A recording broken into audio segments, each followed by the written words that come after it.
Think about it.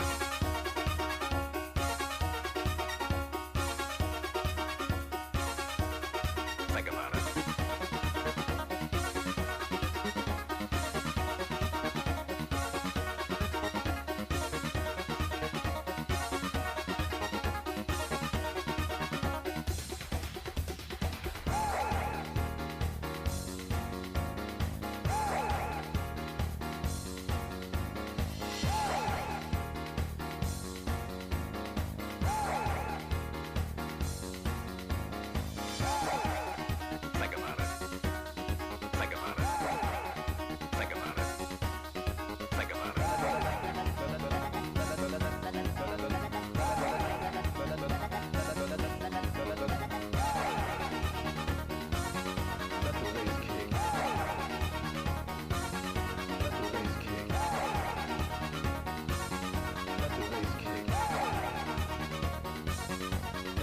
Kick.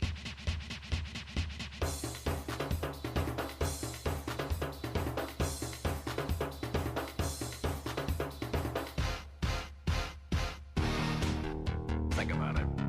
Think about it. Think about it. Think about it. Think about it. Think about it. Think about it. Think about it. Think about it. Think about it.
Think about it. Think about it. Think about it.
Think about it.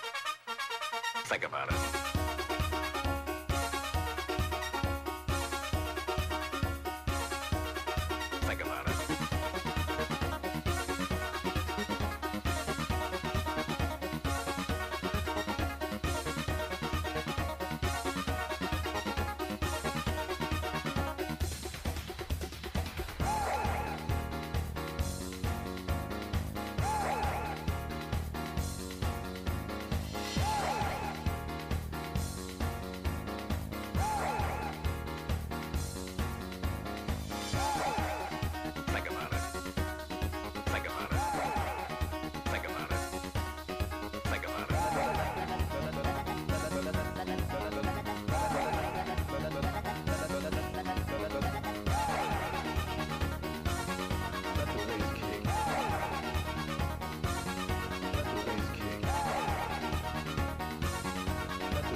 Think about it. Think about it. Think about it. Think about it. Think about it. Think about it. Think about it. Think about it. Think about it.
Think about it. Think about it. Think about it. Think about it.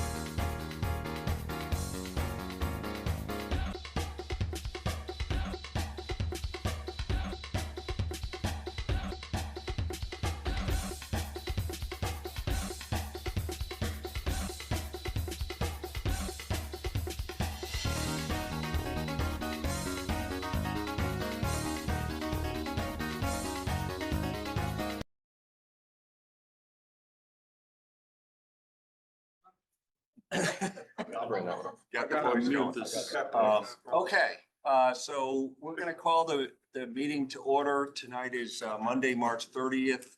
We are about to have our final Board of Finance.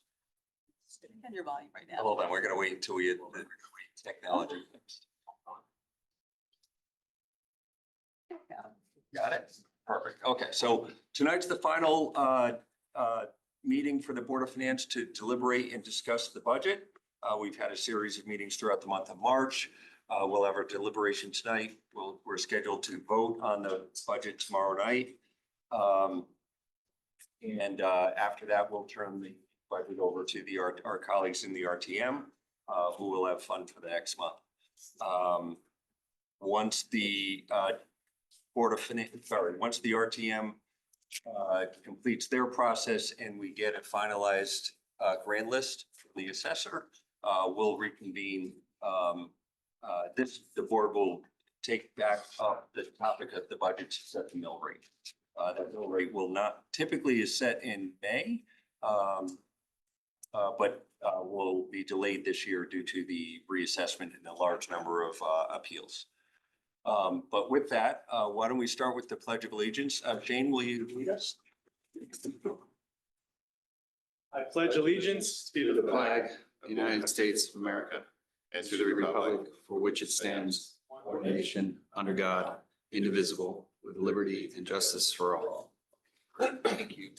Before we get to our deliberation tonight, we do have two quick, what I hope is quick items.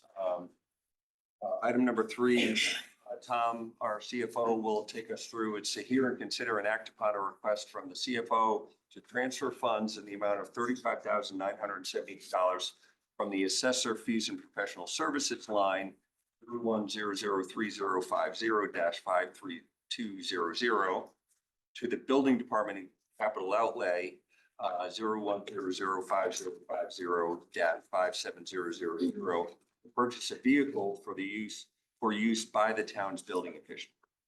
May I have a motion to consider that? Second by Mr. Penley. Okay, Tom, can you take us through this? Yes, this is for the purchase of a vehicle, replacement vehicle for Mr. Mahoney. The vehicle that he has basically is not functioning. It has died on him, so it needs to be replaced. Okay. Questions, for Mr. Harris? Yes, Ms. Ruggiero.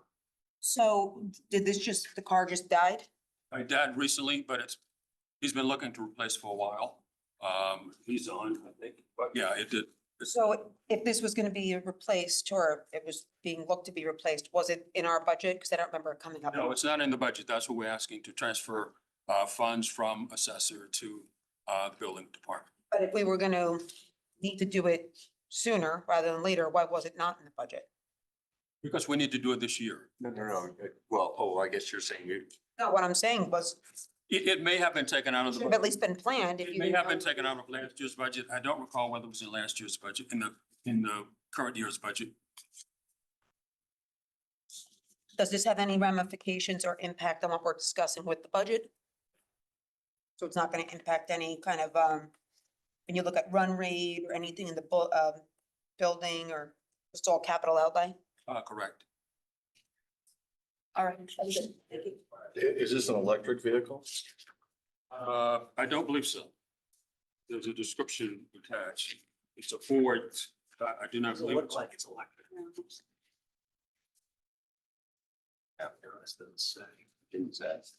is this being purchased off of the, state? Yes. You have another question too.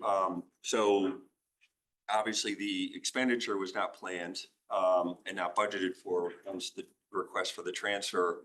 You're pulling it from the assessor's fees and professional services line. Is that because there's a surplus There is, there? based on- yes. It's based on the fact that he had planned additional expenditures for the reval. That's completed, and now he's got funds built to cover this, as well as the next. Other questions, Mr. Ellwanger? Is there any special outfitting necessary for the vehicle or it's just straight? This is just off the rack, so to speak.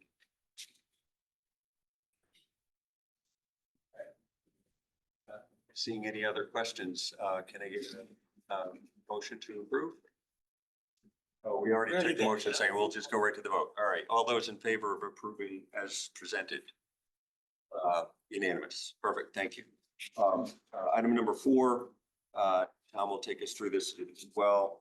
To hear, consider and act upon a request from the CFO to transfer $30,000 from the assessor's fees and professional services line to assessor secretarial services minutes, to cover expenses for BA recording secretary. These are costs that were budgeted, they budgeted in fees and pros, and really it's just a reclass budget. So it stays within the department. I didn't think you had to do that for Well, maybe not. interdepartment. My wife. We could do it at the end of the year. We always grew up at the end of the year. It's within the department. Spoke to the town attorney, he suggested that we do it now. Any other questions? Not seeing any? All in favor?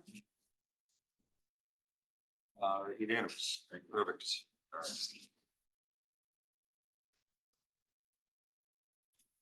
Okay, so with that, it takes us to the main event for the night, our deliberation for the fiscal year 2027 operating budget. This is not something we've done the last number of years. So it's gonna be, I don't want to say I want to throw Robert's rules out for the night, but I certainly want this to be a dialogue. We'll all be respectful of each other, but I don't feel like we have to follow a script. I know Mr. Walsh last year had made the point, which really resonated with me and with Mr. Penley. We were talking about it, that it's kind of hard to take a step to approve or vote to approve or not approve when you don't know what's going to happen subsequently. So really, my hope tonight is we get a feel for where we're coming out.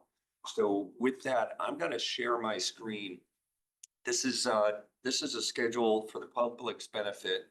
This is a schedule that I had shared with this group. Let's see, bear with me. Oh, might not see. This, I'll share. There we go here. Greg, while you're doing that, can I? Yeah. Do you know if Jim's coming? I mean, he's not coming. not coming Jim's tonight. not gonna make it. Okay. Personal issue, but he's spoken with his caucus, and so his positions will be represented. So I'm not sure if, for people watching at home, you can see the screen. Hopefully the folks in the audience can see as well. But what we've presented here, or what I have on the screen here is to the right.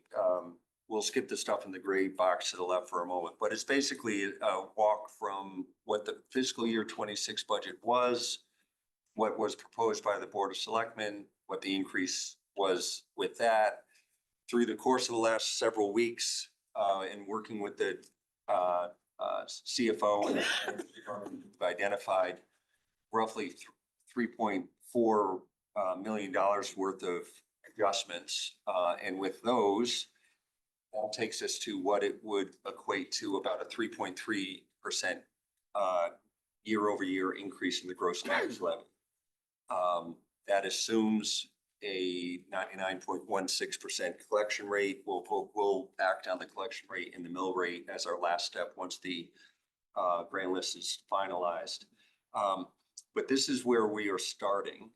I do want to take a step to the left of this page here and really talk about, we had a 4.28% increase year over year at the Board of Selectmen level in the grand gross tax levy. If we're looking, we've done a really good job of looking from the bottom up throughout this whole month. We're really looking at the detail and building it up. But if we take a step back and try and look at this from the top down, I really want to get a sense of the body from this board as to what our goals are. As we look through this detail, are we going to try and get to a 0% increase year over year? Because as reflected in this gray box to the left, that means that we have to identify $14.8 million worth of changes. We've identified about 3.4, so that would leave about 11.5 million unidentified. So I'm curious if that's the target. Are we trying to get to inflation, which would be, you know, between 2.5% and 3%? Are we trying to get under 3%? I just want to open it up for discussion and get a feel for where people are. And then we can, you know, go from there, Mr. Mottola. So I'm interested in getting obviously as low as possible. I'm not interested in doing something that's gonna cause services in our town to be adversely affected. I'm not interested in doing something to such an extent where we have to lay employees off, the Board of Ed budget more. So that's kind of how I look at it. I think the thing we need to really focus on is where we can build up our revenues. I think we've had some pluses over the last several years. It's okay to have a surplus, but we've had some doozies over the last few years. So I think we need to focus more on revenues, which will help the bottom line. And obviously, if we see things in the expense side, I'm going to be honest with you, I'm not going to vote to hire the GIS person. I don't think that's something we could do this year. That's one thing. That's something I'm just thinking off the top of my head. So that's kind of how I see it. And I know it's a tough year, but if we can get the year over year below 3%, I think we do a good job without adversely affecting services, because let's face it, that's what has made this town what it is. We have a great school system. We provide services and recreational opportunities for our citizens. I don't want to do something so drastic that we're affecting that, because defeating the whole purpose of why we've been a successful town. I think in the big picture, we got to develop our commercial part of it to help us on the residential side. And I think over the next 2 or 3 years, hopefully we can do that. The last 5.5, 6 years from an economy standpoint has been a real challenge. We've all seen it. I'm not going to get into it, the reasons why, but it's been a challenge. So that's kind of how I see it. Thank you. Mr. Myers. So I think, and I'll represent, Mr. Walsh in terms of this first opening comment, because I just spoke to him and we were pretty much aligned on this. To your question, what would be the goal? What was possible, and Mr. Matola said, in terms of a number, clearly something between 0 and 2. I think we felt that last year we did a good job of getting it below 2. And this year of all years, we think it should be close to where we were last year at worst case. And, we can propose things to get us there just from revenue and expenses. However, it would require dipping into some reserves. And, I think we need to maybe talk as a board as to exactly just get some clarity as to what's truly there. Some questions about this debt service, what the number really is. Yeah. And we can go from there. All right. So under 3, under 2, any other thoughts to share? When you say reserves, are you also looking at fund balance too? No. So to be clear, we would not want to affect fund balance, and we are going to make certain that any surplus from this year would be to assure us that a fund balance level. So that would be off the table for us. Just a question for you. I thought that last week when we talked about, or maybe it was 2 weeks ago, probably, I thought the number was a little bit lower than 11 million to get it down. I thought we had said it was like an $8 million number or 7 million. I mean, I guess it depends on what the target is. Right? I think what you might be confusing is that we had talked about, I think the example was to just get it to 2. Get it to like 7. To get So it we get to to a sub- 2 It was was always 7? 14 to get to 0. Craig has it on the side there. So that bar will show you. This when part you here. Yeah. So- I mean, I don't think that, nothing we're proposing is as large to get us to 0. I could tell you that because you would have to take a drastic hit to probably the education budget. And I think that we've already asked from them to an extent. And we've got a letter today from the superintendent that I thought was,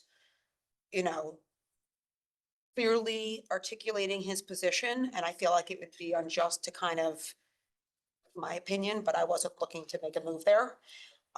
So in order to get to that $11 million number, you'd be closing a library, you'd be doing something major. Drastic, yes. Cutting the schools, I mean, something that I certainly would not want to have my name associated I with. think we all agree with that. Yeah. and- So I think that we could get to, I thought we were more on the going towards a 7 million, trying to get as close to that as possible. Yeah.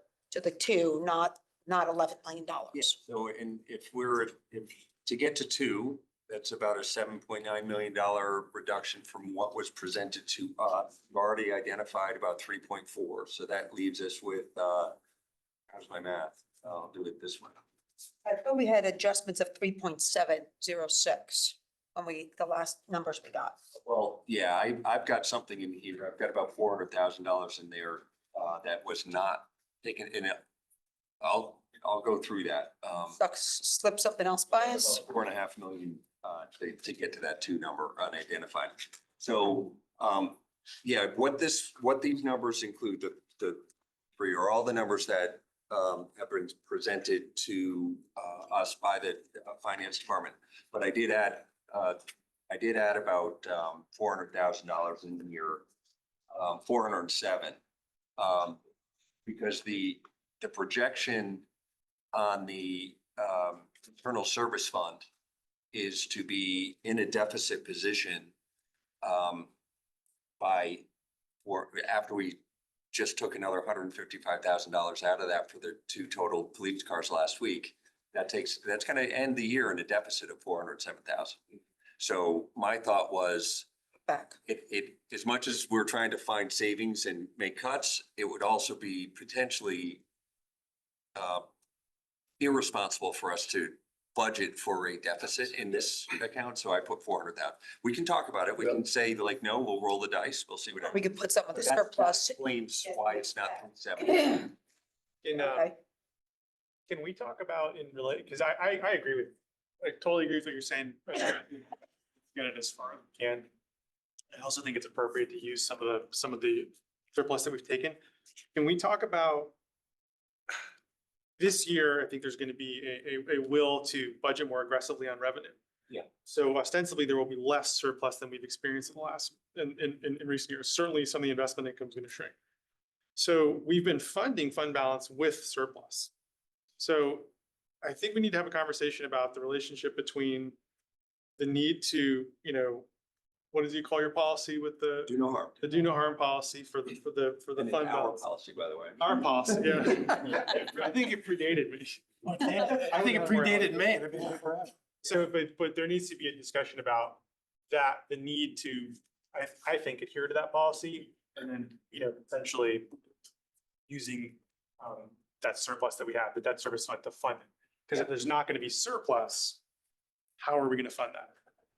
Right. So and I do want to have a bit of a roundtable discussion here, and I'll come to you next, Amy. I was gonna respond to that, but Yeah, but I also wanted to let everyone know that for the departments where I thought we had potential changes, we've got some of the department heads either available online or here with us tonight. So once we get to the detail, we're going to try and go to the people who are here, ask questions if we need to, we can excuse them and then clear them out. But again, want to give everyone a chance to set the table. Mr. Ellwanger.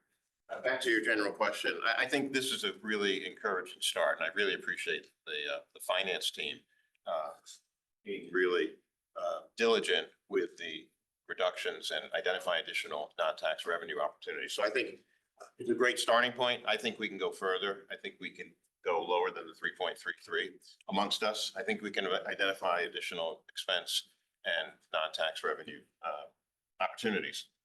And hopefully we'll get to that tonight as well. So I'm encouraged by this and really appreciate finance team's efforts to do that for us. Mr. Rocker, Mr. Stark, do you want to?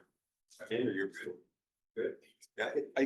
Look, I think we can easily get into the twos. There's no problem getting into the twos. It's just what's gonna get sliced and what's gonna get raised. I'm a big spreadsheet guy, and I love watching what happens when we massage the numbers. I think looking at the biggest numbers first, give us a really good look at where we're actually gonna get, but twos are absolutely obtainable. And I think, if cost of living is 2.4, that'd be a great number to sort of aim at first, I think. To see if we can get there without hurting something. I don't want to hurt anything. But I see some easy targets. But on that point, I think we've done a really good job over the last 4 weeks. I'm proud of this board. Questions that we've asked some of the department heads, and I think it's allowed us to kind of tease out the difference between wants and needs. Maybe not 100%, but I think certainly have on my list a handful of things that where we can push on the revenue, where we can perhaps wait a year or something in terms of the expense side without adversely impacting. I agree with you, services. So with that, we can always come back and revisit this. The whole point of a deliberation is that we're not casting a vote now. It's a sense of the body, right? But do we want to start with the education piece of it? Are you? Amy, you referenced it. We got a letter today from the superintendent who basically said that the Board of Selectmen left them with a $2 million challenge. Before it got to us, they had identified savings that got them all but what was it, 440 something thousand or 844? 844. But with further work, they feel like they can manage that number. So I'm comfortable not restoring. Uh, uh, Back to the number, I know a lot of people have advocated for that. We got some public comment on Saturday. But when we get, and the chair of the Board of Education was there on Saturday morning and mentioned that she was advocating to not make further cuts. She wasn't asking to be restored. I think she and the superintendent were lockstep in that regard. So I guess the question on the table is, are we comfortable there? And can we move on, or do we want to consider further cuts? I fully trust Superintendent Testani. I think he's done a remarkable job along with his board. And I feel very comfortable where it's at. I would not be comfortable cutting it further. Oh, I agree. I just, so everyone's, it's out there that his only concern was on the transportation side. So with that in the back of our minds, I'm fine with it too. I would just say that this would be 2 years in a row that we left this bit of a hole. It was about 800, 900 last year as well. So that we felt comfortable doing it last year. If anything, they have more money this year. They've already come back and told us they can handle it. So I think we. Okay. Yeah, I totally agree with you. You made that point when they were here, really resonated with me. We're at a similar number. It's actually, as a percentage lower, so consistent. Mr. Stark. If Mr. Testani is listening to this or the replay to the Board of Ed, I would just say that there was a real change of pace for them to work with us the way they did this year. Yeah. And to be upfront with where cuts would have to come from if we were to make them. That has not been the case in prior years. So that was very much appreciated. Yeah. No, I appreciated the collaboration as well. I thought it was great. Okay, so for those from the Board of Ed or either online or in person, you're welcome to stay, but don't feel obligated. Okay, so with that, do we want to go through the revenue side of the budget first to see if we can identify items there? Okay. Now we can do this one of two ways. I would like to keep track, and I'm going to ask Ben to kind of keep track as well. So this is the revenue side. These are the identified changes so far that have been identified, and that adds up to the 2.563. Some of it is town plan and zoning, permit, finance department, dividend and interest. We raised it by almost $1 million. Thank you, Shane, for your efforts there. We had some parking violation increases. Now, the one I want to talk about, and the police department is here, is automated enforcement. I'll put it right on the table. I think we can, the number in the budget was 1,450. We heard, if I remember correctly, roughly $700,000 a month was kind of the study that was done. Now that's not necessarily sustainable, but the low end of that was 200 change, but that's the hammer, if I'm not mistaken. I'll put it right on the table. I think we can double that 1,450 to 2.9. And what was recommended by the finance department was relatively conservative, 550K. So I'm saying take that up by 900. So how much is already in this proposal? You're asking for, you're proposing an increment of what? Yeah, so I want to double the original request. The finance department, working with the police department, already took that by 550. I'm saying take it up by another 9. Okay. So it's 1,450 times 2.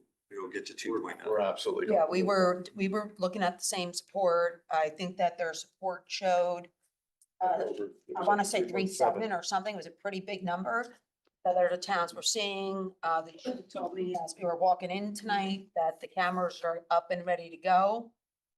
Actually, it was 3.4 million. So we were gonna propose a little bit lower, but it's totally in line with the spirit of what I think we'll get to. Okay. So I think that would be great. So 900 plus 900. That's what you're saying. Yeah, so if you notice on the screen here, I just added a line for automated enforcement increasing by 1,450. If I turn that line on and turn off the adjustment recommended by the finance department, so I'll zero that out. Now that just took us up to a little over 4 million. of increased revenue. That's where we are. I have to get my, Question. yes. We've still collected not one red cent from this yet, right? Correct. But they're up today. Yeah, but they're, Oh, they're up today? yeah, he's not collecting. Not collecting starting today. No, but it'll be effective for the year. It's not. I'll let you speak. We I already heard- asked. So yes, we do have. Let them come up. I don't want to steal your thunder. And again, this is informal, so happy to have you guys just chime in as you feel good. So just we wanted to clarify on the study. Yes. So their revenue numbers start with the first 2 months being in this fiscal year. Yeah. The floor is expected to hit in July 1 of FY 27. Yeah. So we would calculate, based on their, we would calculate 269,000 times 12, which would put us at about 3.22 million. 269 spread over how many cameras? Well, 269,000 total. No, I understand, but from how many cameras? Like, cause I know their phase one, it's only like 5 or 6 cameras and I then, think it's gonna be 6 to begin with. and do we know when the other phase turns on? I don't know when phase 2 is scheduled to start. But the studies were based on the existing cameras that are going today. And you're right, Craig, there's 2 different locations, or 6 different locations, 2 different cameras in either direction. All right, so, so 269 times 12, that's 3. What we just talked about is taking it up to 2.9. So you guys are comfortable with that? Want to go further? Why not make it an even 3 million? Want to make it an even 3? What do you think? Well, the company does say, they give us those numbers with caution because compliance, the level of compliance is unpredictable. Yeah. And then there's also the appeals. Yeah. And that's kind of an outlier. We don't know when the town contracts with an independent arbitrator to handle those appeals, we don't know if he's gonna be super lenient or super strict. I keep it at 2.9. Well, and they also have to collect the payment, right? Like, so. Yeah, It's not. that's a good point. You know, the payment, the violation occurs. They have the right to appeal. They have 30 days. The process to appeal, then to get the hearing. So the number is based on everybody paying. Yeah. If the appeal occurs. Paying the same day. It's gonna drag it out a little bit. Yeah. But again, there's gonna be sufficient evidence against the violator. The other setup were bidirectional cameras, that's the same as? Okay. The number that we saw when I guess when you guys were presenting, the one that was $700,000 for the first month in the town. So was that was ticketed, but that was not collected. That was just sort of what revenue that if everything came together. Based on the study, they did a 1-week study and they averaged out the violations per location per day. So that number came from, had the system been up and running and charging violations, that's what that number would Okay, I see. Okay. But we're gonna have more cameras than that, aren't we? eventually. Do we think we'll be fully loaded by July 1st? They're still waiting on getting approval for designated school zones and it's a multi-phase process. But they could be up before the end of the the fiscal year, right? I believe so, right? Yeah, again, it's hard to say yes because of permitting. We lost a whole year, That's right? We right. budgeted for last year, right? I hear you. Okay. All right. So, yeah, Mr. Stark. Are these summonses gonna look just like the ones you guys write manually? They're online, though, there is a sample of what it would look like. It comes from the town, not the police department. It's a 8.5 by 11 sheet of paper with the violation. So, but on our website, you'll be able to see what an actual violation looks like, because the concern that we had is people thinking it's a scam and then not paying it. So we're trying to be as forthcoming as we can with what it looks like. Here it is. Then they could compare what they have in the mail as compared to one of Have the same weight though as a summons issued by, same weight. No points on the No points on the license. license. and it doesn't go on your record?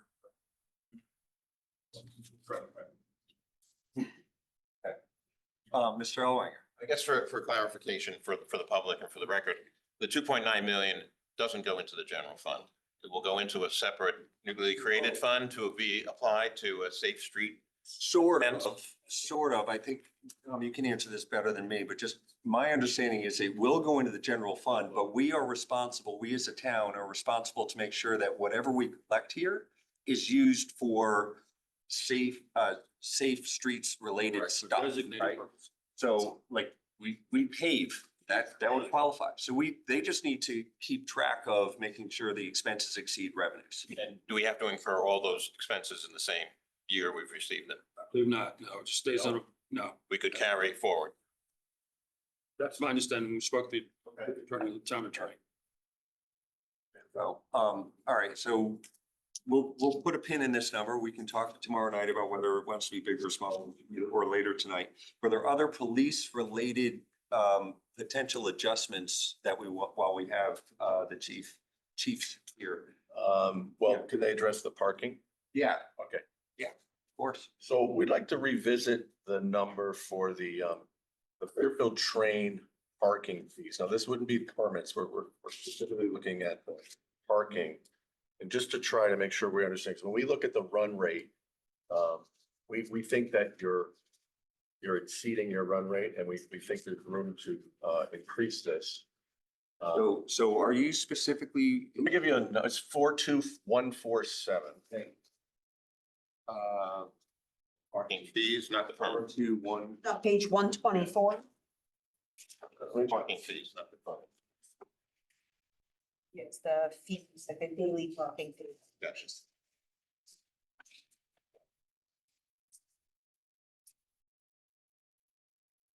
I apologize.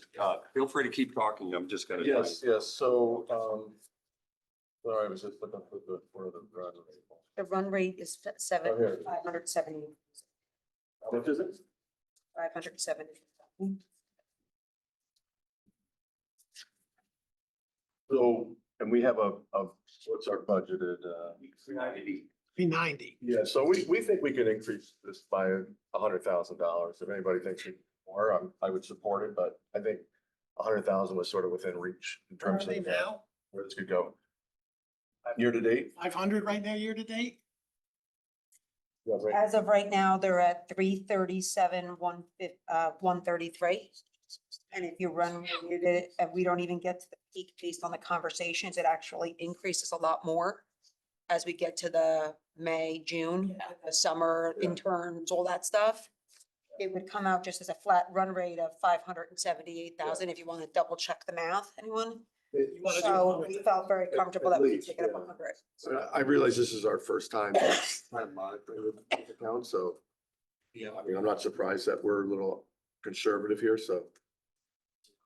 And that's not replacing any recommendations from the town. It would be completely a new line item, right? That would be the No, new. It's not a new line item. No, I'm saying based on the changes that we got from the. Oh, an additional, I don't think they have Yeah, it's a new one. this would be an It's a increment. new, Yeah, this is, you'd have to add it to the spreadsheet. yeah, it's an incremental 100 grand. So I just added that there. You guys think that that seems reasonable based on what we shared? I don't know if you guys even were able to hear kind of. Well, our parking manager isn't here, but I know she did send an updated schedule of what you felt feasibly raise the revenue. This is just on the daily parking one that we were gonna touch because based on the feedback from the meeting that evening, we're at 337,133 as of now. She said that, May, June, July is the busiest time and we're not even there yet, so it's not in the run rate. So if you took the run rate conservative, like as it is right now, comes to 578,000. So we were taking it up to 435 basically, which is well below the run rate, not even counting in the bigger. 100,000. Did you also look at Southport too, or no? Well, we did the daily, the Southport. The daily for Southport, because you No, bumped it up a no, little bit. we didn't, because it was only 24,000. Yeah. It was a They very bumped low it. number. Bumped it, maybe 300. And it just didn't, it didn't seem to, I mean, they only have just, to your point, they only have $6,700, I think there. It's very low, but they are, I mean, you certainly could probably bump that up like 25 grand. Well. So Tom, what made you bump the parking fees for Southport? But It came from the department. oh, did, So they, 6,700, they took up to 16,000. okay. Added 9,300. Oh, yeah, they took that up a little bit already too. And they're at 24, so it wasn't as big as the other opportunity. So we thought we would just take the bigger parking lot. I don't know how many of go to South Park. While we're on Southport, the permit fees went up a lot, right? Yeah. Why, like, how did the permit fees go up? They looked at the run rate year to date and they put it based on the year to date. But aren't the permits already sold? Like, these are people who they just have a These are parking, daily permits. daily. Ones. These are daily. Yeah, The okay. ones that we're proposing, No, All right, so I moved on to, Off of that, he was in agreement. Oh, my yeah, I agree with Sorry. that, but there's, This line here. 42136. 35,000 was increased by 33,000 to 68 for the permits at Southport. and I'm saying like, that's, when you have a permit, you just have, like, it should be a pretty finite number, predictable number for every single. So I almost feel like it's too much. It's quite a I jump. did reach out to Ben on that particular point when that was proposed and he did reconfirm it. So here's the question that I don't think was answered when the parking department was, the permit fee for Southport is $300, for Fairfield is 400. So, and I think that makes no sense. No one could explain why that is, why get a better deal if you live in Southport. So if you, it may be, are you assuming it'll increase to 100? I think it's because of the amount of parking spaces that are there and the opportunity to be able to find a space is, greatly increased in Fairfield than it is in Southport, if I had to guess. Because if you're,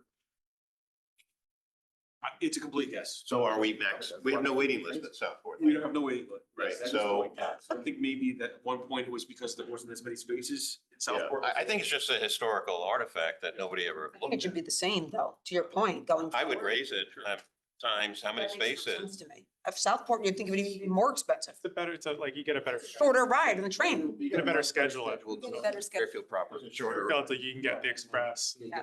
Oh, Yeah, Southport's sleepy time. Yeah, it stops a lot less there. So would that be something that park department would consider? And how many spaces are we talking about? 100 plus? maybe not this year, but We can't vote to raise the fees No. at Southport. No, we can't, but we can make the suggestions. Yeah. For them to look at it. for next year, Yeah. But so It's in July that the rates will go up, right? Or is it a calendar year? Not sure. I believe it's July. It used to be July. So the permit fees though, those were just understated. Yeah. before. Okay. Yeah, and you checked, so we're okay with that. We checked twice. So, I have one more thing on the police department, going back to the parking violations in the police, not the parking department, but the police 4030. It's actually just above this pink line here. So it's in the police department violations. The town recommended going up by 55K from 219 as originally proposed to 275. Mr. Elwanger, when we spoke earlier, you had mentioned that you thought that number could go up significantly, right? The parking violation fees. Now, I was more looking at the permit fees, but in both Southport and Fairfield. So I want to come back to that, but, no, I'm not sure why you raised it by 55,000, but I'm okay with that. All right. So anything else for the police department? Good? On revenue, right? With that? Just talking revenue expenses? Yeah. Well, before we lose them, do we want to flip over to expenses? Check. Anything police related on the? I do want to ask about the permit fees for Fairfield and what led you to increase that by 62,000. The permit fees for Fairfield, That was based on run rate. your run rate. And there is a short waiting list for Fairfield. I think it was like 25 spaces or so. I think I may have mentioned this at our meeting, but Westport has a unique, a little more flexibility where for about the same price, it's about $400 for a permit. For an additional $100, you can add a second vehicle to that permit. Still one permit, but you could use it across two vehicles. And I don't know what the adoption rate is in Westport, but I've talked to people who live there who like the idea that they can decide depending upon family needs, which car to bring to the station, and they can use the same permit for an extra $100. So it would mean 500 instead of 400. I don't know if that's ever been considered.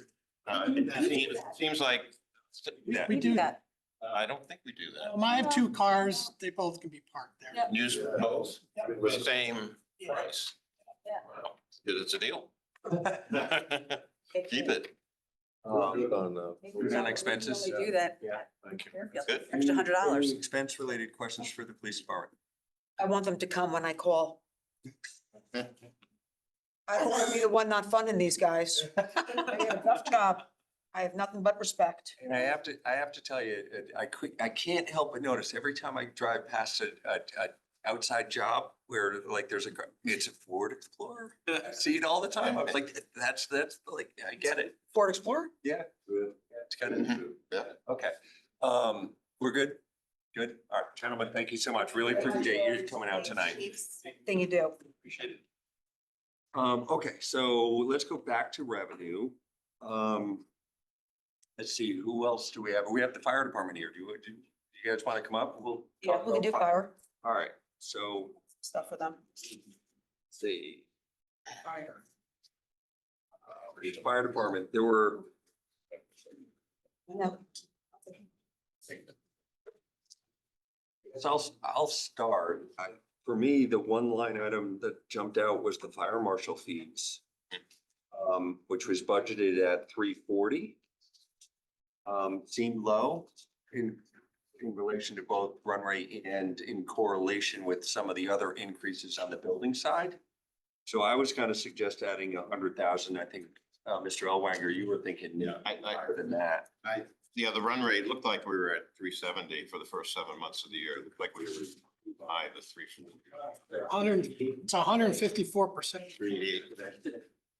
Yeah, so, Okay, so 100 sounds like a good starting point. yeah, It's nerve wracking. It's very nerve.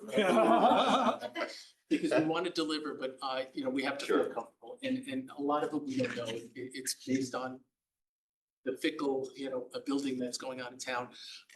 We had budgeted this year, conservatively, I think it was 240 or something like that. Right now, we're at 388, so we did surpass that. I asked the fire marshal and he said he thinks he was comfortable with it.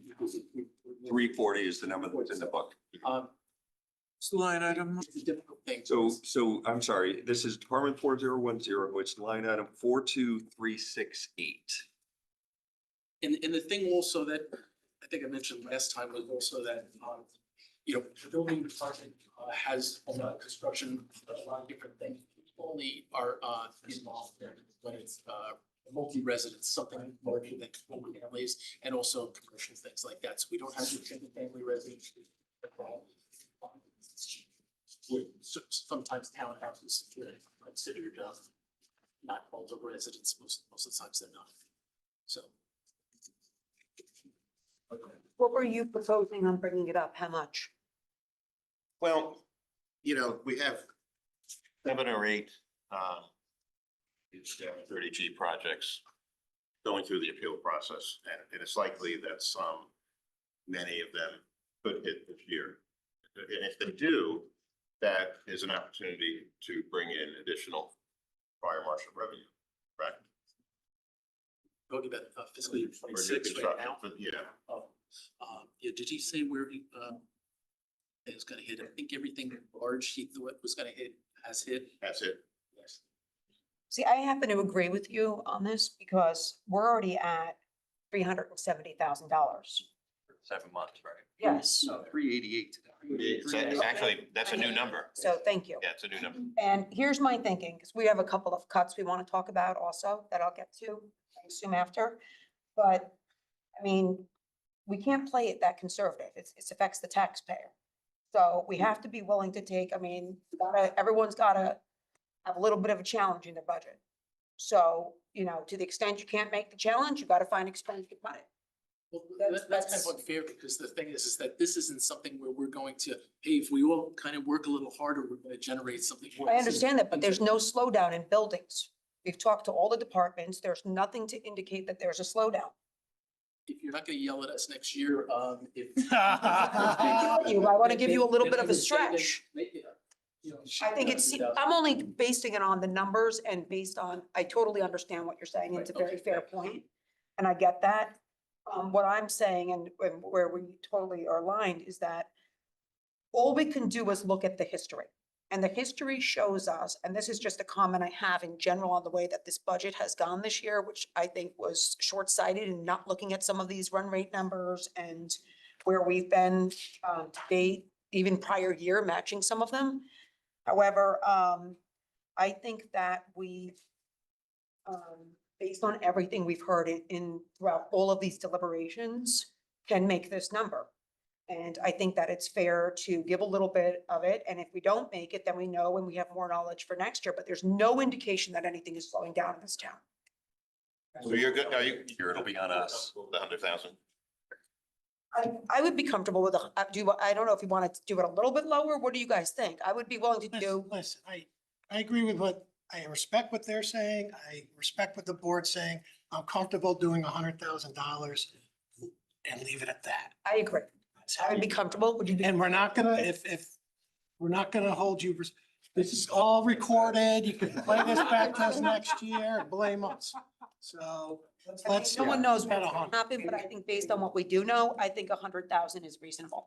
And for the record, this is all sensitive body discussions. We're not taking a vote until tomorrow night. We may get to the end of tonight and realize, hey, We don't have to do. we don't have to be that aggressive. We can actually come back to revisit stuff. So, okay. I didn't have anything else on the revenue side for the fire department. Anyone else? Can I just do one math thing with you? So if you're at 388, you gotta get $52,000 more. 440. So are we gonna do $52,000 between now and the end of the year? No, I don't know what they have coming up on there. This would go. And what are our chances of replicating this year with next year? Saying, you feel, is that where you just don't have a feel? We don't have, the fire marshal he felt comfortable, that, I guess when we asked him, he said he thinks it was going to be like this year, and that this was months ago when we first started budgeting. So, I mean, I do feel comfortable with the 340, we may do very well, so. I did 440.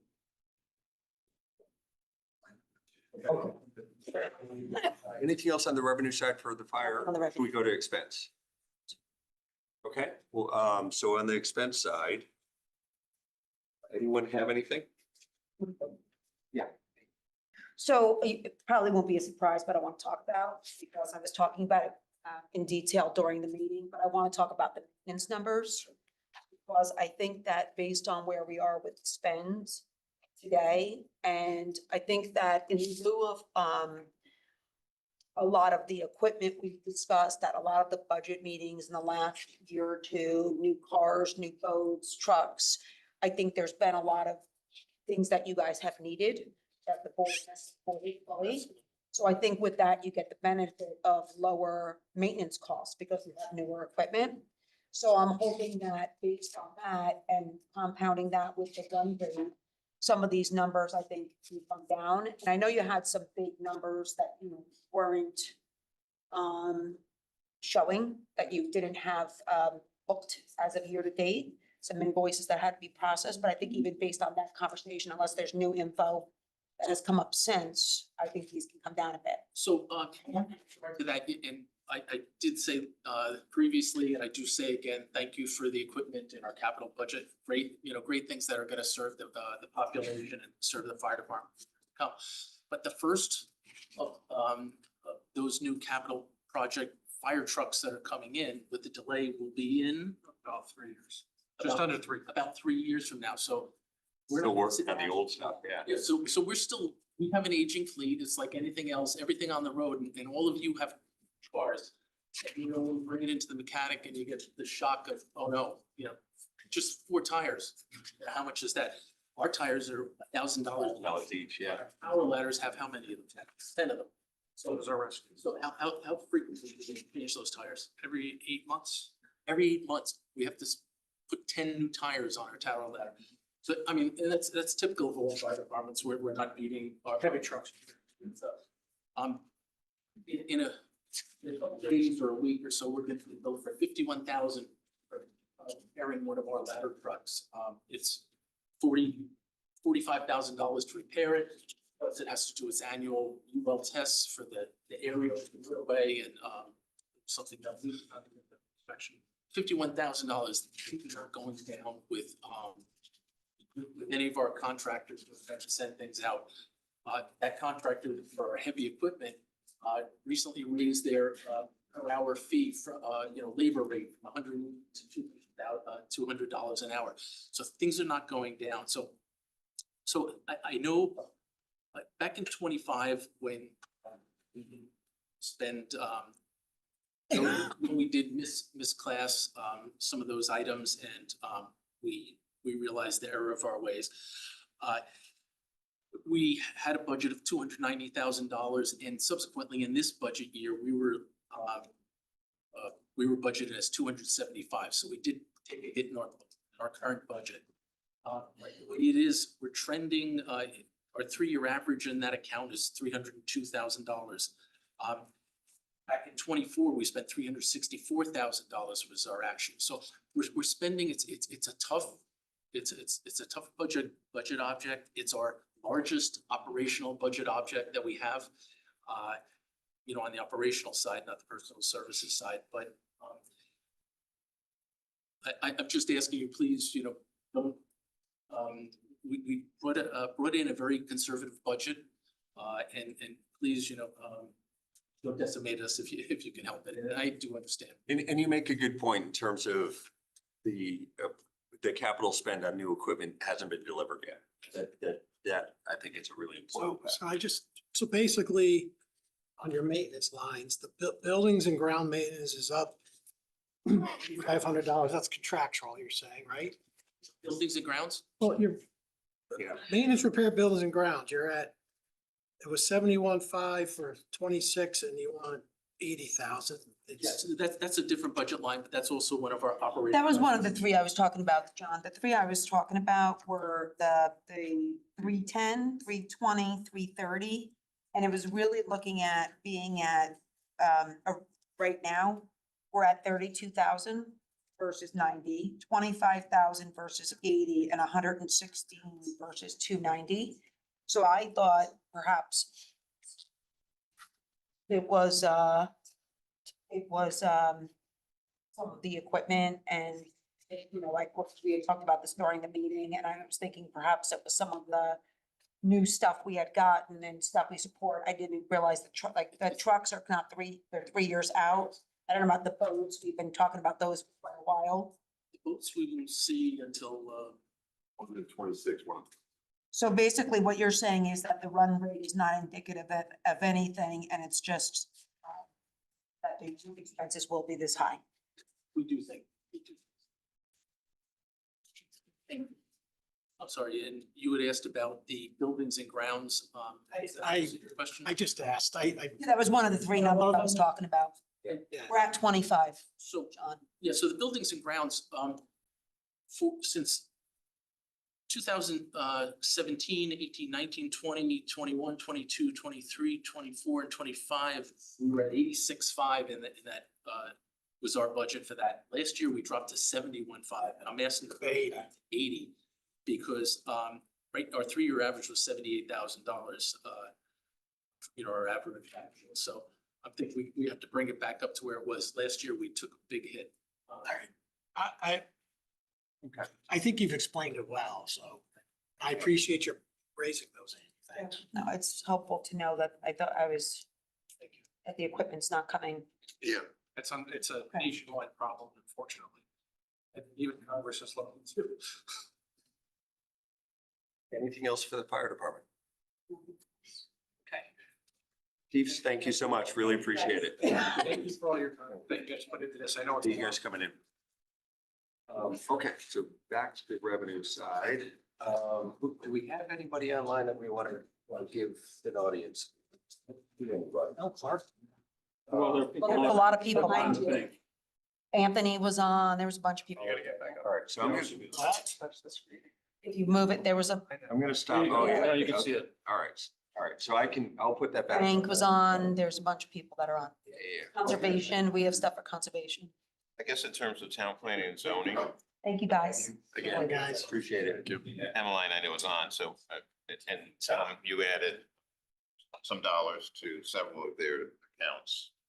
Is that based on run rate or? It was based on run rate and increase in fees from the commission. And that's on top of what's in the summary section that you pointed out.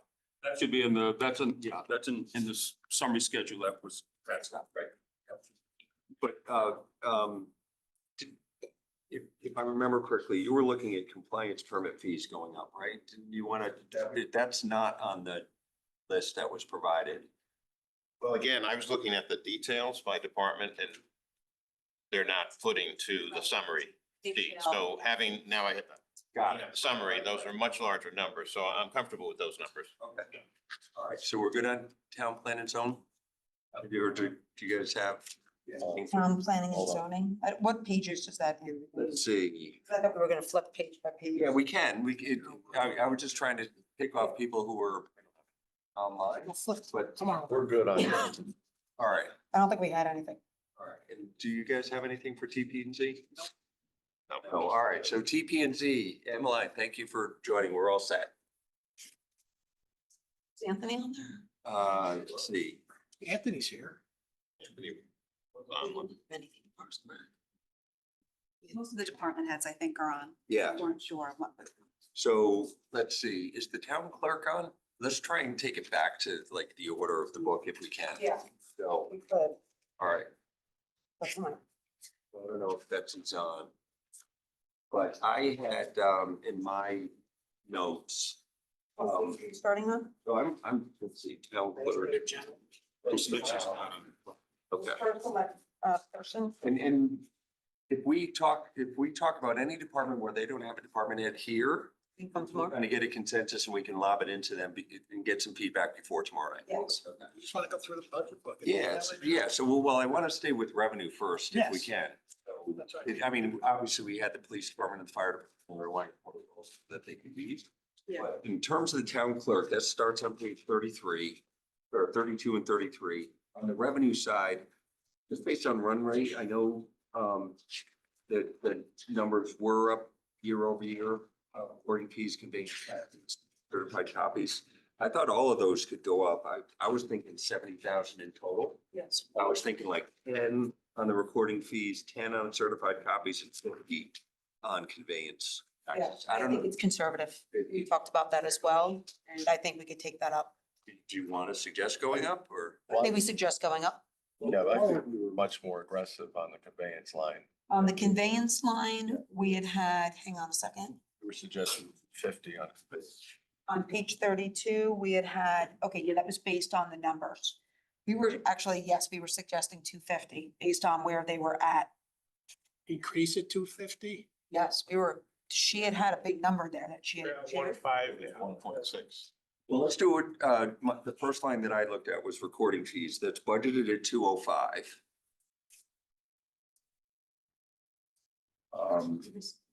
That's line item 143111.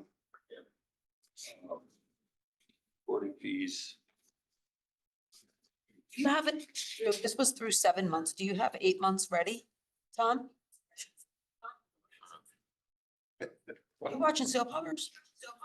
Watching. Star. Huh? Do you have the card number? We're gonna take the card to the car. Do you have another month worth of actuals? No. No.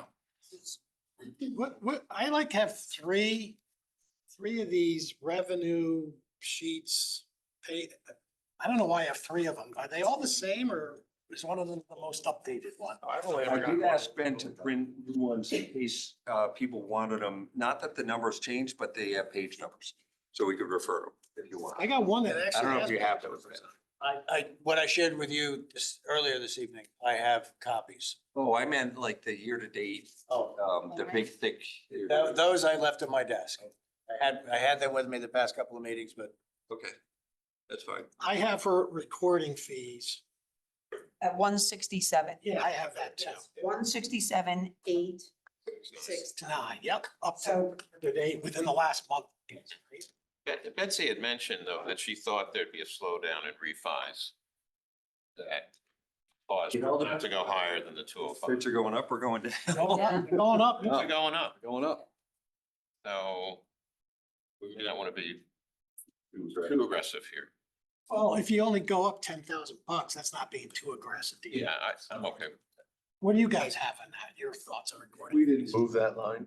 Well, I don't really- we moved it just in general on one line though, so I think that if you were to take the run rate on this of the 7 months.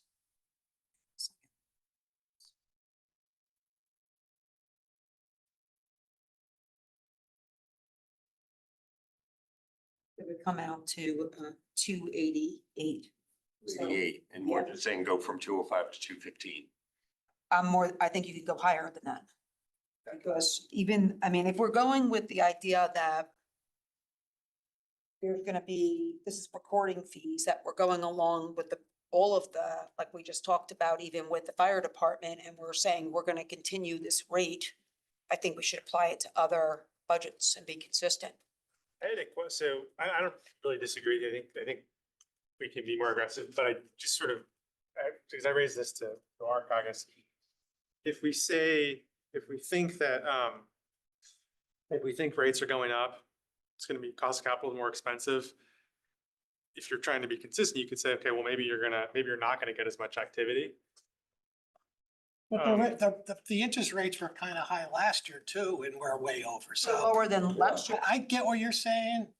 I thought a month ago, this number was gonna go Way up. skyrocket, but it's I'm not. just like, It doesn't look like it. It's fine. Let's just say like whatever, if we're gonna say up, let's What? just be consistent on. Yeah. This isn't even, this is more than just refis, right? This is any home transaction, sales, everything, right? So She was what? concerned People about financing it. supply. There's not a lot on the market That's right. right now. That's what That's what she said, that she just, it's Not a about lot. supply.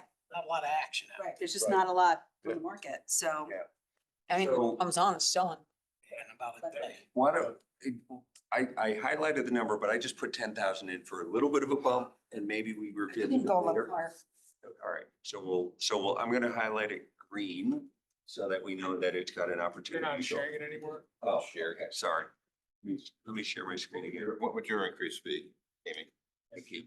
Amy, what did you want to bump it up? I would take it up at least 25 easily. Well, it's an extra 15 for what you had in there, Craig, so. What do you guys have? Okay. You want it 25? It's an additional 15. So I'm gonna do this two ways. I'm gonna, To me, if we're gonna, 240. So the budget they have there is 205, Yeah, so you'd bring it to 230. maybe just 20, make it 225, which is 25? in line with actual. I'm okay with that. 25? By that. Includes refis, right? Yes. Yeah. yeah, So it's a plus 20. I don't know what to do. Well, refis you'll get. Get some.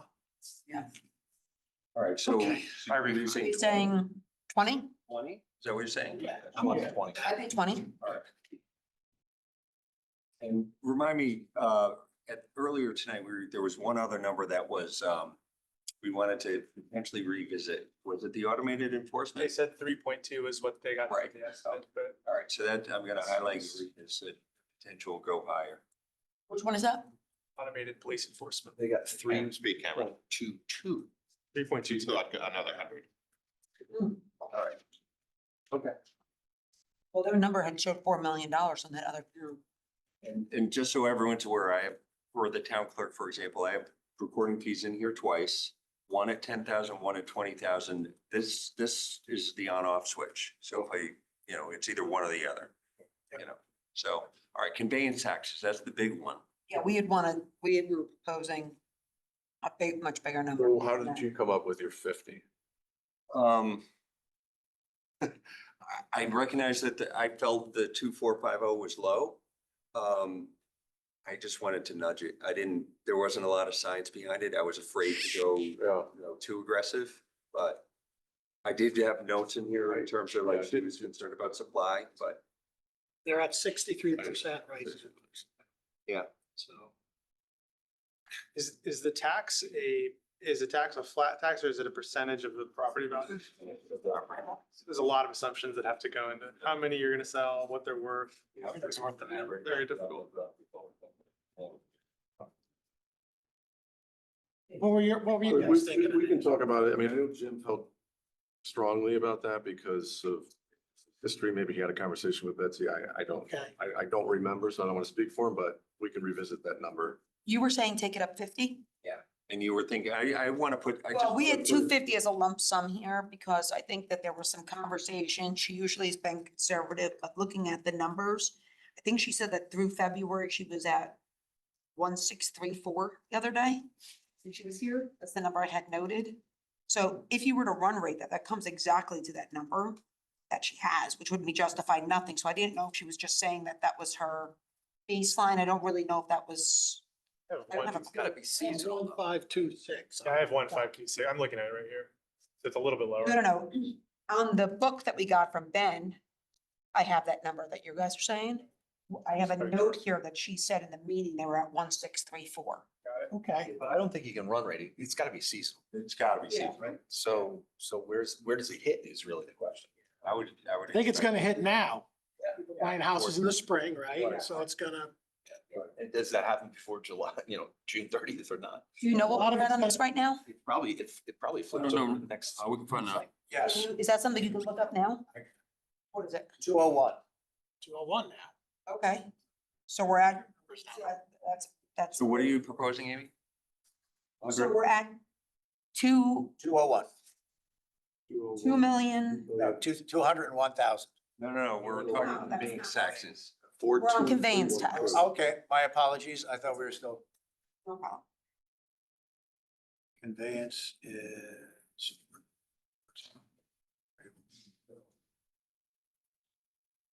Conveyance is 1.826. Okay, so yeah, there you go. 1.8. So that's what he must have. Buying season now is happening. So that's 8 months worth of, Yes. It's as Or the summer. as of today, it was recorded. And yeah, so if you were to run rate that, that's where he got his number from then, because it was 2.7. He must have had that number. He had called a bunch of department heads to try to get numbers. Yeah. So that's why we had 250. Because they had, so that run rate comes out to 2,739. Yeah.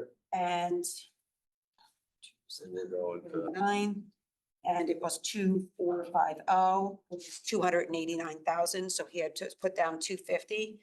But we did not throw anything in recording fees, so I think So if if I it just- take it down proportionally, Yeah, if I take, same net number. right, and I put 10 to spread it, I put 10 on certified copies, 160 going to 170.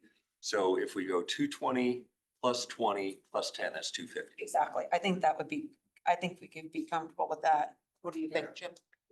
Yeah, that would, and I'll update him, get him all, we'll talk. And, Mr. Harris, what we'll do is, as on this, I'll share with this whole board, but with you specifically, so that you can share this with Betsy and some of the other department heads tomorrow. So, okay. So And that, I'm sorry, it was on certified copies, you said? yeah, which is, just the next line down. Yeah. All right, so we did town clerk, we did town plan and zone. You want to go to, well, let me just flip pages. I assume nothing on FairTV. Registrar of Voters. Can we talk about Registrar of Voters for a second? We could talk, yes. Okay. So this Registrar of Voters is, oh yeah, we're on the expense side. I want us to kind of, my apologies. Let's keep going. Zoning Board of Appeals, I didn't have anything for ZBA. Conservation is our next one as well. Yeah, TPZ, survey, conservation, okay. Actually, Conservation is page 55. The town already took the CWC application fee up from 142 by 10,000 to 152. And IWPA application up from 189 by 25,000 to 214. Do we have anything beyond that? Yes. Yeah. So I think, Bob, you and I were talking to them about this and kind of made eyes across the table, but I thought that you can easily take this up an extra 50 grand based on the run rates that we were seeing and calculating and talking to them. So I made myself a big note to take it up at least 50K. Which line item? I Application? had it split when I was doing it. I split it between the application and the IWPA, which being the two Yeah. bigger lines. The two big items. Yeah, and I did 25 and 25. About 30 and 30. I could go 30 and 30. Help me. Yeah, nah, You and I kind of made eyes across. the table. 60, Going up on this thing. total is 60. Yeah, I could totally live with them. Jim? Yes.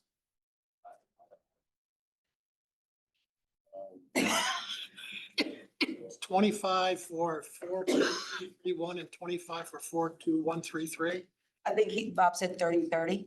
30. 30 for each. Yeah. 30 each. And it's based on. Based on it, Run rate based on a 10% annual increase. and the increase. Yeah, it goes based on both, actually. It's been going up 10 to 15% a year, so. Raise fees as well. Do we really want to put 30 and 30? What, I mean, we should use the math. Went down in 2026. What else going on? Where are they right now? Budget went down. Yeah, you're right. The year to date, it already went Past it. by 2025. Yeah, 25. Did you ask me something? Yeah. What's the year to date? On which line item? Was it the IWPA? 22133. What was that, 421? 42132. 133 and then 423. 42133. I think to Mr. Rock's point, do we want to maybe do 25, 35 since Yeah, just to keep it more proportional. more proportional Yep. to the bases? CWC 42133 is currently at 93.5. Give me 93.9. 25 and 35. Yeah. Still 60. So you're doing the application 25 and the IWPA 35? Yeah, the smaller one with the smaller increase. Portion. Okay.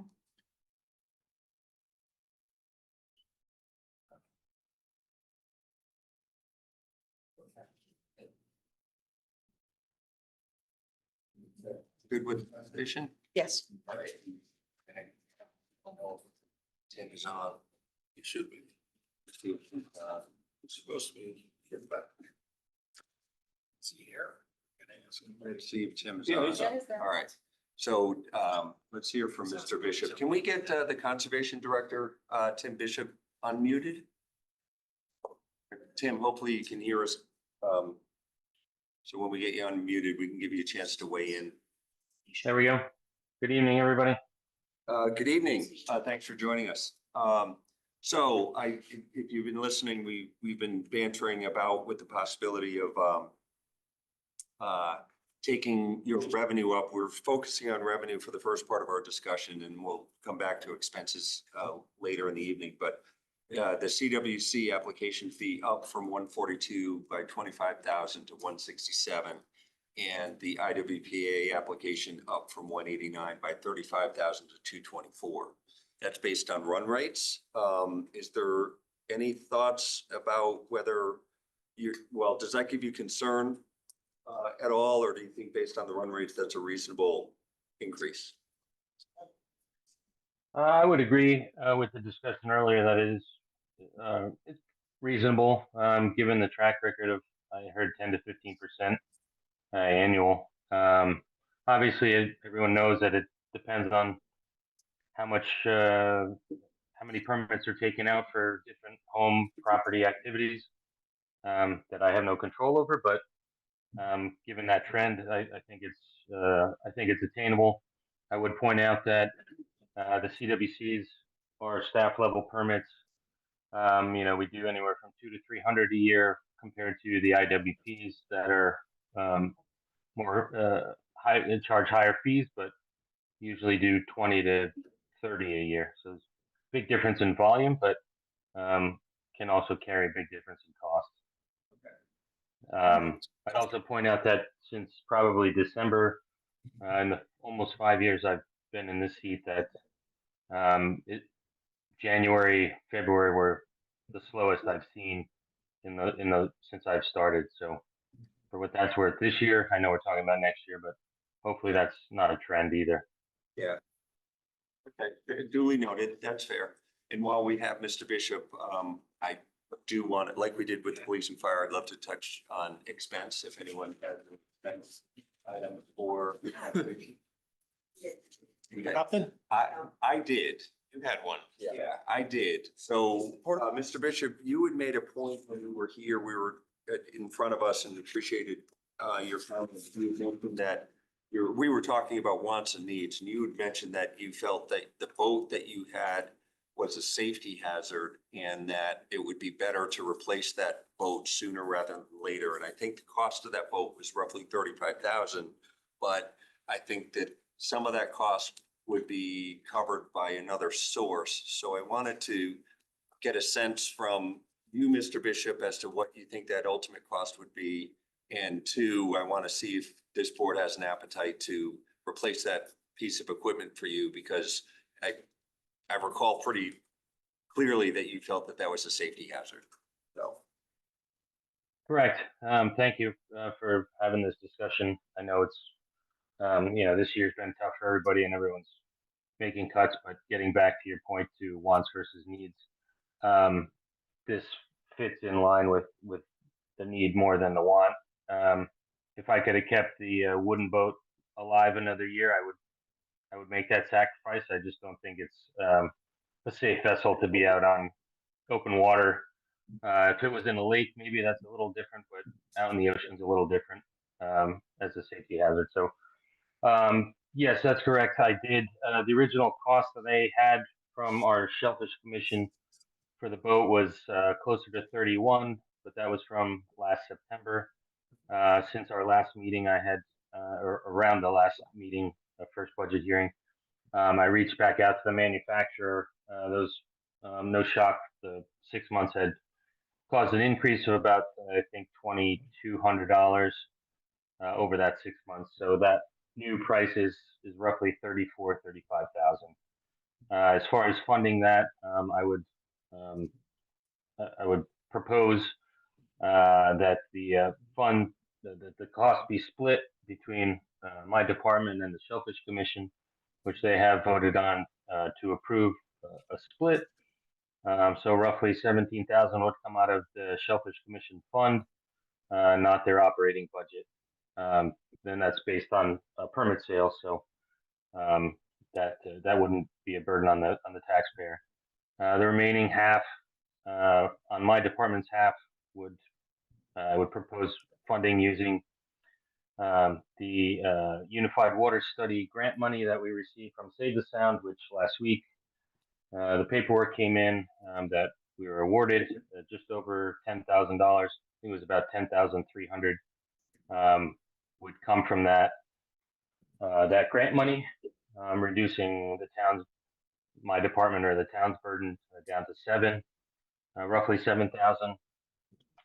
And I think with some funds in maybe my operating budget lines this year, as well as a few thousand from possibly the Shellfish Commission's operating budget that may or may not get used between now and June. I think really the boat price comes down to under 5,000. So Keep talking, you almost got it to zero. Let's just, so we're not talking for 6 hours on this. Yeah. So you're gonna get a grant that we're gonna have to approve at some point for 10K. The Shellfish is gonna contribute 17,500, which they already have in their budget, right? And so we would have to change for our budget, the capital outlay line for Yeah, his to yeah. what, 7,500? 7,200 unless they have leftover surplus this year, but I don't think. I thought there was, when he presented it originally, What's that? When, and maybe I have my notes wrong, because I was looking back at this also thinking we should try to get this in for him, because he did mention safety hazard. And he's also agreeing to our revenue, which makes me very happy. So, I had 17,517.5 plus 10K grants. Yeah. A total of 34,258. So I'm not sure how we're going down from 17. So I think what he said was round numbers, 35,000. Half, he would cover half this, he'd ask the Shellfish Commission to cover. So that has that half doesn't impact us. Yep. So it's down to 17,500, but then he said he had about 10,300 in a grant. So that 17,500 goes down by 10,300 to 7,200.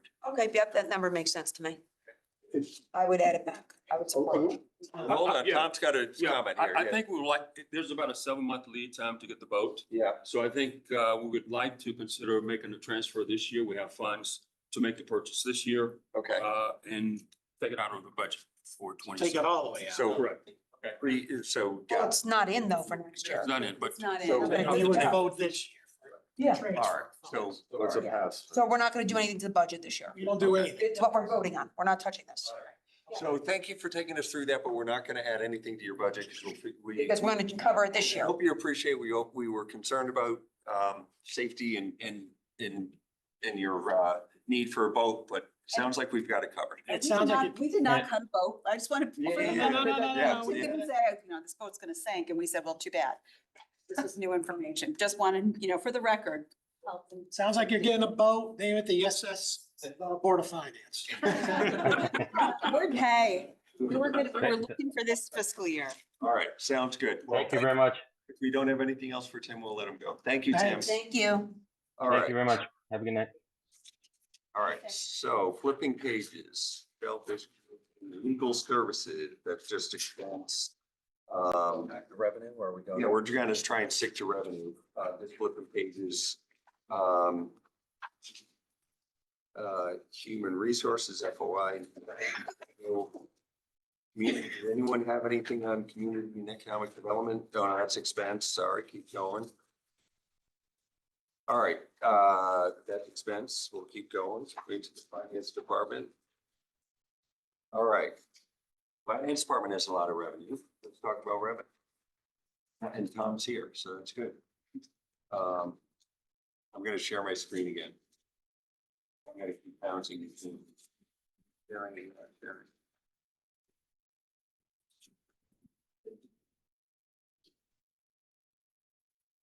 Okay.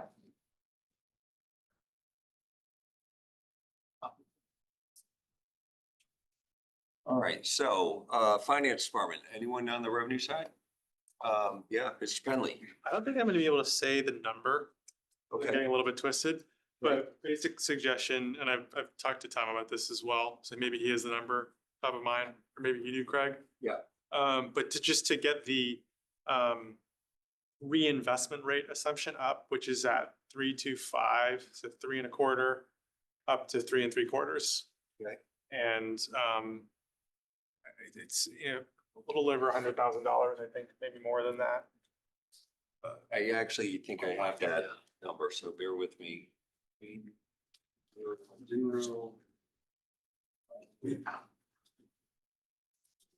Is, you're talking about 44001, which is dividend, right? 4400. Yeah. Right. Good.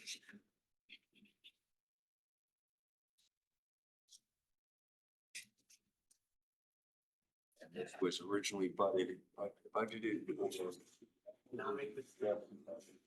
723. All right, so, I know it's based on that conversation. It's 107,769, which is an increase of 131,995, just related to changing the reinvestment rate assumption from 3.25 to 3.75. Yeah, and I think that's right, but I just assume have Tom like incorporated and up it. I think it's right. I just got confused because I'd asked if you change like this, what is it? Yep. And then so the number was a little bit different, but you always seem to have had a handle on this change, so I agree with you, but. Okay. Let's Would just, you agree that the change by 50 basis points was worth 131,000? Um, turn this one off. 1077. So.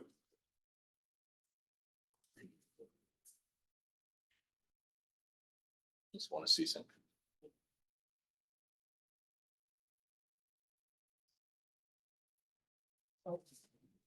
Does anyone have any concerns about that? So what's Take it the up. increase? Yeah. So the increase is. What line is it? So it's in Department 3010, which is finance. It's line number 44001. Which is the big number, dividends and interest income. It's budgeted at 9,077,723. Right, so based on the change in recognizing gains, that methodology change, that was up above 945,000 was the number that finance had provided us. Shane's suggestion is embedded in this 945 is the reinvestment assumption of at 3.25%. And if we take that up to 3.75%, that 945 increase would go to a 1077. So that picks up an additional 131,000. No concerns. Because Do you have concerns, Tom? No, So 131K additional revenue. I have no. when we did the budget, we assumed that there would be a rate reduction in March. There wasn't. And now the indications are that there'll be rate increases. And we're doing this obviously because we know that we've had surpluses in previous years, and this is gonna now put it on the table. I figure if we just, Time for budgeting. if we like at the time that we're budgeting, what people are saying is, okay, you want to go out and buy 1 year, it's actually over that, it's 380. So that seems to be a pretty conservative way to. I agree. To do it. Okay. Anything else on the finance department? Thank you, Shane.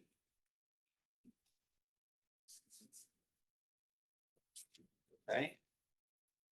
Greg, what's the top number now? We're at 2.8. Yeah, we're, yes, thank you, 2.86 with these changes so far. Year over year increase. Getting there.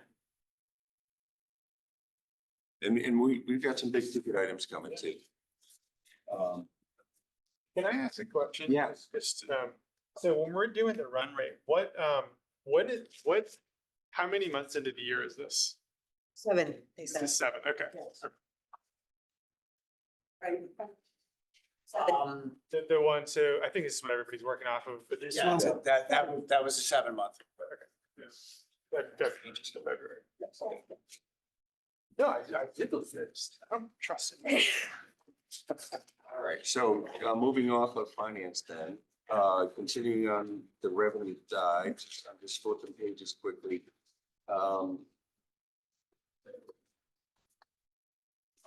The next one that might have a discussion is tax collector. That we usually do, then I had brought that up with Jim when we were having our deliberations or. So we'll do the collection Isn't rate. that usually done the night that we set the mill rate? Yes, yeah, Yeah. but other than the conveyance in the mill rate reserve point, anything like interest on delinquent taxes or the buyers, the tax sale, any comments or? No, I mean, I think that we could probably take it up a little bit, but I think we'll have that discussion later. Based on, like we did, like we did to whatever this year ends up being. Okay, so moving on then. Again, sticking with the revenue side.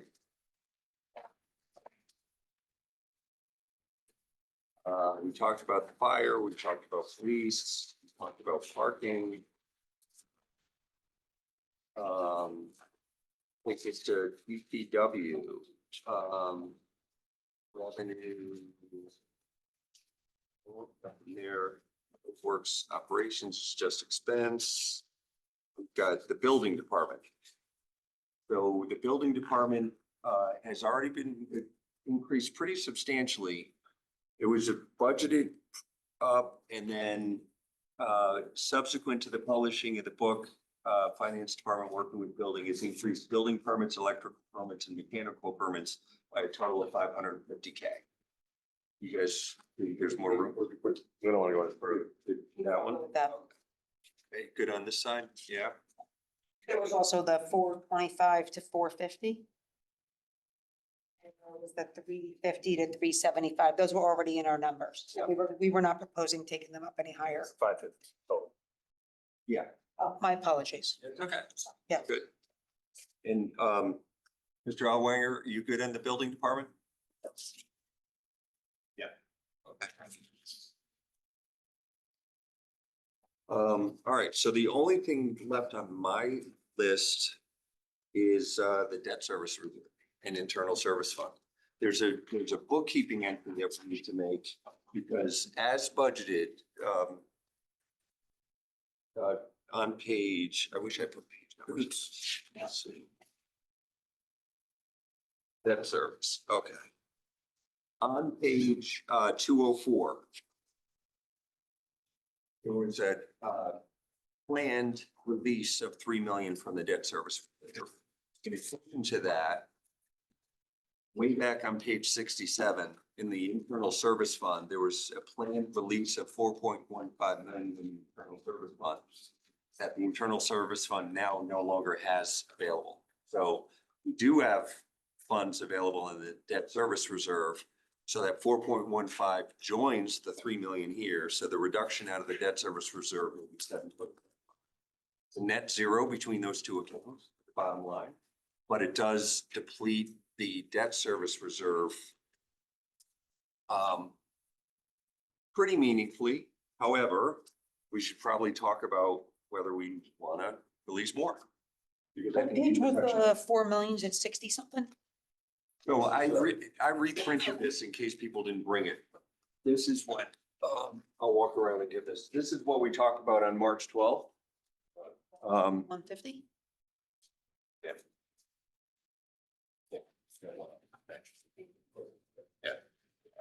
Yeah, you gotta wait your turn. Oh, you have yours already? Yeah, I got it. Okay. Is the right March same one? 12th. No. Did you give 2 to Bob or no? Your second one? No, it's just one, but that's all the thing. Yeah, I think you just. Yeah, we got this on March 12th. Got it. Whoops, raining. Here, I'll take that one. That's for you. Thank you. Still. Here. You.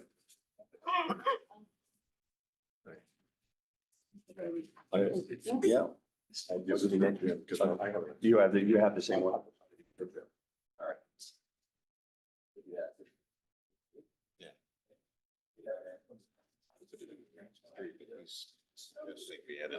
All right, so. Fiscal year 25. As was pointed out in our public hearing on Saturday morning, I think it was Mr. Bobby.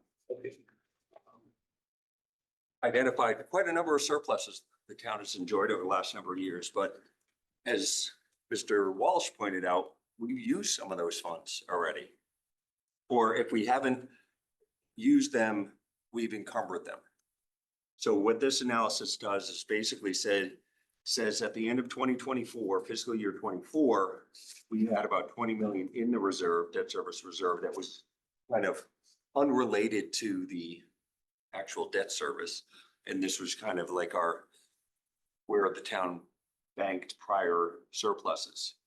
In 2025, we added, there was some activity that we ended that at 17.5. And then we don't know what surplus we'll have in fiscal year 26, but we did budget to release 4 million from that. So that takes us down to the 13.5. And now, as I pointed out a moment ago, we planned, the first select person planned to release 3 million from the reserve. You have to add to that the 4 million 150 that was expected to come out of the internal service fund, but now has to come out of here. We got an update earlier about how much we needed to set aside for the fill pile, any remaining liability. And that's the footnote A, 11.974, which is 7974 previously set aside plus 4 million. And that takes us down to about $2.3 million available. Now we do have another 4.4 of unrealized gains hasn't been liquid, but will be available at some point in the future, but not necessarily liquid now. But if we wanted to, we could use another 2.3 million. This is what I was saying. I think we should talk about this in connection with what happens when we have to make sure that fund balance hits that 11% threshold. Because if we don't, like I think we budgeted more accurately for revenue. So unless something dramatically positive happens on the expense side, maybe we just don't have the surplus to fund fund balance at the end of the year. And this would be. Yeah, and so on that point, and I'll come to you next, Mr. Rock, but up in the corner here, upper right of the screen for the expenses, we have a do no harm policy of maintaining our general reserve of fund balance of 11.76%. Based on our budgeted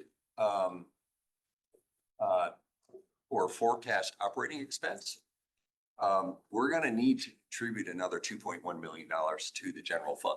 We're not budgeting for it. So in my mind, I think I was comfortable not budgeting for it with the expectation that we had this 2.3 available for that. Yeah. So I'm kind of reluctant to use this 2.3 because I mean, if we used it, then I'd want to put something in for that to maintain the 11.76. It gets back to the same place. So this kind of, yeah. You also will need about $500,000 this year. Are you, because Based on expenses this year.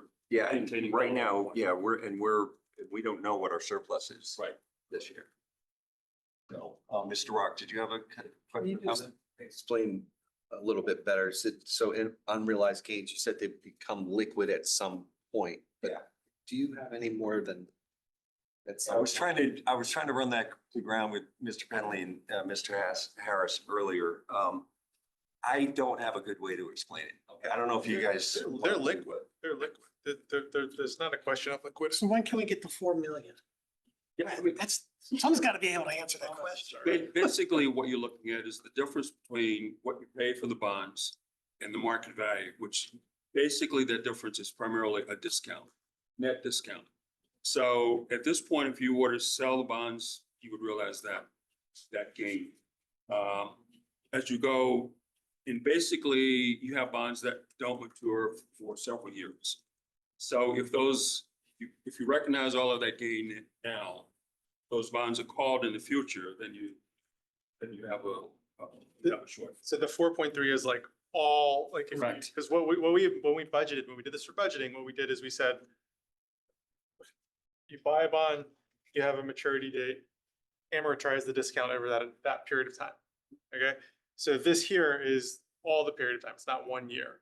So you'd be bringing it all forward and potentially you sell something and you take a haircut. And so But it's on our existing portfolio, right? Correct. So I imagine that we have maturity dates somewhere ranging from tomorrow to 5 years from now. Several years. You know, So in terms of what we recognize this year is we looked at if you have a bond that has 3 years of remaining life, you take a third of that into income this year.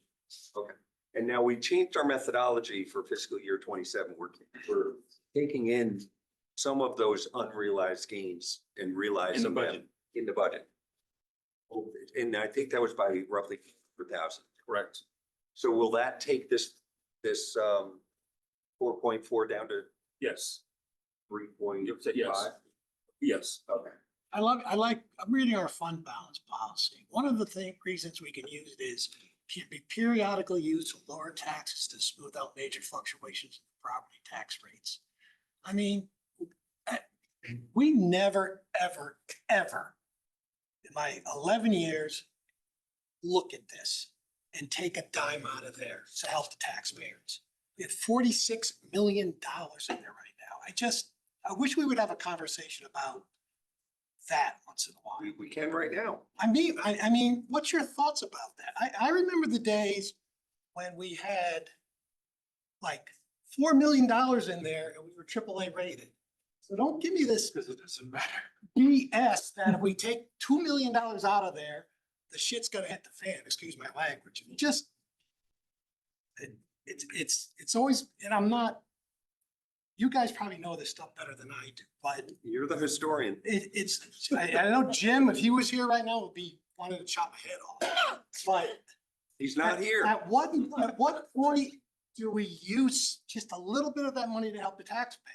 I think, Jim, we did talk about this, just so you know, and I think that Jim, we had a number that we were thinking. I think you guys had some conversations, Craig, you and Jim, on this matter. I don't want to speak for him, and of course, he'll be here tomorrow to speak for himself. Yep. But I think there was an expectation that some of this money would be used. I had written down 1.5 million. But Amy, Possibility, but I would honestly want to defer to someone like you and Jim, John, because I don't know the whole We history. can talk about it tomorrow night when Jim's here too, but Yeah. let's play that hypothetical out. Let's say that we take the full 2.3 that's available here, right? sorry, hold on, can we, because I think we're talking about two different things now. So Yeah. like, let's just for everybody who's watching clarity, like, we have a balance of some money that we've set aside for That's- specific contingency, the so-called debt service fund, an ill-named fund, in my Yeah, the opinion. name is. I know. It makes sense. And then we- Piggy bank. Let's call it Right, the piggy bank And then we have this sort of amount that we are supposed to keep for credit rating. for credit rating purposes and it's supposed to be balanced relative to our annual expense budget. Right, So, so that's the um, 11.76, so yeah, we and I have just- roughly 380,000 in operating expense times 11.76, that gets the 40-something million in the. But just so as a point of clarification, when you guys were saying you had anticipated, you weren't talking about taking from fund balance, you were talking about taking from debt service fund.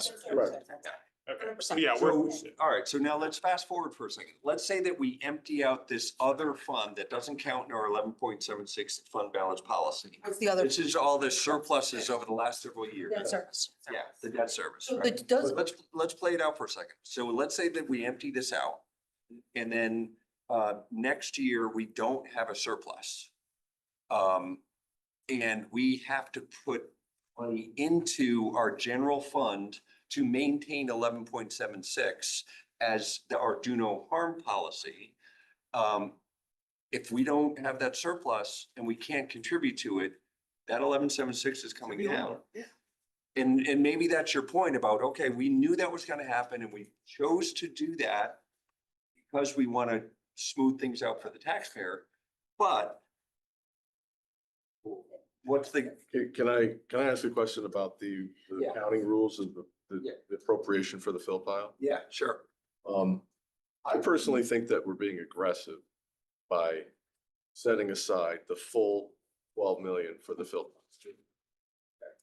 I don't know what the legal rules are. Just because this year we got an update that it's gonna cost 12, 13 million, we've now identified it when a year ago, we only had 8 million here, when we knew that it was more than 8 million. So we could have said, well, we think it's gonna be 12, even though we don't. So it's sort of like a real. Yeah, and I think we have to be a little Explain. bit careful with the fill pile stuff, because we can have a conversation in executive session in more detail. But we have to be a little bit sensitive to that. But I think in general terms, I believe what we've tried to do is say, hey, look, as we've had these surpluses over the last handful of years, instead of putting it blindly into the fund balance where it goes to die, we'll put it somewhere else so that we can then use it. And then initially, we didn't have enough to pay for Penfield or the fill pile, and we've built up to that. Now we've used what's in there to pay for Penfield, so that's good. And now we're at a point where it looks like we have enough in there now to cover. Based on the information. Based on the information. So, You also have receivables that are not reflected. Yeah, and that's noted. I was gonna bring up, but I guess my question is that I wasn't part of it because I wasn't on the board. Yeah. But somewhere, I guess in these discussions, someone made the decision that the fill pile would be paid out of this as opposed to maybe bonding it. I mean, like, Yeah. why wouldn't that be something that like, future taxpayers, not just the ones that are living here in the past 5 years that got zinged with it. Why wouldn't you spread that over? If you were doing an assessment in a country club, you wouldn't, just tax the people that are using the pool that day. I mean, it would be spread out. Well, and I think I just want to know the philosophical decision as this to is where I paying it. wish Mr. Walsh was here, Well- because he touched on it a little bit on Saturday morning. And he said that, what we tried to do is use the surplus for things so we would not have to bond and so that we would not have to increase taxes for these I think one-off we items. were really nervous at 3 or 4 or 5 years ago. We didn't know what the cost was gonna be. And we were just nervous. We wanted to put money aside with an understanding that maybe the money we put aside wouldn't cover the whole amount. So that's what we were concerned. And I appreciate that. I'm playing a little bit as devil's advocate because I just want to like understand how we arrived at the decisions. But the other thing too is I have never been really given a timeline or a deadline as to when this has to happen. And to me, it buys me time. I'm not worried about this thing going to zero when I've got 12 million of it designated for something that I don't even know if we're gonna. Well, I do. When we're believe gonna that do it. Gonna start So- incurring some of those expenses on the But, remaining. we don't have a plan for that. Well, we'll have to discuss You know it. what I It's like we have to discuss in executive session. You're falling out of your skin here, which I think we got to just take it Right, but- offline. So I think that makes sense. But can I just ask one qualifying question? Yeah, When you mentioned that we have this 2.3. Yeah. The 2.3 number. Yeah. Does that include making sure that we're covered for the do no harm for the end of this year? no, that's the 500,000. 500,000. So if you took the 500,000 off, you're at 1.8. So I think the number we had talked about was, when we were talking, I had jotted down 1.5, which basically is using almost all of it. Well, I mean, in fairness, to be honest, when we had our caucus. We thought it was $1 million higher. Before, Yeah, we thought it was 7. Yeah.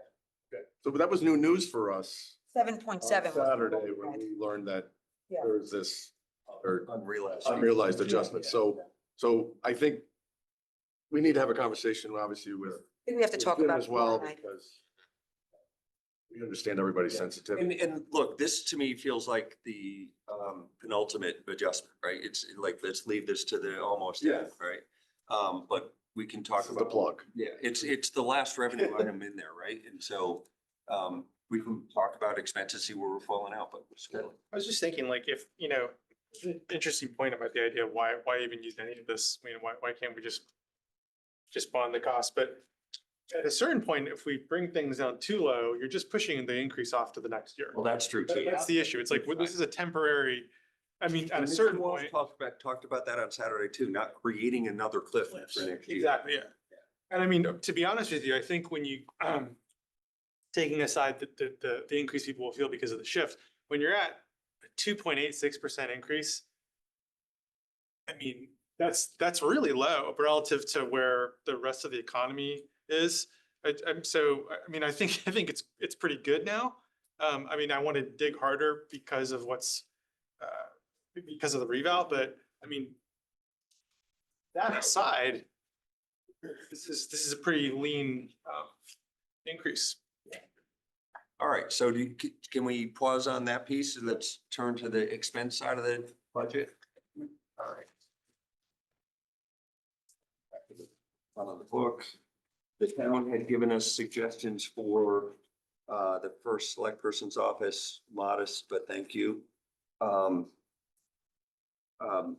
I wanted to talk about register of voters. And We go page by. Yeah, we'll go page by page. Front down, Discuss that. All right, so. because we have stuff in the first. slide. Okay, so first select person is on page, the expenses are on page 28, thank you. Okay. We'd like to just discuss this, the open COO position. We're asking the town. In a tough budget season, to consider, at least for this year, deferring hire of that position. It's a lot of money. We have, and it's not just because we want to hear the taxpayers paying and not be adding people. I think you did a great job of not adding people. And we understand the requirements of the town charter. But, you know, we would like for you, I guess, at least to express like why this position is so vital. And maybe even explain, like, you know, we feel that this position has not always been part of the town's budget.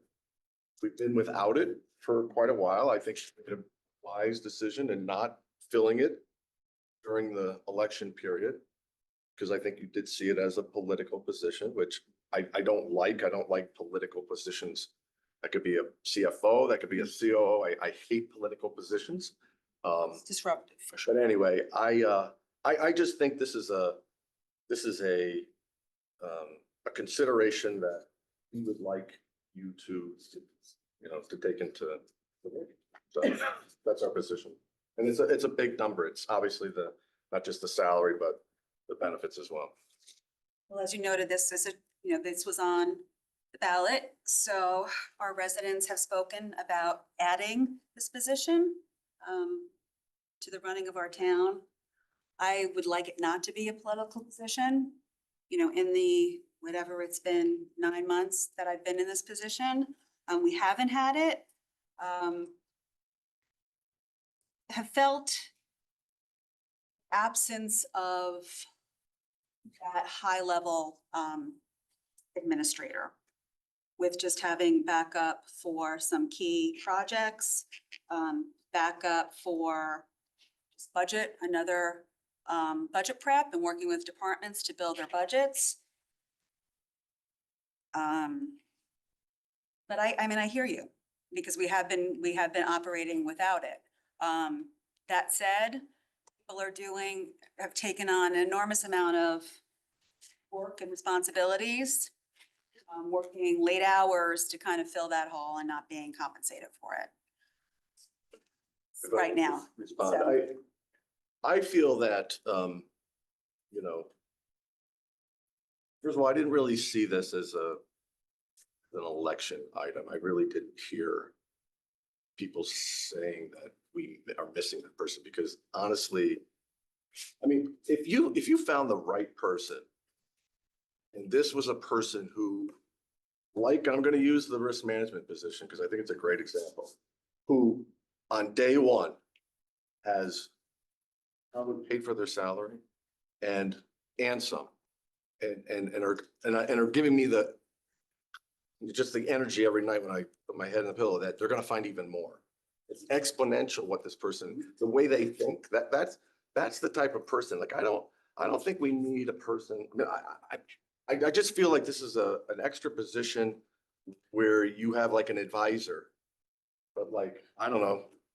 I mean, I think if you have a great CFO and a great finance team, you don't have to worry about your budget. You don't need a person to do that. And unless this person is like coming in and like building out, you know, development and bringing commercial business, that to me is, okay, you're adding value. Well, this person would be working with department heads for strategic thinking and planning in terms of economic development. And the taxpayer, it wasn't really, I think, an election talking point, because we've had a CAO or a COO throughout Ms. Kupchik's administration and for Mr. Gerber's administration. I appreciate what you're saying, Jim, and what the first select person saying. I think the charter requires us to have this position, whether we like it or not. It does say the chief operating officer shall be appointed by the first select person. It's one of the positions that's designated in the charter. So I don't disagree with what you're saying. I understand what you're saying. Respectfully though, John, we have had a shared title of COO and CFO. Yeah, but this is the new charter now I'm quoting from. So Right. before, you're Right. right, before, that was the case before they passed the charter. Now we have this charter provision that says shall be appointed by the first select person. I put it out there. No, I If get you it. guys feel that this is an end all be all position. No, and no, it's- no, I and it's gonna don't. have the same impact to the risk management, then by all means, we'll leave it in. No, I don't. I don't think it's the right time. I haven't been given a good. Yeah, I get what you're saying, and like I said, I don't disagree with you, but I'm not sure we have all that much discretion there. That's all I'm saying. So, but I'll listen to everybody on this. Mr. Owen? Yeah, I agree too. I think you make a good point. I almost would like to think that the person in this role would look across the entire enterprise and really be the person to identify additional efficiencies in the structure that you're not able to get to, no one on your team is able to get to, and that they provide an added value by coming back with an analysis that says, you know, we really did some deep thinking about how this is structured.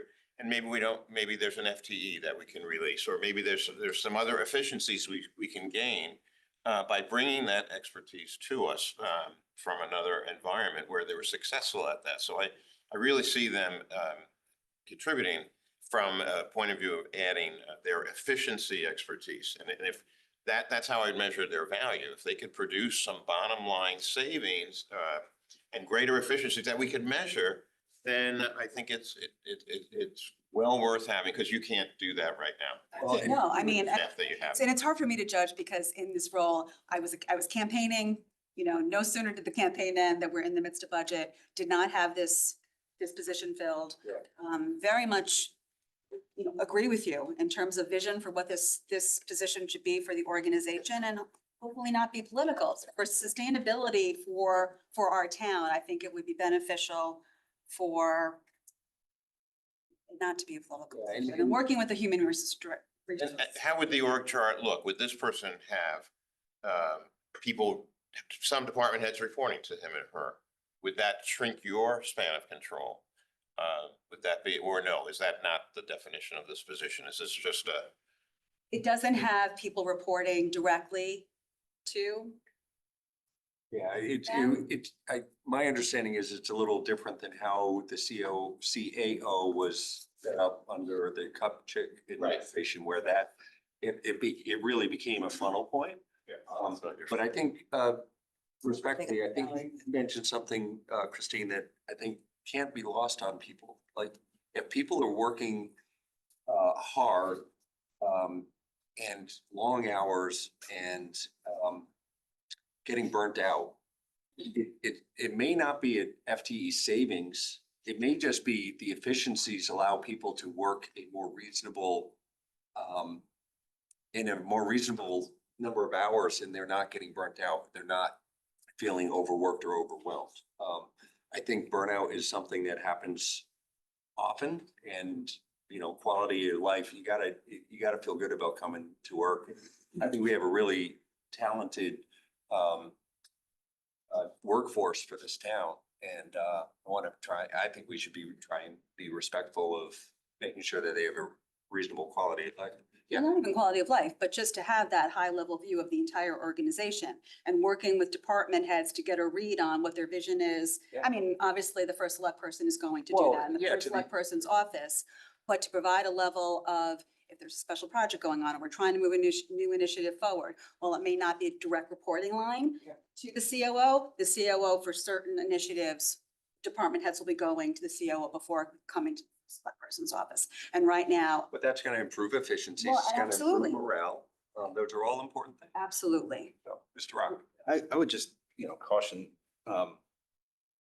board here not to get into, we might be overstepping.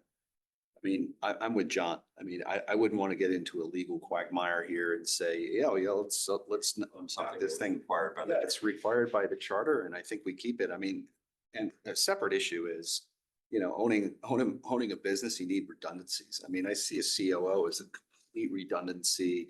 It helps with attrition. It helps with, you know, helps with that. CFO leaves, you got a COO right there. You need bodies. We are a town of 500 people, employees, and we spike and then we go back down. You just need extra hands at the high level. And I think that's correct. I don't think even if we wanted to, I don't think we have the authority not to fund this position. But I do agree that, you might get some savings here anyway, because and maybe I'm not speaking out of turn here. You want to hire the right person for a position like this, and maybe it's going to take you next September or October to find out. Maybe not. I'm just saying. So my point is, you need to make the effort under the charter to find the person. And we unfortunately, or fortunately, depending on your viewpoint, I don't think we have the authority to not fund this position based on what the charter says. But Mr. Myers, I do appreciate your point. I get it. And if this was before the charter, right? The new charter, I might tend to agree with you. He is Mr. Charter, by the way. Yeah. Yeah, I was on the one that didn't pass. I'm probably gonna make a real fool of myself disagreeing with John on something that is absolutely his expertise. You still have time to not make a comment. It's too far. I've gone too far. I actually don't read the charter as requiring us to budget this line, because you can appoint Tom to be the COO. You could appoint Ben to be the COO. That begs the question of, who does Christine think should be the COO? And it doesn't sound like there's capacity within the town. I don't think that's a rational argument too. But Based on the way the charter reads, that's absolutely the case. And I was going to jump in. I was just waiting for Jim and you guys to finish, but the charter absolutely does state that. And I think the other question, and listen, I think that hiring the right people for the job, and we do see it with the risk manager, is the most important thing. I don't think our hiring, certainly with our controller, and we'll talk about that when we get to finance, but there's not been great hiring, and it's very, very disappointing. It's essentially, we've wasted a lot of time and resources of the town. But as far as this goes, we have done without the position, and we did change the communication director structure from what we were originally told and agreed upon at this board as a part-time position with no benefits, to bringing that person to full-time. So I think that we'll probably have to get into this more tomorrow night, because I know that Jim is going to help this, but he would hope that for the sake of the taxpayer, there would be some kind of negotiation and give here, because we've been living without the position. And quite frankly, the person that was in the position was a liability. And I'm not going to get into names, but it was a disaster. Well, and if I can add, just chime in on that point, I think if I think back to prior administrations, I'm gonna go really pretty far back. I think this town got into trouble when a COO and CFO were two very big jobs being handled by one person, right? And we had a part-time chief of staff. Hold on, that was the other point that I was gonna make. You kind of stole my thunder. Sorry. If you skip back to the Tetro administration, he didn't have a COO. He didn't even have a full-time chief of staff, part-time chief of staff. And clearly that was an effort to try and manage expense, but it got the town in trouble because you didn't have enough eyes looking at the right things. And I'm not gonna point fingers or blame or whatever, but if we're not adequately staffed on this stuff, we set ourselves up for potential problems down the road. So. And I don't disagree with that at all. I think it's absolutely critical, and it's very evident that, I think a solid right-hand person is absolutely needed by you. And I think right now that does seem to be missing. I think that, but I don't know what the right answer is. I don't know that it's this position. I don't know if it's elevating position. I don't know what the answer is. And obviously that's not my job at all to run or recommend your organization. But I think it's obvious that you would benefit from having a sound person there. Stark. I'm not a lawyer, but I play one on TV. And section 9.1 of the new charter says there shall be the following of town officers as necessary. Your definition would took away the as necessary. You're right. I portion. just was reading that right So now you, too. I think Jim's got a point, except the counterpoint is that I remember when Brenda tried to do charter revision, she wanted there to be like a town manager, right? And I think that may have been the genesis of this. Well, I mean, there was a CAO that, Yes. that was. She had it, didn't she? So I think on balance, it's a good To a idea chief of staff. to have. I do think the as necessary gives you a little wiggle.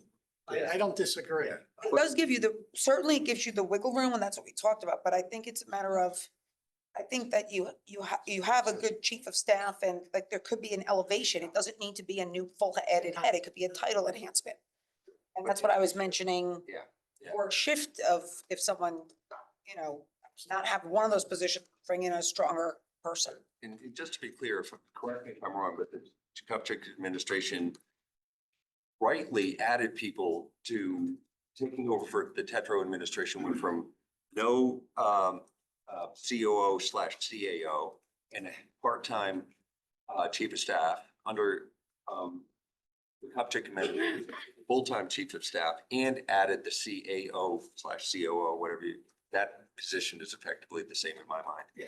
And I supported that. I voted for it. I thought it was important to have those people in place. And oh, by the way, there's always been a CFO. So I think if we were to take the step to cut this budget, I can't support that because I feel like it's just too important to make sure that Steen has the right support. But I do appreciate the point that it's gotta be the right person. Could I just say something? Yeah. So I really appreciate the point too, and I'd be reluctant to take it out for everything we've discussed. Like, I would rather see use of that debt service fund than taking this, because this money, if we were just looking at singularly, it's not gonna change the budget. But it does seem like we've had so many conversations just as this group of, not necessarily the COO position, but other positions where we're like, why don't we have an auditor, an auditor, things like that, where we're actually, what we've been saying is budget more money, get this position filled. So I don't want to, this cycle, take the opposite, approach. So that's, I think And I it's a think we're good gonna point. go there when we get to finance, quite frankly, about some of that, because that's clearly a weakness we have. Anything else on the first selectman, for first select person's department? Okay. All right, so town clerk expense.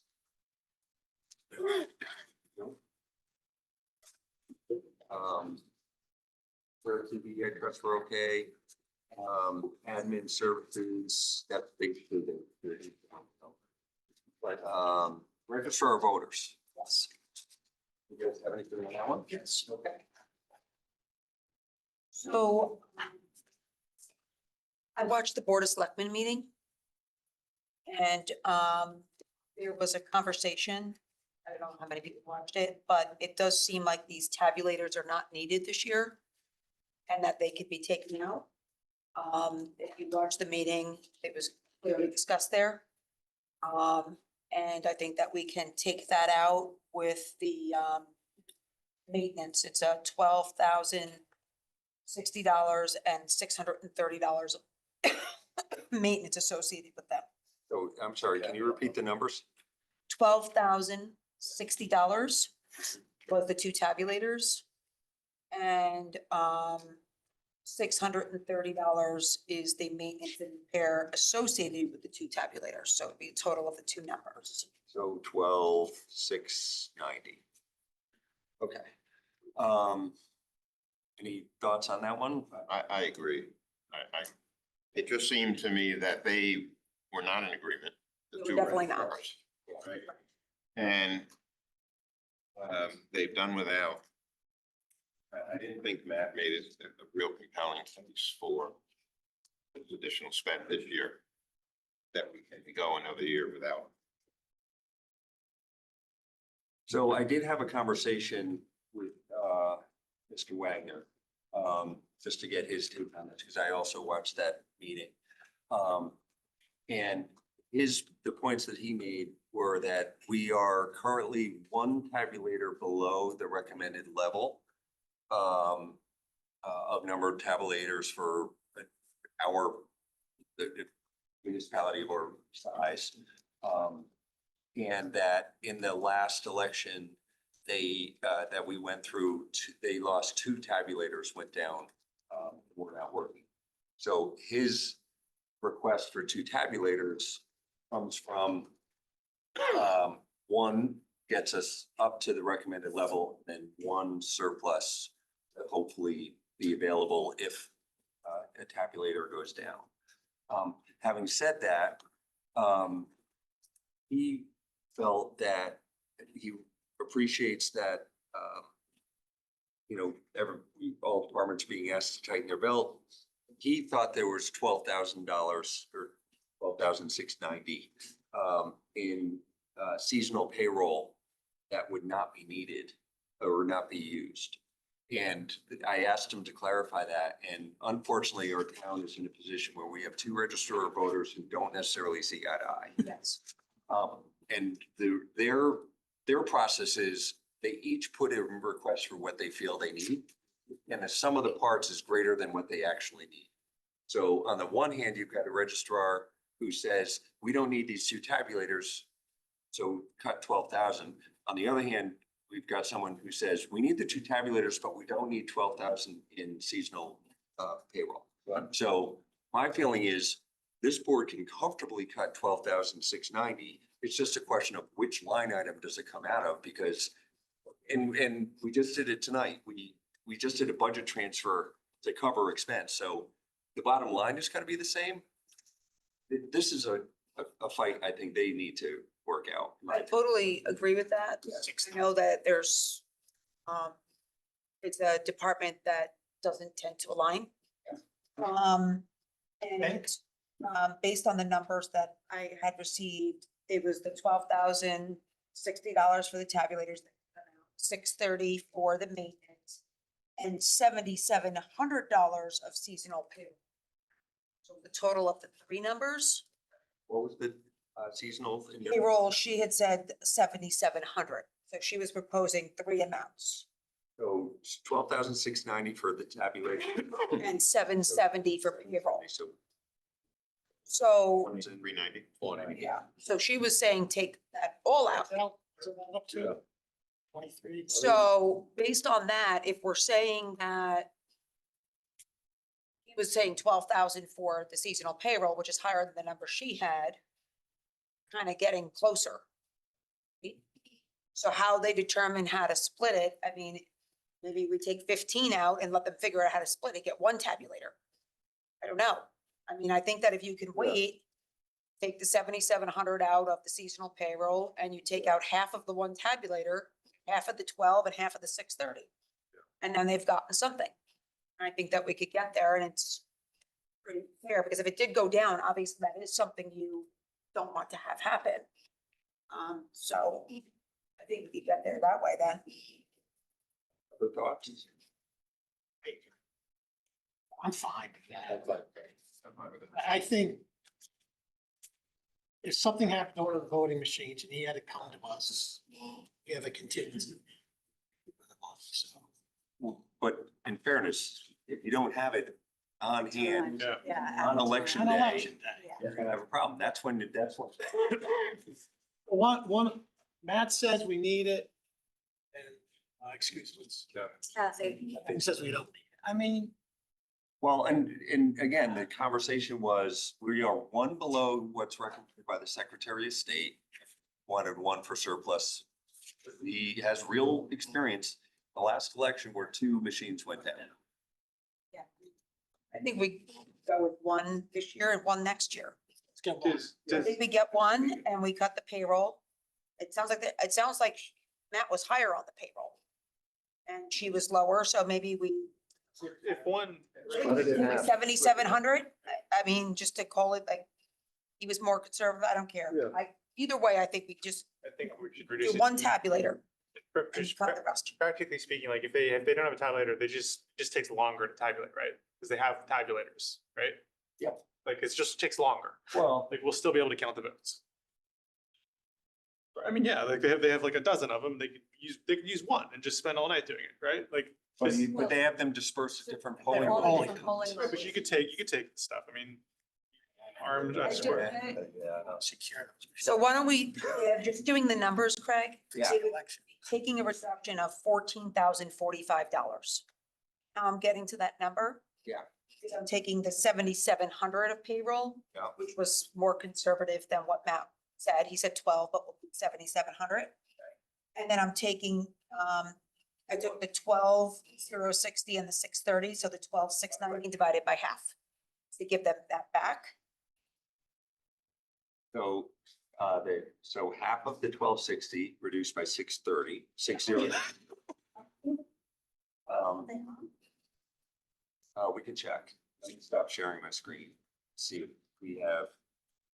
I don't see them. I don't see him.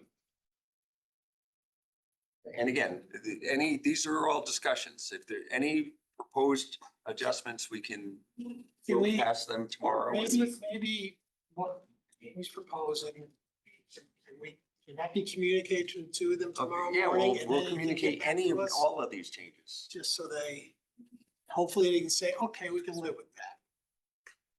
All right, so I want to make sure I got these numbers right. So the maintenance and repair was, I had a 15. 630. And if you want to confirm that with him, because 30. 630. Yep. So capital outlay goes from 12060 Zero. divided by half. Oh, yes, to half, exactly. The maintenance was 15,320 cut by 315, so 15,005. Yep. And then seasonal payroll is 121,255. Goes down 7,700. Yes, That's a total cut of just $14,000. should be 14,045. 14,045, yes. Okay, perfect. I can't see that far ahead. Okay. Good on register of voters. DBA, anything pretty low number. Town plan and zone, really meaningful. Nothing. I am sorry. I just back up from page 40. There was a proposal. This was something that Jim wanted to bring up. It's very small. You didn't speak to it, but it was $2,000 on the T and L because it was going up. It's like one of the few budgets on T and L that were going up on page 40. He wanted to propose cutting that $2,000, but he can speak to that if you want. I'm just gonna throw it out there as a note. 120. Most of it was flat. He wasn't really sure why that was going up. So it was just something he eyeballed, and you know how that's his hot topic. He's not zeroing that out. He just wants a No, 1,600. it's going up. For whatever reason, they're going from 2,600 to 54. Okay. So, and that's the highest it's ever been. Where are we on the year-to-date actuals? I don't know where we are. You want, here, hold on. Have it. Yeah. Period. She was on it, Emmeline. Was on earlier. Who's that? Emmeline. The T and L right now, we're at 37. Oh, no, we're at 2543.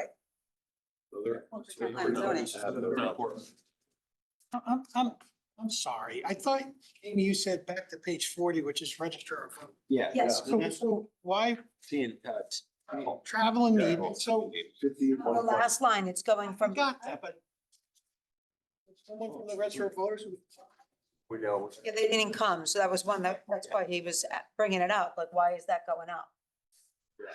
And Well, they're half a year and they're already at almost their full budget. Right. Same thing we were doing for, No, but I mean, if you look at the past 5 years, they've always, it's yeah. never been yes, over. and none of, like, a lot of the other budgets, like even bigger budgets have all remained About flat, this year. trying to be considerate. I mean, doing things 100%. maybe remotely, things like that. Okay. I just want to make it. Thank you for, Sorry. no worries. All right, so now TPD, nothing, probate, historic district, back onto conservation. Have a probate one? Oh, you have a probate one? Yeah, I thought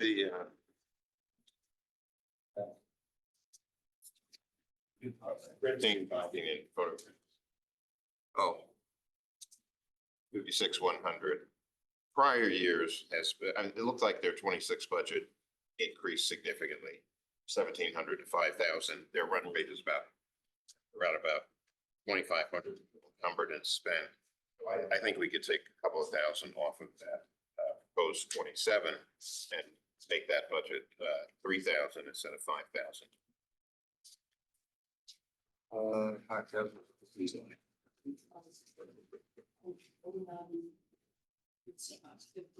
Where are they now with expenses on that?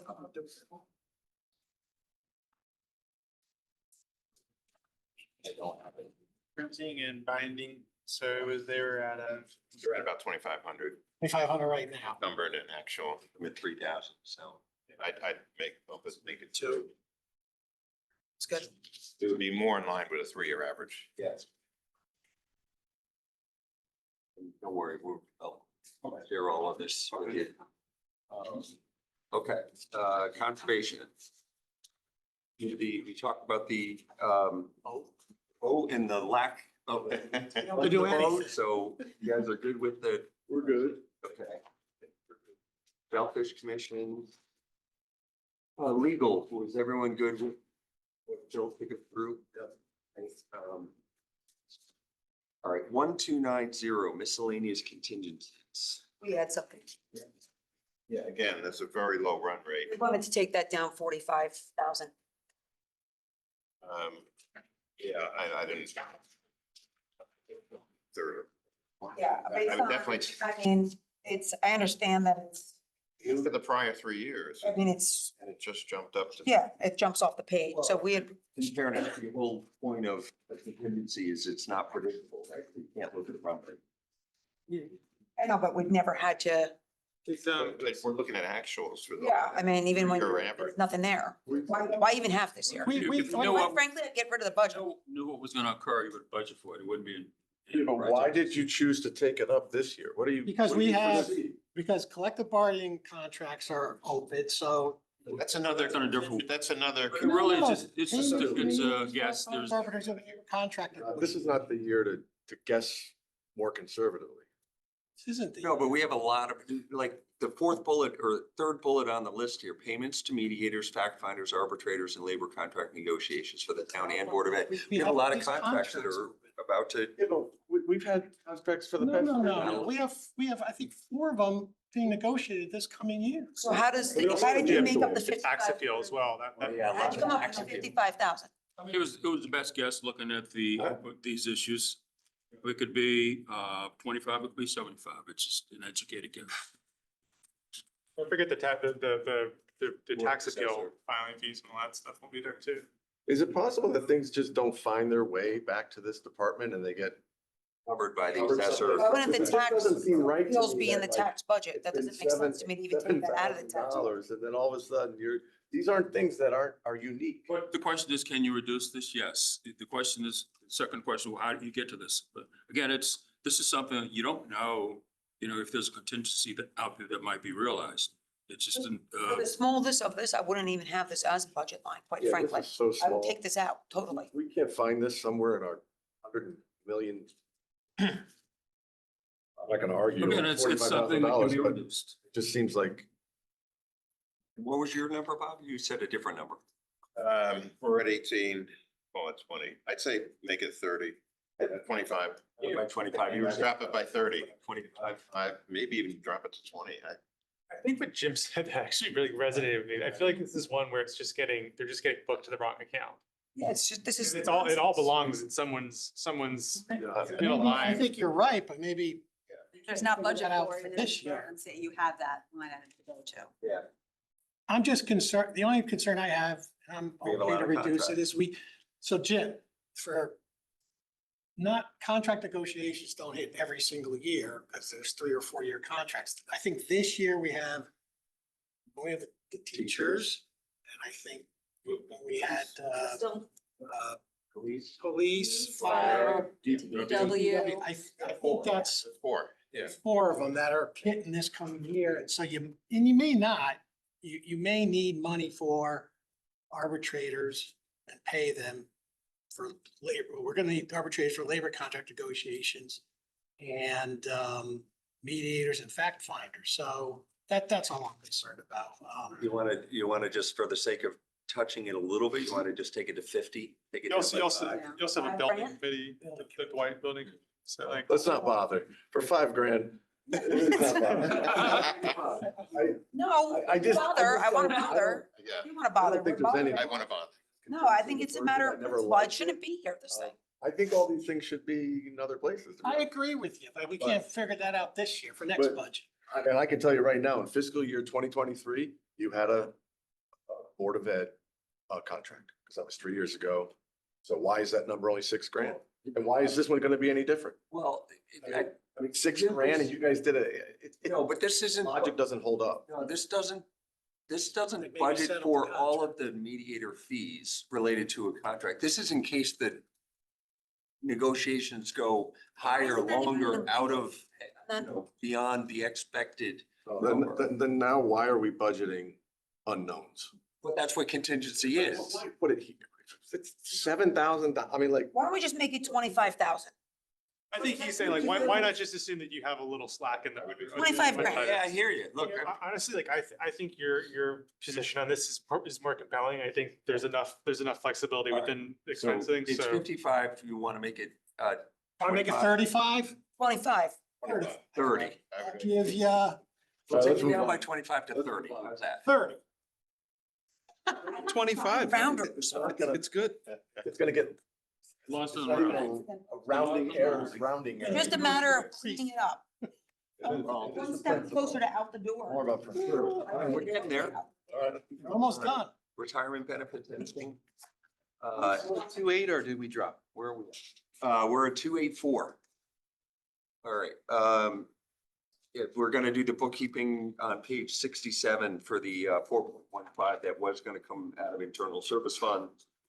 For the, it's gonna come out of debt service instead. That's budget neutral.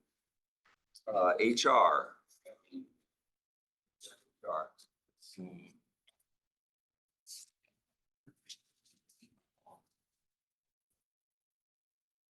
No. No.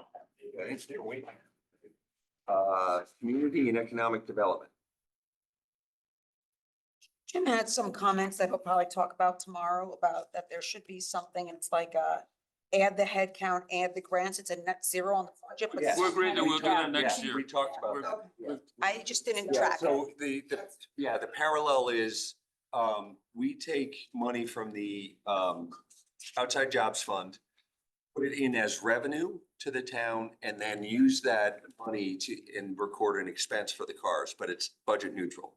What we learned in our discussion with, Mr. Bernard was that what's budgeted here is not the whole story, because they're using grant money to just pay for somebody. And we're saying, let's take the grant money in as revenue, and then we'll record the expense. So it's net neutral, but we'll do that next year, we said. Yeah. Okay. Okay. Harbor management. Nothing. Okay. Zero, or page 78. Yes. Another contingency. You know I was going after it, come on. And Bob's gonna agree with me. We've been eyeballing each other. Listen, I wanna take it down. Yeah, With so, this one, we can't. yeah, Can't talk about it. no, we, This is, Right, but the we, details are in executive session, but. No, Jim On the Jim wanted to ahead. jump back in. There was a question. And maybe if we have to go back in the executive session on that other thing that you talked about, then we could talk about it tomorrow, because he said, based on the conversation, there was 250 extra that was for the, that we talked about, and he was proposing a cut of 125. But we could talk about the it one at the tomorrow. bottom, not the one by department head, not There the was a budget no. one. oh, You know okay, the one. okay. Yeah, so Okay. we can't get into detail, but the There was a number lot of- he was- 125 is what He you're. had said there was a That would be the 250 proposed extra cut. based on what he was recalling and discussion, but he was gonna propose cutting it 125. Yes. Can you like give us advice tomorrow on that? I think we need to do it in the We next. can't talk about it. No, I know, No, but if in you terms of think it's something. Just tell us if the 125 We're is. gonna go to executive session. Yeah, You don't have to give us an answer now, just think about it overnight, You want right? to take it down by how much? 125, half of that. Like leaving half of the, there was Half of that. 250 that was Right, supposed no, to, no, right, So just, right, you yeah, know, right. and it was going to be taking half of that to leave. Okay. some. Yeah. So that was the proposal, was to take Okay. half of it. I understand. Just trying to spread the wealth. Yeah, okay. Let me just catch up here. Yeah. 6. And, you're gonna make Mr. Wanger the bad guy? Yeah.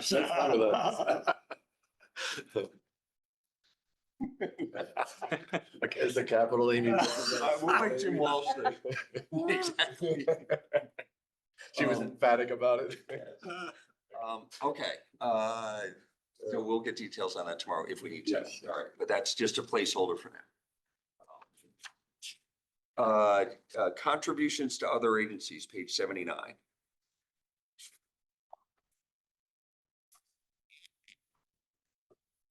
All right, I get this one.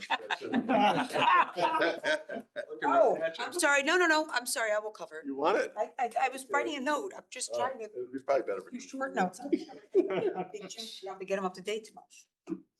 Okay, this one pains me, but I will bring it up while Jim's not here. So I think that the thought was that I never thought in my life I'd be saying this, but the cutting the 10,000 for this year's for the Norma Free Breast Center based on the fact that it is there's concern that it's going to open us up even further to every single different agency that can come and ask for anything.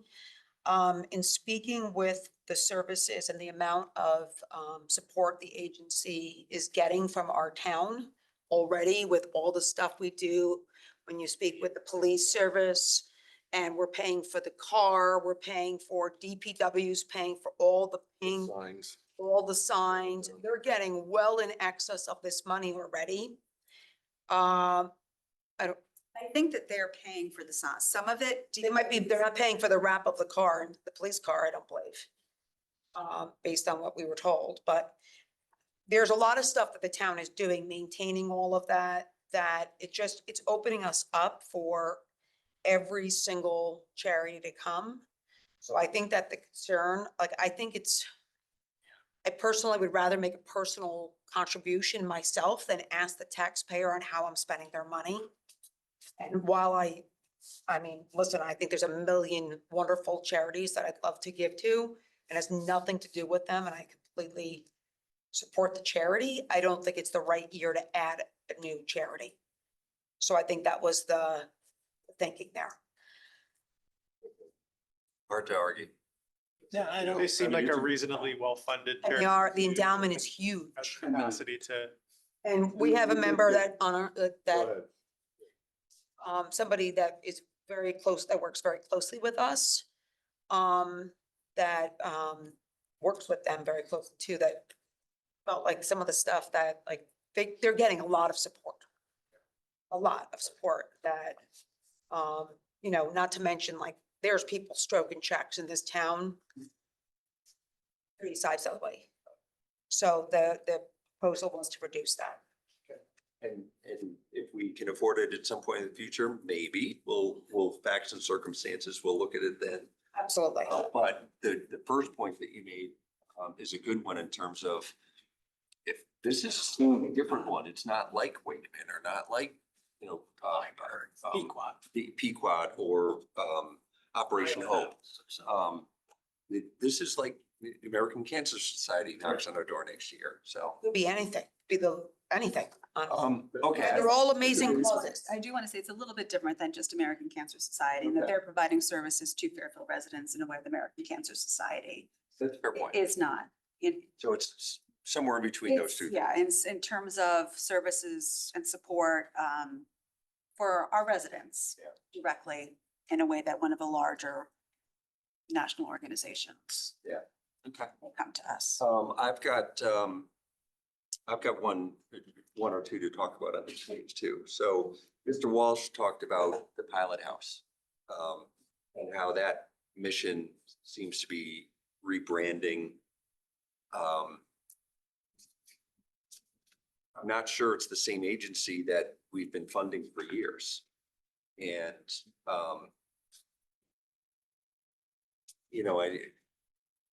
I was looking at the pilot house and wanted to talk a little bit about whether that's something that we want to consider. Yeah, Mr. Matola. And maybe this is our fault, but I wouldn't do it this year.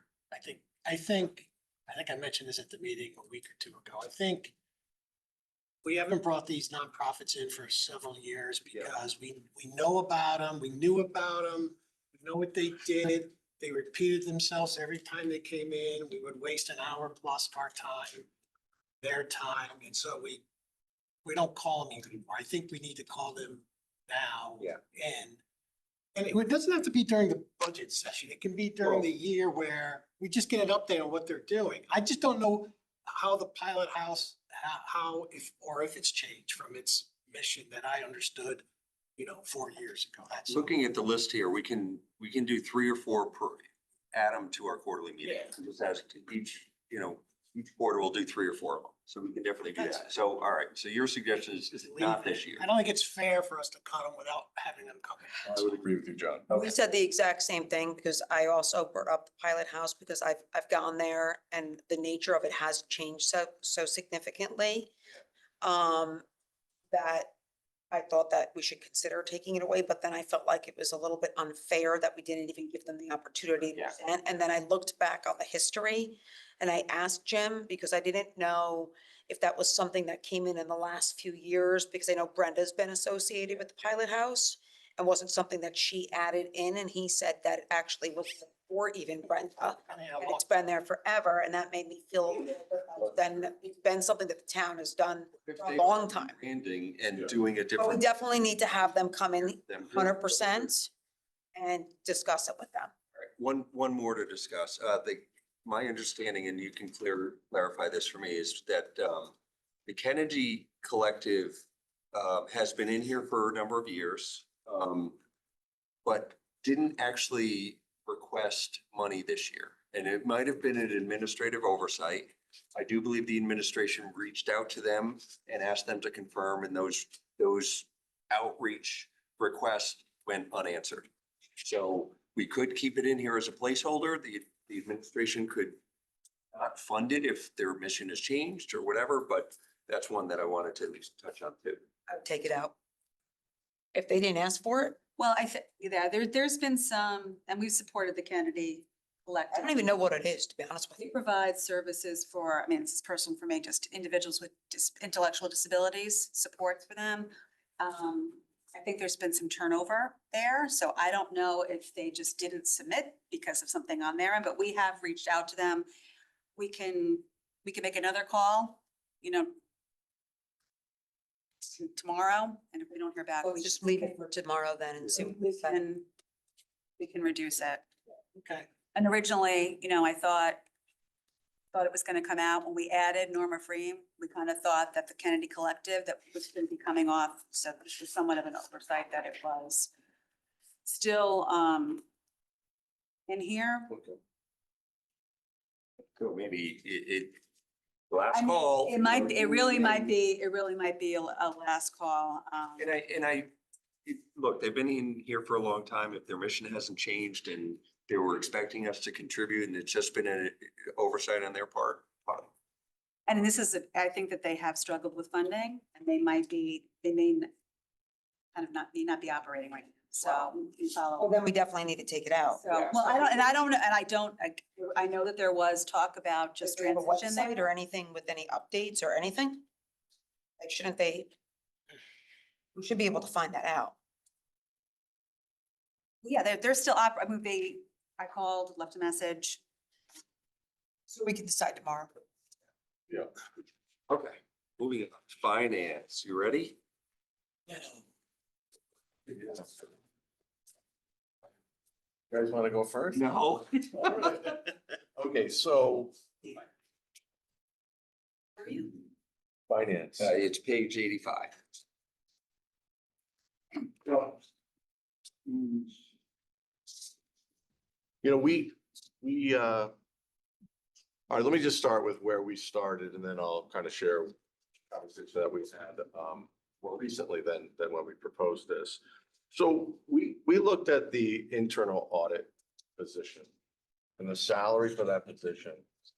And we felt that, I'm just saying from my own experience, if I was running a finance department, and I just lost my senior auditor, much like a teacher, when a teacher retires at $120,000 salary, I go hire a young teacher, a new teacher, and I pay them 60, 70, whatever the going rate is, and then I grow that internal auditor back to being a senior auditor. I wouldn't go out and hire a senior auditor. I don't think the town needs an experienced senior auditor unless you're telling me that like the only starting salary you can get for an auditor is $150,000 or whatever it is. So in my opinion, I think that the internal audit salary is overstated by at least $30,000.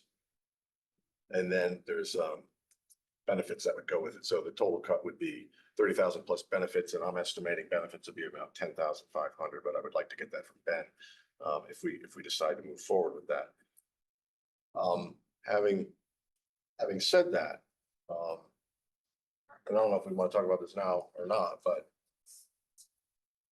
we believe that if the opportunity comes to hire a controller who has experience in this town and requires more money than what we currently have in the budget, we would maybe want to offset that reduction on the internal audit line to increase the budget that we have for a controller. So not change the bottom line, but Well, I wouldn't say, there would be still some net savings, but I think we were talking about taking the comp of the internal order down to one I would take- 25, I would take, Did that, no. yeah. more reasonable. 30, what's it? And then the controller taking it up to, Oh, no one told me that. Okay, that's news to me.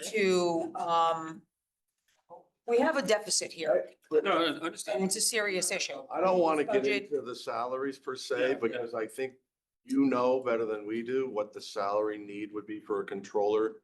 And I think all I'm saying is that I'd like to offset whatever that ask might be if we can get somebody of that caliber and reduce it with the internal auditor. And I'll be honest with you, I would suggest, I'm suggesting we do this. There's nothing to do with the controller. Okay, it has nothing to do with the controller. This just happens to be an in and out. But I firmly, strongly believe that the internal audit position is I did internal audits straight out of college. It's the first job you have. I mean, you can get somebody with a 65 year or 2 years of experience, a small public accounting firm, whatever, that could come in and would love this job and they could learn the entire organization. They can go anywhere they want in this organization. They can go into IT, they can go stay in finance. There's a lot of opportunity. So I strongly encourage anybody who wants to start their career to go through internal audit, but I see that as like a younger starting career and a lower salary than what we have budgeted. Yeah, and I think that's possible. I'm looking for someone who I don't have to train. I don't want somebody who's just out of school, who's spent a year in public accounting. I want someone who has experience and who can add value, early on, as opposed to taking 2 or 3 years to get up to speed. Having said that, I don't know that it's $150,000 job. It probably isn't. But when we started looking at this, I don't know what kind of person I'm going to get. So I do think there's the ability to move it down. I think in terms of, the job that's most critical right now, it is the controller job. And if I've got to spend more money there, if I got to reallocate, that's where I would reallocate it to. But I would not want to hire, someone who's had a year or two of internal audit experience. Okay, just for optics, and I'm very sensitive on like how much people make, and this is a very top heavy finance department. My senior auditor would never make more than my controller, ever. I don't care how Definitely. much experience they have. Your controller is the absolute most I important. agree. person As I in your said, department. as I said, to me, that's the Without a most doubt. critical. That's the most critical. And the one Literally the person, that- the one backbone to person all that the this policy. board and the town Finances. that just knows that that things are going, I mean, Tom, to be honest with you, your background is not municipal accounting, right? Correct. And you're a great big picture CFO, could honestly be a great CFO / COO. And if you've got a strong controller, No, that.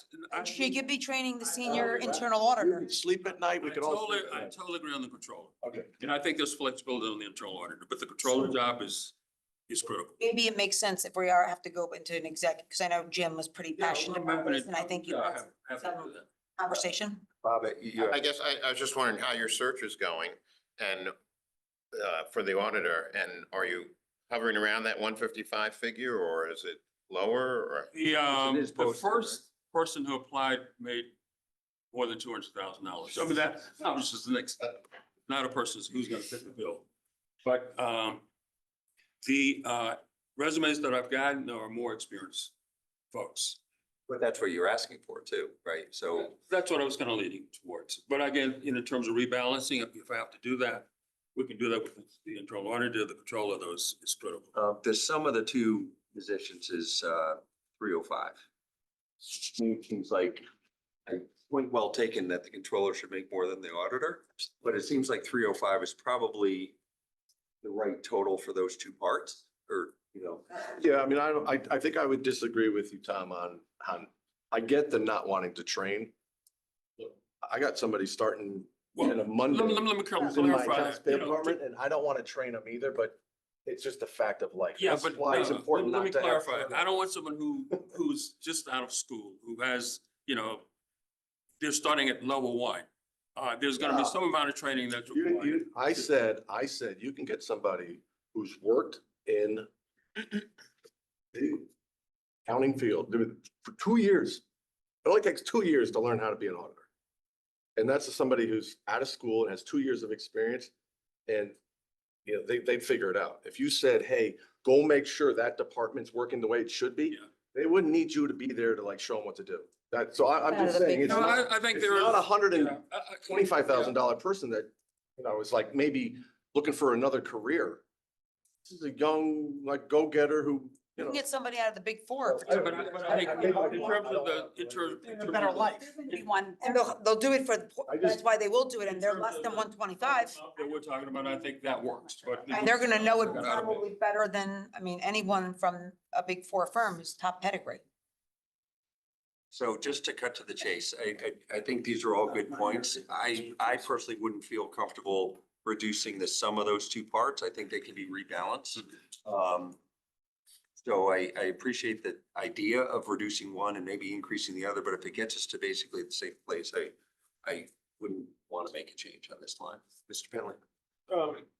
You guys just did there was like a name for it, but it was a survey to figure out where people's comp was. We can look at the classification study. Yeah, so I mean, that might be a good thing to peg it on. And I don't know if, for example, I guess what Jim is saying is rather than budget for a senior auditor, it's junior auditor. It doesn't even have to be junior. Is there such thing as an internal auditor as opposed to a senior? Yeah, we can look at that. Certainly. Internal auditor. That's a The way it's major called difference. internal That's a Major job we internal can- audit director. We have flexibility there. We have flexibility. But So this money is in the salary line item.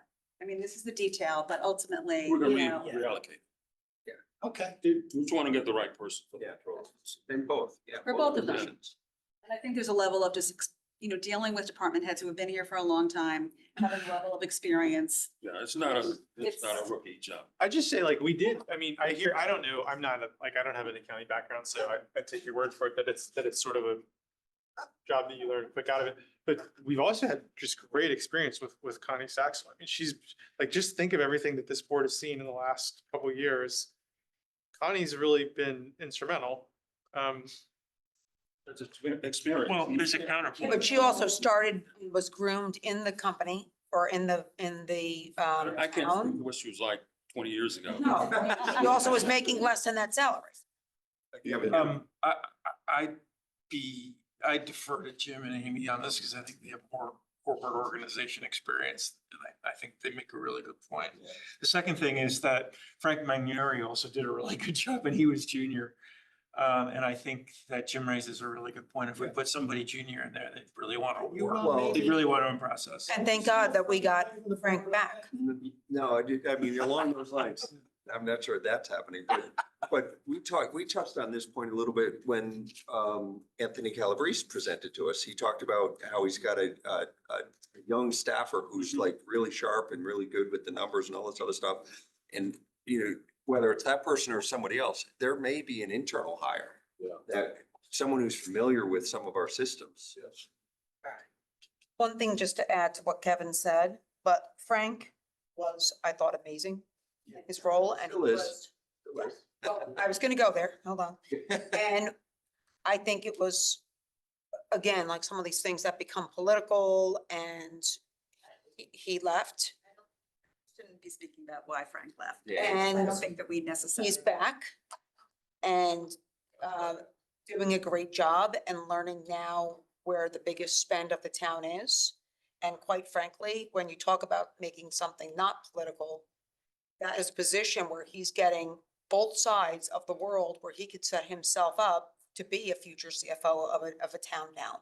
And be not taking your job, Tom, because he's got to learn for a while. But, you know, when you retire, I mean, it's somebody that honestly we'll have on our bench that could really go far. And he's an amazing person, Lucky to have him on the Board of Ed. you know, and they're loving him there. So I think it was a win that he came back. Absolutely. So, And he got his CPA while he was gone. I mean, I think that was the missing piece, that he needed some expertise. I was at the mentoring time to get that. privately. Now with Met him here, but I started with. The town could not provide part of the. anything else in the finance department? Good, okay. Risk management, we're good there? We need to pay to have him replicated. So one question I had here was, when the budget was put together, I thought Joey had mentioned something about an estimate of $90,000 for the premium associated with the insuring the police cars. And now that came in at, 45 or 50. He made that adjustment. did we make that adjustment? That was my question. Okay. Yeah, okay, so that's, because we only had, on the risk management changes, you've had, Yeah, you can have whatever you want. It's lots of stuff. Yeah. right, Right. okay. All all right. except. Okay, all right, I just wanted to make sure we. Okay. Purchasing, anything on purchasing? And I had.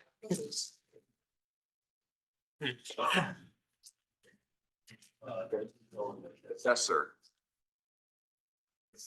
No. Okay. Tax collector.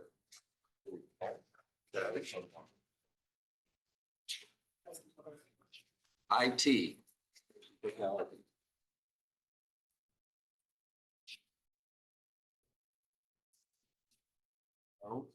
No. Okay. I just want to make a comment on the SD. Mr. Kelly mentioned that he didn't put a big. Time. 10 o'clock. Motion to adjourn. Just said again. All month long, I had that going off at 10 o'clock. All right, Mr. Kelly was somewhat pessimistic on AI. I think that's probably an area that the town needs to kind of really think about, because if we are late to the game there, that's gonna bite us. So just a little comment. Yeah. All right, Board of Finance, I have one, page 107. We have a fees and professional services number budget that's flat year over year. My recollection is that we put about $25,000 in that line as project work, because prior to that, Connie wasn't full-time audit. And we thought we might need something. Recognizing that we don't have an auditor, we may not want to cut that, and so that we have some money for outside Joe's, how do you pronounce his last name? Special time.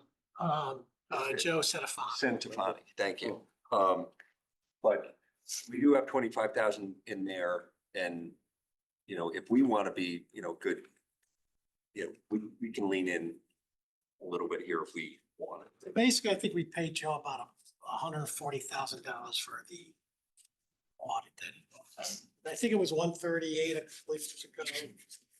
So you could cut that if you want to. We had that extra money in there because sometimes the board wanted to do some other type of audit or hire someone like Joe to come in and conduct. I don't know if any board member contemplates something like that in the upcoming fiscal year. I don't necessarily see it, but that's the thought process. What figure do you want? Page 107. 107, it's 53,200. Did you have a number in mind to reduce it? So I was gonna recommend or propose that we reduce it. I thought the number was 25 grand, but maybe. That's probably a little too much. So maybe take it down by 15 grand. Yeah. Sounds okay. I mean, have we spent this money this year? Yeah, we do spend it every year on the. We're running, are we not gonna hit this budget this year, right? Are we gonna have I think we're gonna, You're gonna- what was the number? 130, 140 something? the same number this year's budget? I don't think 26 we're is gonna be a little higher. Oh, we're gonna be over this year, but Yeah, you're saying probably, yeah. one time thing. Yeah. I'm fine taking it down. All right, so we'll cut that by 15K. Trying to do our part. Yeah, it looks good. Right? The optics.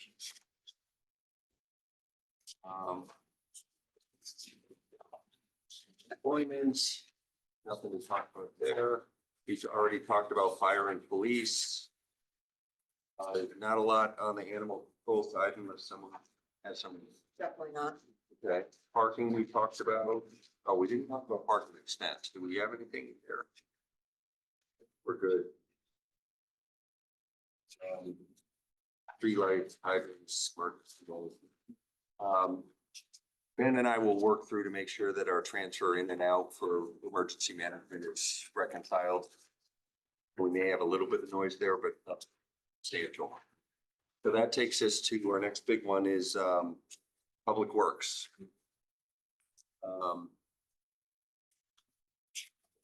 Guys, admin.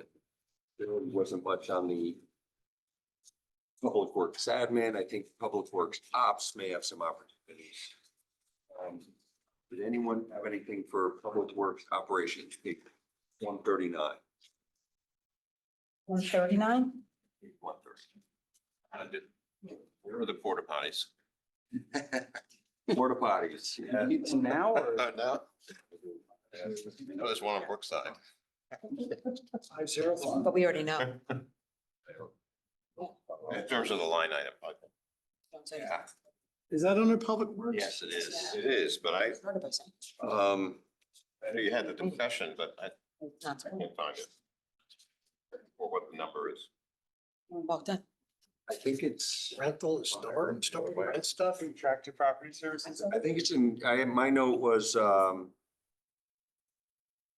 contracted property services. We can confirm that, but it would be 54010.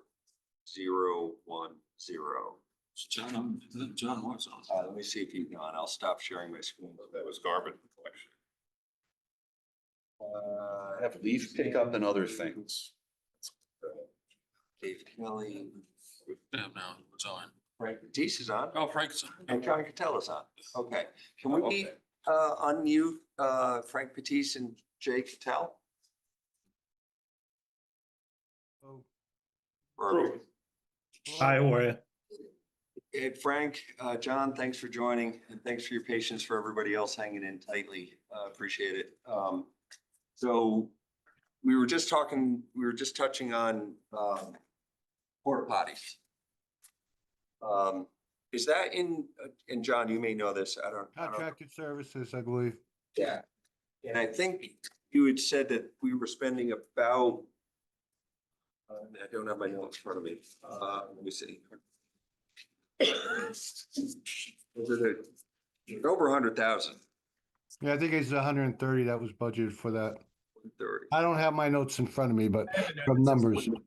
Okay. It was about that, John. You're right. Yeah, and Shane had a note in his notebook that says 120, so we'll say it's the lower number, 120.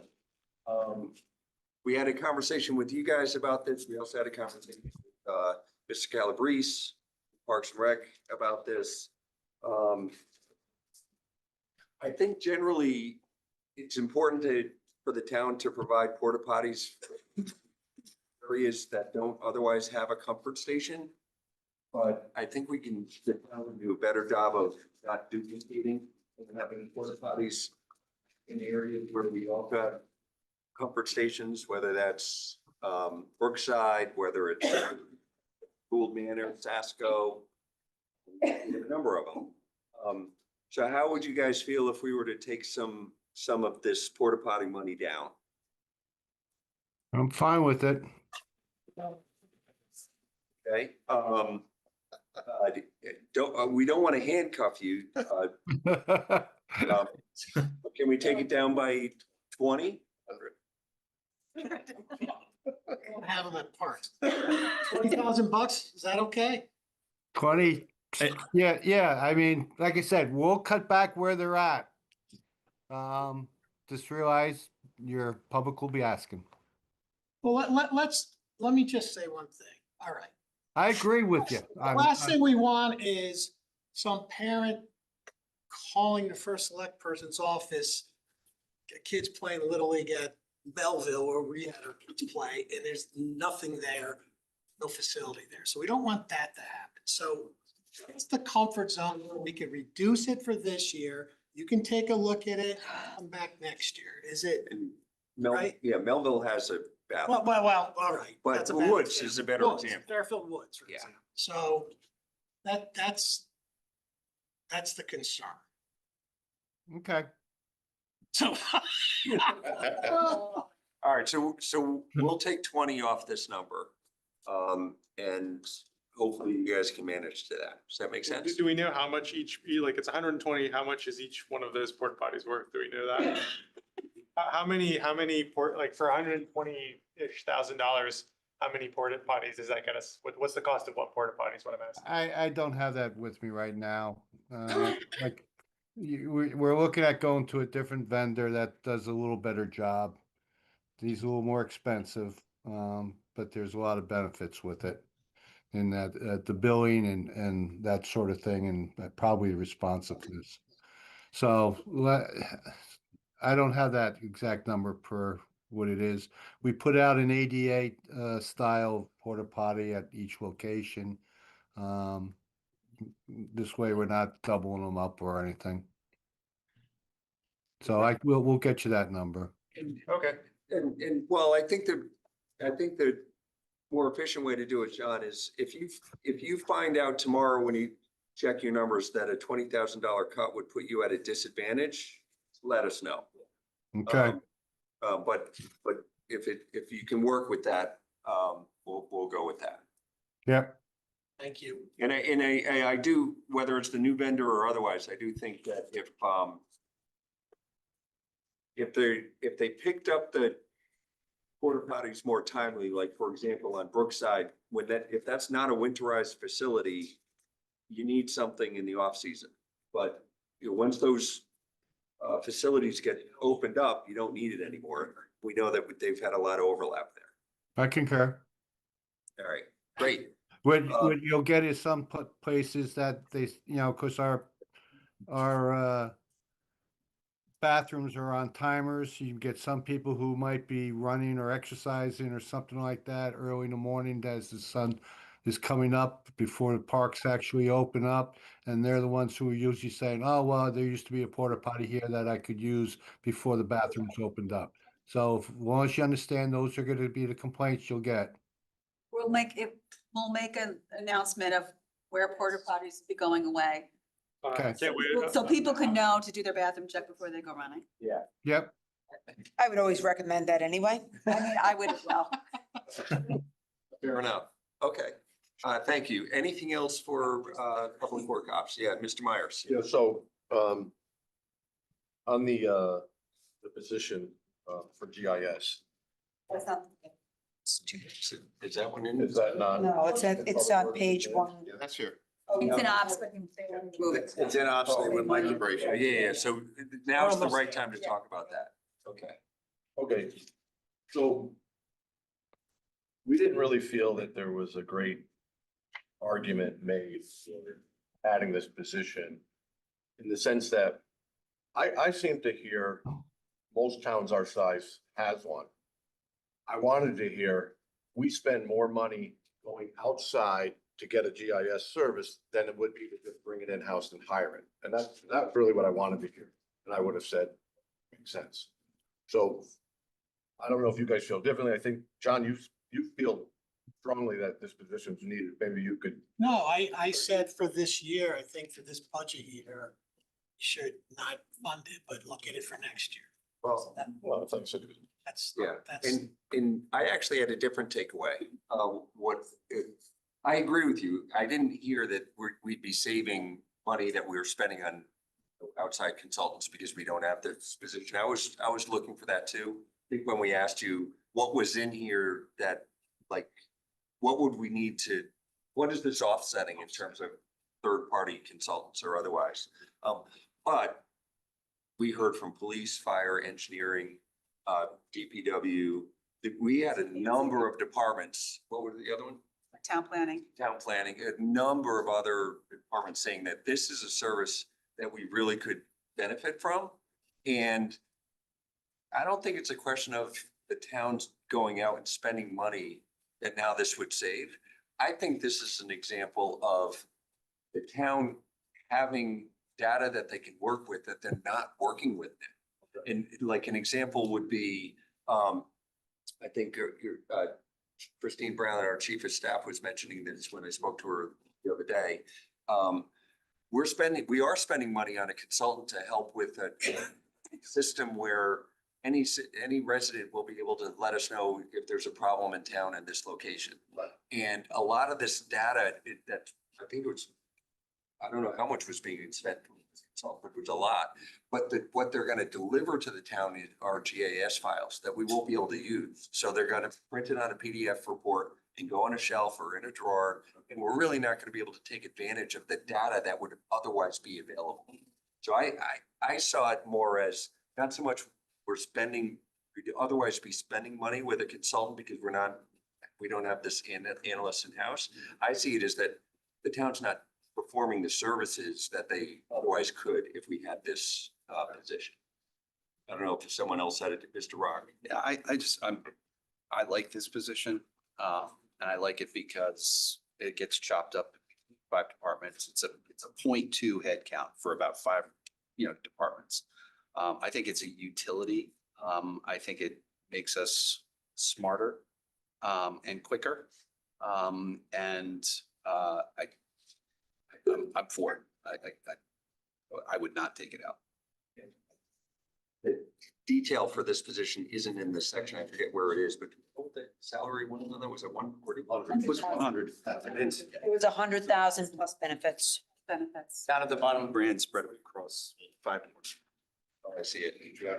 So I think that we talked about this position also, and I think that I think that when we heard through all the different groups, there was certainly a compelling reason that we can utilize this position. I think it was, for me, let's put it off a year. And that's really what it was in this budget year. And I think that,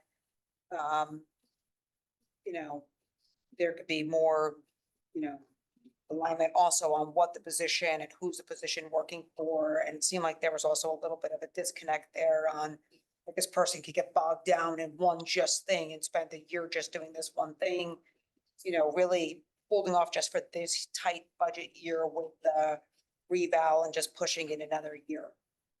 I agree with Amy. I think it's a good position too. But I think for this year, we should just wait a year. That's all. Yeah, I mean, I think that everyone made compelling arguments for sure to add it. I just would like to hold off for a year. That's where I was. I'm really on the fence of it because I kind of see it the way that you, John, are saying, but it's also like, if we think the position needs to be there, just putting it to next year, you're just delaying the impact on the taxpayer. It's not solving a fundamental fiscal problem for them. If we think the position is necessary, maybe we should budget for it. I'm actually like not super convinced it's necessary. I think it's great that it's spread out over multiple departments, but my impression is that we have a new head of DPW. He has a vision. He wants to bring some stuff in. I had trouble following exactly what it's going to do, and if it's just to allow people to, I mean, if the only use case example we have is, okay, we can now all make a pinpointed complaint. No, That's one example. that's not bad. I mean, this is, we're spending millions, with a $500 million capital plan. And this GIS analyst will help us better manage our infrastructure. I mean, just from our sewer pipes, fire hydrants, to our electrical lines, to our gas lines. I mean, we have a water main break yesterday at DPW that So- flooded. I mean, and we're getting, to Mr. Curley's point, information from consultants that we're spending money and getting resources that we're just not using. We're just not able to use it. So I appreciate that it's a tough budget year, and I wanted to bring it before this board because every town department said we could use that. We're outsourcing a lot of it. Don't want to minimize it, but I do think this position, especially for a town our size and for the way that we're growing our infrastructure. That's kind of like, to me, like, again, like it's, there's not a lot of details, but it seems to be that you feel, and many other departments that feel it's a really strong position. So like I said, I don't think we're not solving a structural thing if we're just saying we're going to do it next year. And Can I go to Mr. Elwanger? I'm very patient. Thank you. Yeah, I think there's some other soft benefits that we have to factor in. We have pieces of this function being done today by some individuals in a very discreet fashion, but not fully robust for others to benefit from. So I think there may be a savings on their time by not having to do this for their little silo. We have one individual who can do it across the enterprise, and the individuals who are trying to play with it and work, whether they're in TP&Z or fire or whatever today, don't have to do that. They can rely on somebody whose sole job is to do that. I think there'll be some efficiencies there that are hard to put a dollar sign to. Right. If I had to sort of metaphorically, but like your body goes into an MRI machine, right? And you can just understand the entire body. This is like putting the town, okay, and the body of the town in an MRI, and you're able to see every single layer of this town and understand the entire body of the town from a structural basis. That's what this is. So all you're doing is you're building this big, huge MRI machine to analyze and look through the body of the town. First, did you just say a minute ago, maybe it misunderstood that we're spending money outside entities to do this type of work? Some, I mean, the tax assessor, we Took out $10,000. $10,000. I mean, the map that you asked for the reval, that, they couldn't provide that because we didn't have a GIS analyst. And it came up that police, fire, planning, I mean, multiple departments said we could use that position. There's things that we're not doing that we would like to be able to do. And Town Plan and Zone right now is looking to actually get more active and not reactive, but proactive in terms of, yeah, this would be a huge part of that, but. Two things. Frank has a hands up, Oh, and then I wanted to ask a quick question. yes. You are not muted, so if you have your hand up, I'm in, feel free. Yes, I just didn't want to interrupt the conversation that was going on. But yes, I think as you've touched on, it's more about the efficiencies we're going to get out of it. And there is a staff person in engineering who's dedicating a lot of time of it, who has other responsibilities. So that's some of the savings there as well. And then, also like Christine was mentioning, it's multiple town departments asking us for this support. This position would report to me. So I'd be responsible for managing that their time as far as who they're, which projects they're spending time on. But it's really just opening the door to so many other things we could be doing with it, which would, help modernize us and look at things more efficiently as far as our asset management goes. cataloging all of that information. Yeah, I heard one of you mention how Christine said, we get all these reports with all this information and they just sit on PDFs and on shelves. So it's really just getting all of that information accessible for all of us too. And effectively, once this data is captured in this GIS system, is it then available for police, fire, engineering, town plan and zone? And is it more that this analyst would be focused on input or output or both? Both really. It would be accessible for all, but then they're going to know how to access it best too. Like you just mentioned, like the maps you were looking for. So this is something that person could run relatively quickly without having to cross-train all of our departments that had to do that themselves. You have another person. Emmeline. Yes. Unmute her. We get Emmeline unmuted? The only thing I was gonna ask while we're unmuting her, Greg, is you're saying that there's spend in like the tax budget. We were trying to get to the bottom of that when we were talking. So if we're going to go with the position, can we please identify where the spend is and take it out of the professional fees for tomorrow? We did already, like we took it out before. For the But we assessment, never got in our, like, you guys never quantified an amount then because we never, we've taken 10 out of the assessment. and so that's it. Was it to just the This is 10? what we quantified. Okay. Yeah, and Emmeline, you have the floor. Oh, thank you so much. I just wanted to add, I know that we have, in some of the conversation with the Community and Economic Development Director, Mark Barnhart, and myself, we've talked about grand list growth. We've talked about opportunities for development, and GIS is one of the prime tools to be able to kind of unlock where you have perhaps buildings that are aging out, areas where you know that you might have redevelopment opportunities within your community. And I think that what GIS really does for a municipality like Fairfield is it really helps eliminate some of the silos of the departments because you have your data all in one place. You're building these layer sets together, and it really helps you understand how to operate cross-functionally with a lot of your other departments, so that the data that you obtain for, when you're looking at a planning exercise, you're doing a long-range planning study, once you get those data layers, it really then helps inform what are you doing from, public safety, traffic safety, that type of thing.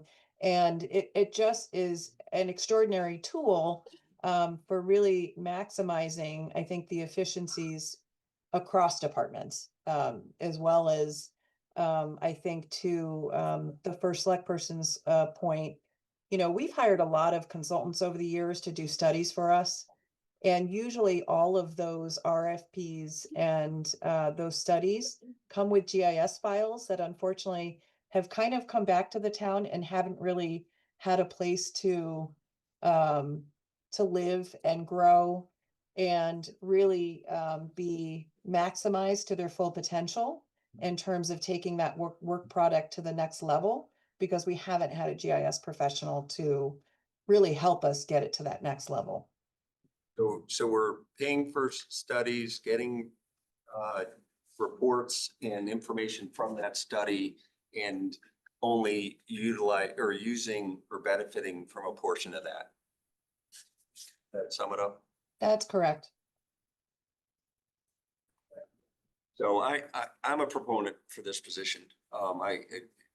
We can talk, I'm sure Mr. Walsh will have a view tomorrow too, so this may be one where we discuss and debate a little bit more. Can I just ask about, I do want to just sort of philosophically understand, like if we think it's a position that is worthwhile, what's the logic of not doing it this year, but doing it this year, just to bring the taxes down this year, but they will go up next. Right? Like what's the, why push it off? We didn't have it. Why this year? Why this year be the year to add it? It's Sure, but I'm one saying- year that I wouldn't want to add it. You could add it. Add it next year. You could add it. You could have added it. We needed it for however many long, because now it's all of a sudden like, how come we didn't have it? Well, sure. And now all of a sudden it's like, but you're gonna do it this year? That's That's and that could be an illogical, but that's more optic argument. That's what that's what I'm saying. It's an emotional argument, Yeah. but, you know, we have a lot of town people that are emotionally upset. And we need to act like we're doing everything possible to not Taxes are going put up. salt on the wound, you know? Taxes are going up a lot too, yeah. But the other thing to keep in mind too, though, is there are many departments that ask for additional headcount. And I think the first select person, along with the Board of Finance, and the staff, the whole bit, before it got to us, a lot of those requests were not filled for all the reasons you just said. This is the one that made it through because it was felt to be important and all. And I've said it before, to your point, we have definitely, there were other asks for headcount. Fire, human resources, DPW. DPW, planning and zoning. This, we got the request from multiple department heads, and as we're talking about building commercial base and grand list growth, to have that shift, go from residential back, you know, towards commercial, this looked like it was a valuable tool to help move that forward. And the longer we wait, it just delays hopefully moving that work forward. And as Mr. Batiste came on board, strong advocate for it, and wanted to bring it forward for you. And creating, I'm concerned about just creating, like, we're pushing things, Yeah. you know, it's gonna, it's, I don't want to do something just. I don't want to do something just sort of as a gesture. I think in that, like, if we're to ease the burden this year, I would be more inclined to send surplus back to taxpayers rather than just. I mean, because I think everybody here actually likes the position, so why push it down? You know, Dave's analogy is the only moment when I've understood something about it, but. Dave. So I'm gonna just take a related but quick digression on this and ask Ben a question. To the extent that we make adjustments to compensation tomorrow night, what, do you have the percentages that would go along with a cut or change to payroll? So do we know the percentage for Social Security? Do we know the percentage for benefits? Benefits, yes. Do you have it off the top of your head? No, I do not. All right, so maybe you can before tomorrow night or email me in advance of that, just so I have it.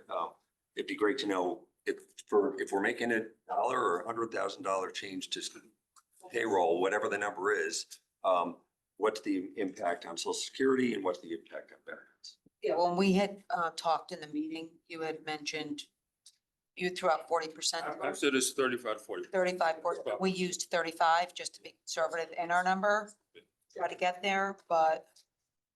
All right, so this, I think we'll probably all noodle on overnight. Yeah. We'll debate this one a little bit tomorrow night before we can vote on it. All right, anything else in Public Works? Okay. I have one. I actually have two. I think about it. For the capital outlay, we this afternoon that $86,000 that's in here on 57000, bottom of 139. That's gonna come down by 5,000, leaving 29,500 for bridge. Right. Right. Okay, but it won't, that's just down to one piece of equipment on that line. So capital outlay is going from 86,000 to what? 29.5, down by 56,500. What was the reason for that? It was there was a little debate about, it was a trailer for 29.5 and then another vehicle. Was it a snowplow truck? Was So we it took out the vehicle. Okay. Yeah. So that's that one. And then the other one I want this to put on the table. Where am I? Just below that, 57002, capital asphalt paving. The administration took the $2 million budget from last year down to 18.5. In an effort to, again, make it easier for the taxpayer. I appreciate the rationale. However, my feeling is the town spent a lot of money and effort to hire this consultant to help us grade all of our roadways, come up with a plan, and we're basically trying to catch up on our paving. In addition to that, paving is one of the expenses that we can offset with the police enforcement revenue, or the camera money. So we just took that up by almost $1.5 million. I'd like to restore 150,000 so that the paving stays on plan at 2 million. And I recognize that that's going in the wrong direction for what our goal is, but if we're putting $1.5 million in for revenue on the police side. And look, the other fact, No, I'm okay. you know, Yeah, because you're way higher on the revenue for the ATS state than we were. and it's gotta be spent on that. Absolutely, absolutely. So this would restore a cut. It had been cut before it came to us. Yeah, well, it got cut before the book got published, so it wasn't even cut at the Board of Selectmen, it was cut by the administration, you know, and you're okay with that? So is the idea we're gonna use the 150 you're restoring gonna come from the cameras? Is that? Well, I mean, like, look, the bookkeeping on the How's the- camera revenue is gonna have to be used for these type of expenses. And since we just took that up by such a significant amount, it really doesn't hurt us to take this up by You 150. theoretically could pay for the entire amount of asphalt paving. Yeah, if anything, you could take the whole thing out. So Yeah. I'm not understanding the budget fundamentals there. I mean, Because it's not, that doesn't help us. you could theoretically Doesn't- cut paving 100% for the budget with an understanding that it's all gonna be paid.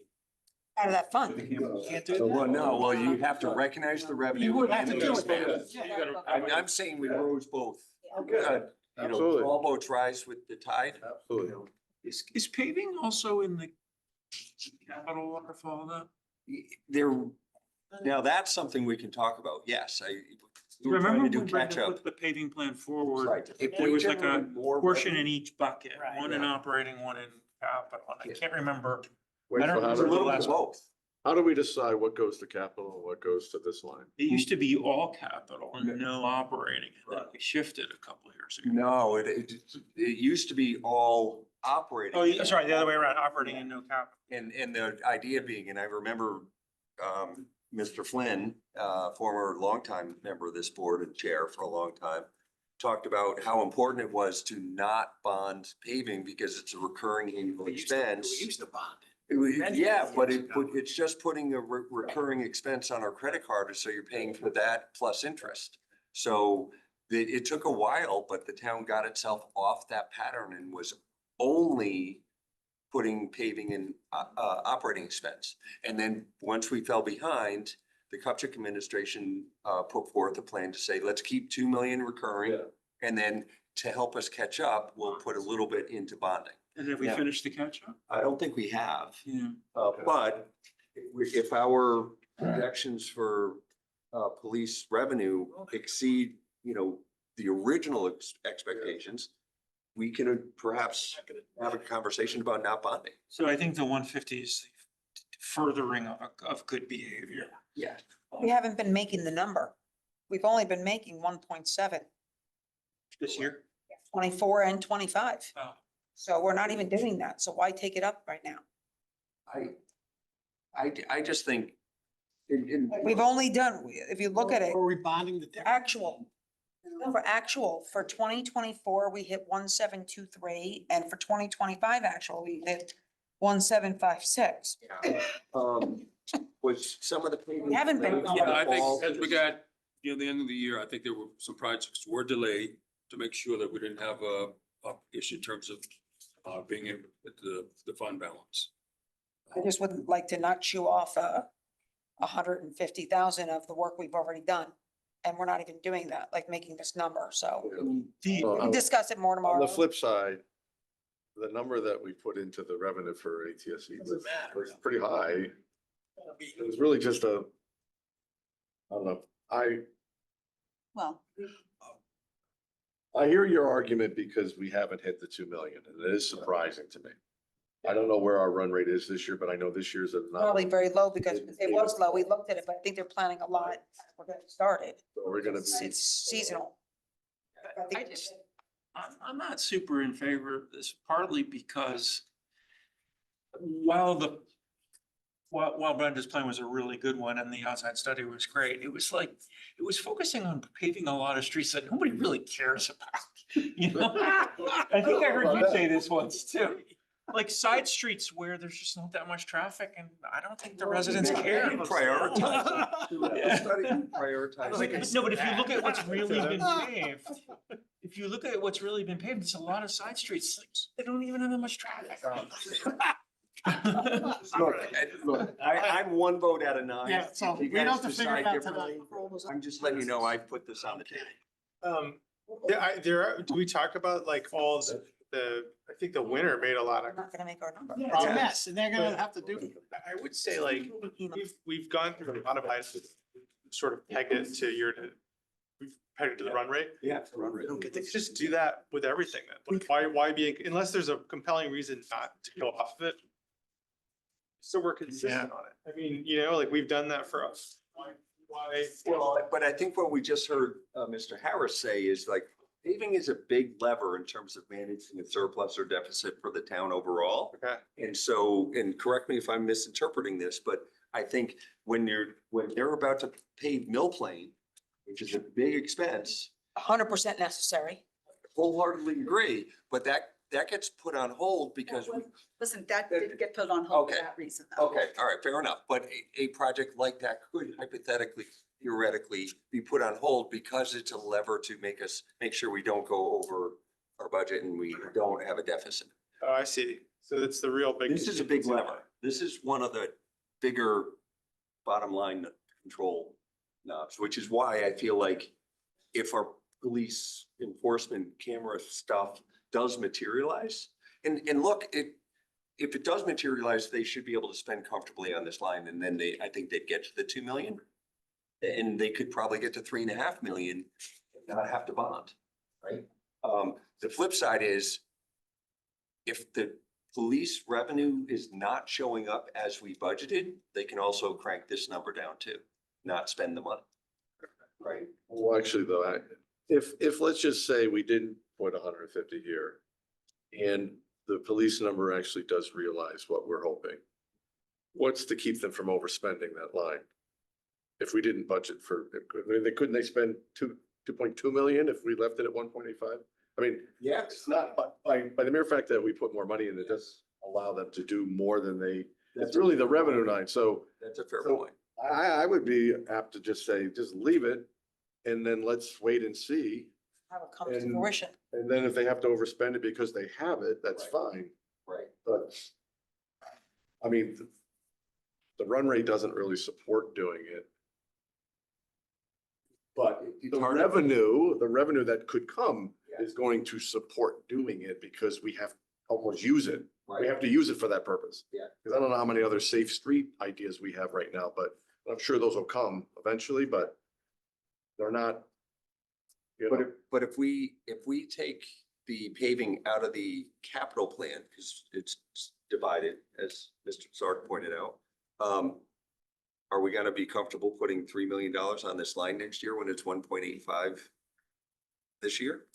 Like, the revenue's there to support it, but you gotta show both sides of the equation, right? And now is that gonna be, because we've already recognized the revenue and now the expense is going up, now it's gonna feel like an increase to the taxpayer, even though we're paying for it with these, Right. Well, I think you have some flexibility based on what Tom described in the sense that you have the revenue going up, but you don't have to spend it in the same year. So I think that you can hold it over based on what you said. That's what I was told. I want to confirm that, but You this was the confirm part- that, I think that's a big part of the discussion. Yeah. Because I think you need to know that in order to be able to match your expenses with your revenue, like Craig is saying. However, if you can hold it over, you're basically building a separate little fund that you can then offset that. I think we need that answer. Question.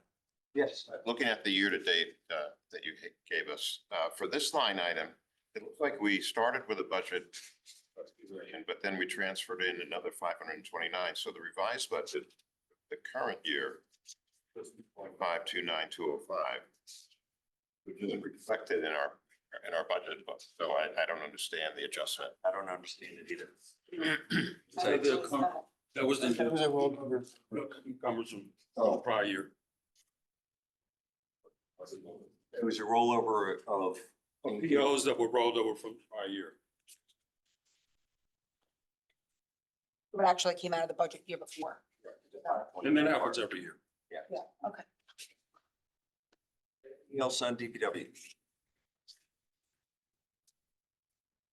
Okay. Building, we got. Anything on the building expense side?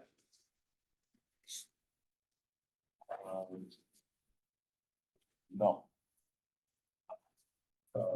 Engineering. Hey. I'll put it down so you can get my attention if, capital projects. No. No. Health department. What's that? Something in Oh, yeah, addition to. yeah, finance that stuff, those were just the They're already payroll, yeah, included, yeah. Getting close to the end, folks. Human and social services. Good, solid waste and recycling. You want to take this one? Yeah, you say it. You want me to take it? Bob, do you want to take this one? Bob, you can. No, I'm still looking at health. I'll get Okay. that. All right, and so we'll, we have something, but on the solid waste and recycling, I want to talk about these, the $30,000 for the food waste composters. This to me feels like one of those, this can wait till next year things. But there was a lot of passion from the people who were kind of advocating, so I want to respect. I don't know, right? Like they want 4 of these things, they're gonna deploy 2 and then maybe put 2 somewhere else. To me, maybe that compromise is you let them have a pilot program, you give them 2, not 4, so cut the number in half. I don't know if you guys have a feeling, cut it all together or leave it alone. So I had an idea. I wasn't at them, but I thought about it. I think I cut off right when you guys were talking about it. So, and maybe I just didn't understand. So if I understood it correctly, we're already doing this through the schools. Not aware of that. No, I don't. Not this. I thought We are they said doing- that. Yeah, they do some. They do, yeah, food. That didn't, I don't remember that coming up. They do some composting at the schools, yeah. Sustainable Fairfield This does. portion of it. I think I read that in one of the persons who was advocating for it. So the real One of the logical, emails said that that we received. real logical thing for me was if we have this going on at 10 schools, maybe 2 high schools, 3 middle schools, why aren't we doing something in coordination with those schools? I mean, if I live right next to a school, why wouldn't I be able to? It's not like it's inside the kitchen of the school. It's got to be outside of the school somewhere. Why wouldn't we be able to do some cooperative with the Board of Ed where our citizens would be allowed to deposit it in whatever the receptacle is on a school property? In theory, I guess we could. I'm not like, I can't speak to what they do at the school. I just know that there's like some composting thing that goes on. I don't know that they actually have like, Those facilities, Yeah. the box. They don't have the boxes. they don't have like, they don't have. Where does it go?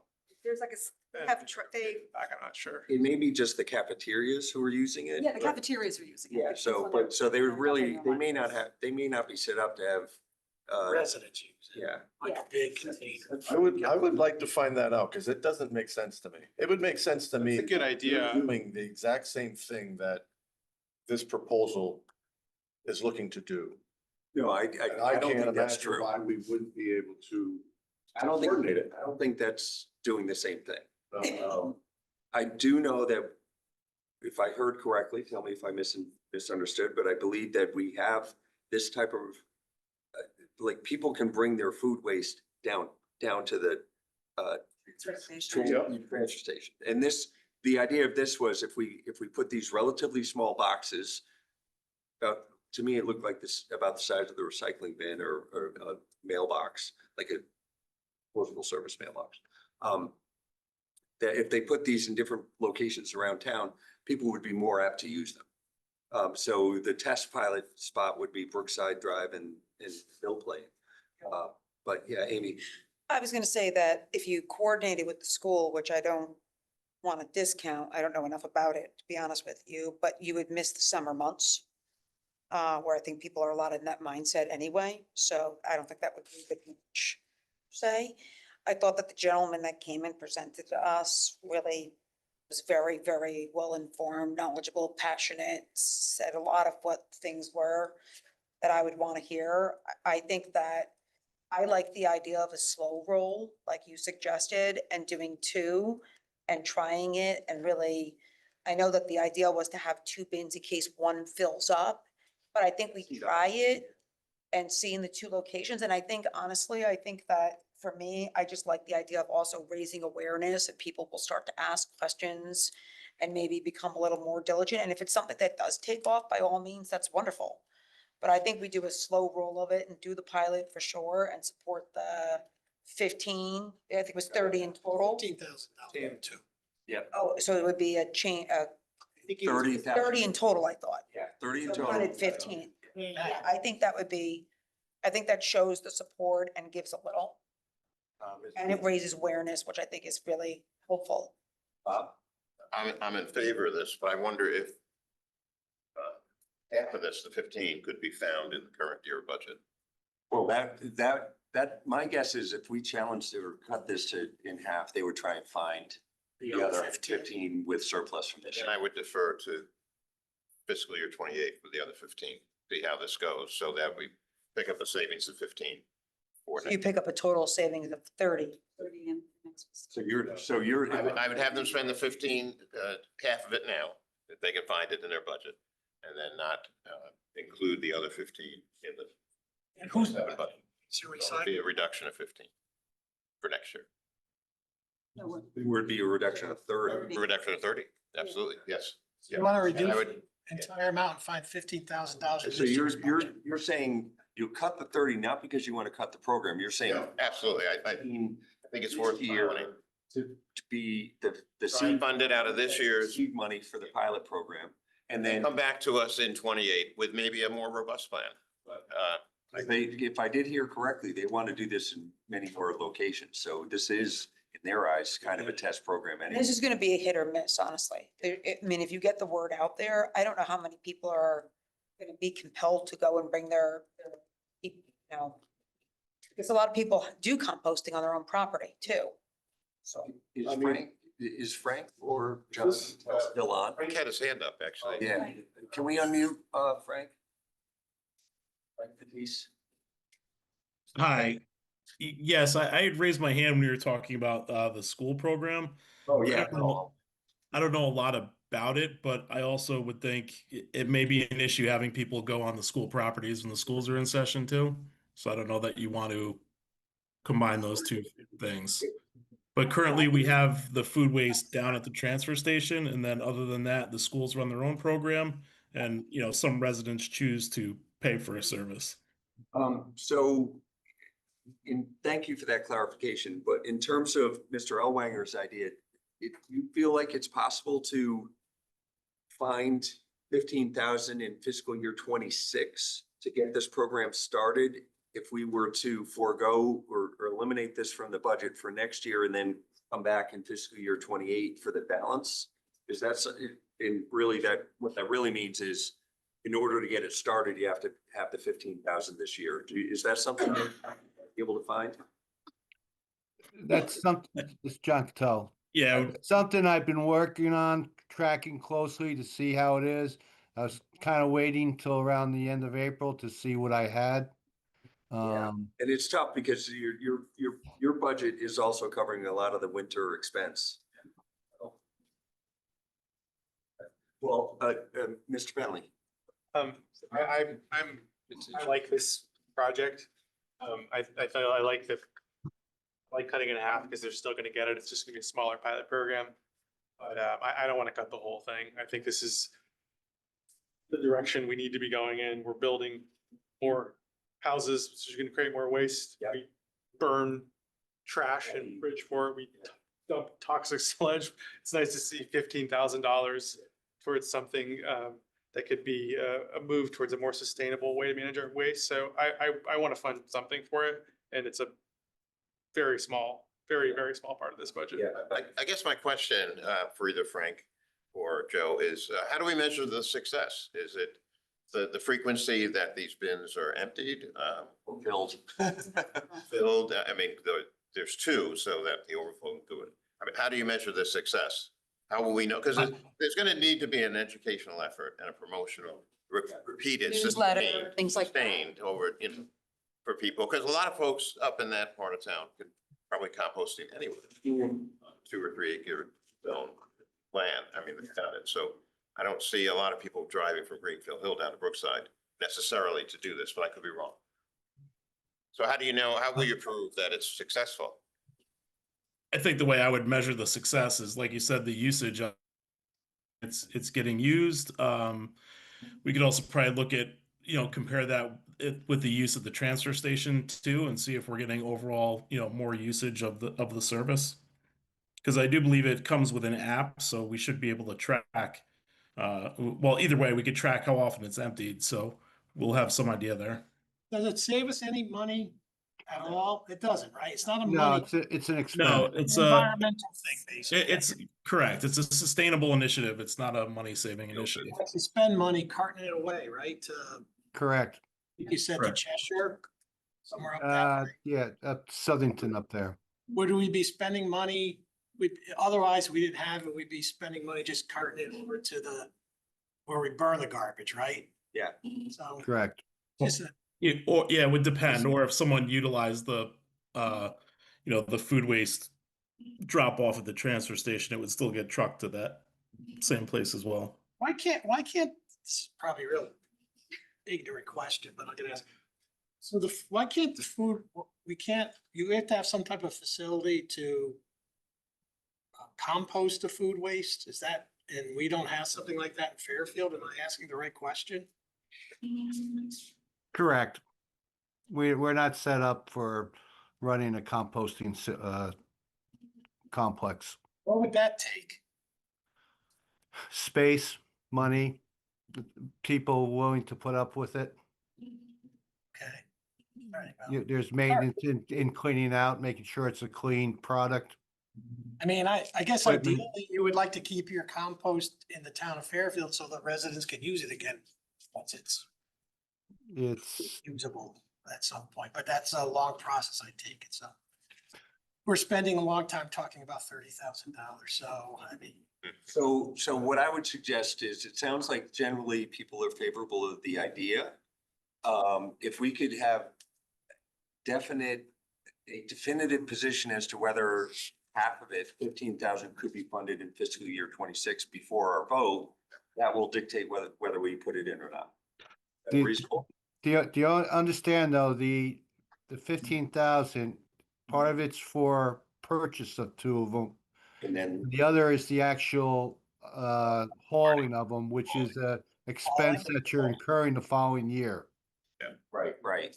Yeah, and I don't recall what the breakdown of that was. Probably about $10,000 to buy the 2 of them, maybe $5,000 to $7,000 to haul it. $7,000 a year? Yeah. Okay, thank you. All right, thank you. Anything else on solid waste and recycling? No. Go back to page 155, I'm sorry, health. Back to health. Page 155. Great.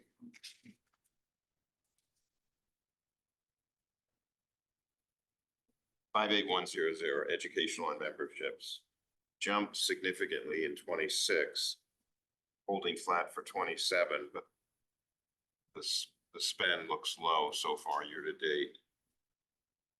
I'm sorry, what was? Educational at 58100. Pretty low for the prior 3 actual. And then 26, only 30%. Run rate. So I don't, and it looks like they want to keep it flat for 27. I think that could be. Yeah. Right. So there's Sans, we see your hand. Can we get Okay, yeah. Sans Cleary's unmuted, please? Hi, folks. Yeah, just on that issue, the reason for the significant increase was that the nurses' contract increased their contractual benefit that they're entitled to. And so rather, it was previously like a $500 benefit, and then it went up to an $1,100 benefit. So we simply applied that to the 30 plus nurses that we have, that increased that line item. And so right now we think over time that utilization will go up, because it's a new benefit. So this first year, they're not fully taking advantage of it. And some of the things they have to do, getting new certifications and things like that come with stipends. And so I think several of them are working towards that, and will probably achieve that this year. Several of them have already. So I think the utilization will go up. I'm not sure, we had, when we talked about it the previous year, the budget director at the time said, just whatever the full benefit is, calculate that, put it in, and then over time we can adjust it as utilization levels out. Thank you for that. So has utilization jumped this year, and so that you're on pace to hit this And can you give us, 5,000? And it looks like the utilization tapers off, it flattens out next year. can you give us the number of where we are through the end of March? This line? We were at 13.5 a month ago. And I think we're probably around 15 now. I think it's down now. 16 including encumbrances. Yeah, so and this is always weighted towards the end of the year as people put in things, Down 20 grand. as the fiscal year moves on, they'll continue to, put in and try to get this benefit before the end of the fiscal year. And Sans, if I hear you correctly, this is a contractual benefit, right? So if your nurses put in the request by contract, we cannot say no, right? So it's really just a question of, if everyone puts it in, it's gonna be 45 or so, but is it gonna be fully utilized or not? What's the take rate? That's the question. Yep, and that's what, we discussed it, and, at the time, the budget director said, put in the full amount for now, and then we'll, as the years go on, we'll look at it and try to adjust it. Do I think we need the full 45 next year? I mean, I think there's some flexibility, but, right now, if we're at 16, I think you said 16.9, I think we're probably gonna, my guess would be we'll probably go past 30 as more people put in for it. And those types of things, they typically, sort of do it towards the end of the year, putting in all those kinds of requests and the like. Okay. All right. So it sounds. Suggest reducing it by 10,000. So if you're thinking that you'll come in a little over 30, and there's some room for growth there if we cut 10,000 and left you with 35,590, that still gives you a little bit of room for increase year over year. Yeah, it's very hard for me to predict. I think we can live with that, and then we'll see how we end up at the end of this year, and we can make an adjustment for next year. If you were on earlier, Sans, when the fire department was here, we let them know that we wouldn't hold them responsible if I it was heard that. already. I heard that. Yeah. So, okay. Thank you. You guys good with that? Yeah. Yes. Thank you, Sans. Okay. Okay, that takes us to the library. And, yeah, so let me share the screen back again, thanks. Now it's back here. Here's this. All right. So right now we are. Anyone have anything? So right now we're at, 2 point. Interestingly enough, I cannot see it on my screen. I can see it. Okay, so. Oh, yeah, 2.77. We're getting there. We're getting there. Library? Library materials, I think Jim had asked for a breakdown. Yeah. And I do. The 47, he did. Scott's on. I saw him a little bit ago. can we get, I'm not gonna try and pronounce his last name. Scott. Yeah, Scott's got it. All right. Stop share. Back in. Where is he? Can you guys hear me? Yeah, there you are. Yes, there you. Thanks for your patience too, as we kind of work through this real time. So did you guys have a question on materials? I think Mr. Walsh had asked for a breakout. Right. He did ask for a breakout of that. We didn't propose, but when we went through our numbers in our caucus. But I do have that he asked for that, so he might want to revisit it. I don't know if we've gotten it. I don't know if we got it. It was received and posted out. Post it out. Okay. He might have seen that, Well, but I know it didn't come up. see. He probably didn't want to challenge me on my passion with the library. Yeah, good. All right, so we're good on the library? Yeah. All right, well, You're off the, sorry, Scott. thank you, Scott. I appreciate that. It's all right. It's better than talking about porta potties. So. Right, and that I think takes us to Penfield Pavilion. And I don't know if Anthony's on the line. There. He is. Can we get Anthony Calabrese unmuted? Anthony, you'll appreciate this. I tried to get you on the beginning of the agenda when you presented. Now I'm realizing we've got to get your department to the front of the book. Yeah, I'm paying for it tonight for sure. We are too. Appreciate your patience. Okay, anything on, we're gonna go through all of his, Penfield is first.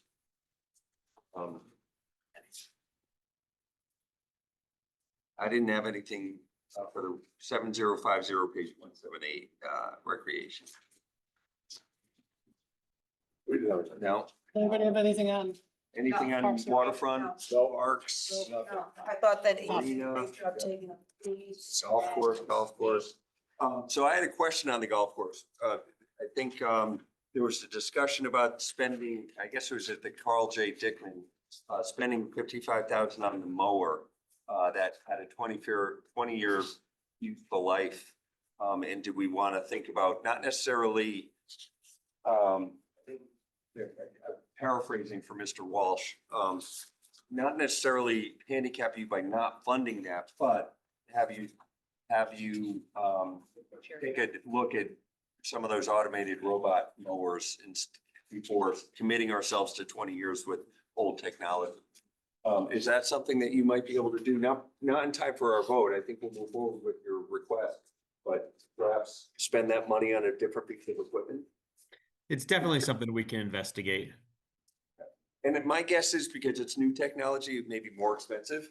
So we have to figure out how to bridge that gap for you. But I do think that the par 3 is probably a great place to set up a program. It's flat, it's relatively easy to, geofence, especially if we have a GIS analyst. But okay, we're good on Anthony's stuff. Thank you. Thank Anthony. you. Appreciate it. That's it, right? That takes us to Board of Ed. Good there. Self-supporting. I did have one on the WPU. We got a number of changes from the finance department. Ben and I have gone through them. They're all listed here. If I click over to this WPCU tab, everything balances with, but we do have to talk about how we treat one thing. Right now, we've got $173,884 deficit in this. Sorry, I thought I was sharing. Thank you. Back over here, back over here, there. Share. Okay. So obviously, we want the expenses and revenue to offset. And they are not balanced by the amount of 173,884. So that is being pulled from their reserve account, which they have the prerogative to do. That's how they manage it in actuals. My suggestion is that we actually put that 173,884 into revenue, so that revenues and expenses would balance. My thought process there is if they don't generate the revenue, they're gonna have to pull from the reserve anyway. So instead of planning to pull from this reserve, why don't we push it to the revenue side? Yeah, That makes sense. Usually do it that way anyway. so that's the only thing I had on that. So you would be taking revenue up on the. Up by budget? 173,884. It's budget neutral for us because it would come, if we didn't budget the more. So it does nothing to the budget. Nothing to the. Filling that break that we had with it in balance. It would come, yeah, if it was out of balance, it would come from their reserve. And now this is keeping their reserve full. That takes us through. All right, so if I go back to the summary page here, it's showing that we didn't get to 2, we didn't get to 2.5, but we got to 277. And when you're adding the 277, so there were certain things that when we went through the numbers, that it seemed that, are you adding in just all the proposals we talked about tonight? So let's. Are you adding where the body seemed like they were gonna go in favor of it? Yes, well, so let's talk about that. I've got everything on the revenue side except I put a couple of out there. On the recording fees, I took the 20,000 instead of my proposed 10. So that's the higher number.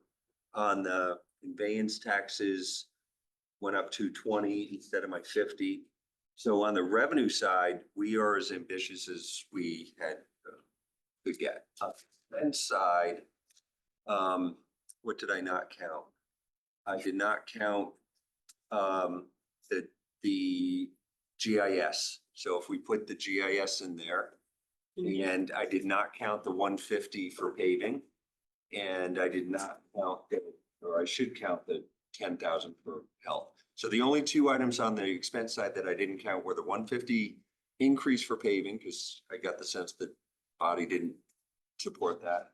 And then the $100,000 GIS. So if I put the 100,000. Hold on, The third one was big one. You're forgetting the chief operating officer. yeah. Sorry. Was that to not fund it at all this year or just to a reduction? It was No. to take. The chief operating officer, it was to not fill the position and name somebody else We that. would at least So we wanted to say- save the 170 grand plus the 60 benefits. Yeah, I'll put it in. Well, if you- There's lots of ways to get that role accomplished without hiring a person. I think that you would still need some budget, additional budget for it. What's the salary? The salary for the COO position was 170. Like 59,000. 29, and then we did a benefits rate of 35%, which was 59,500.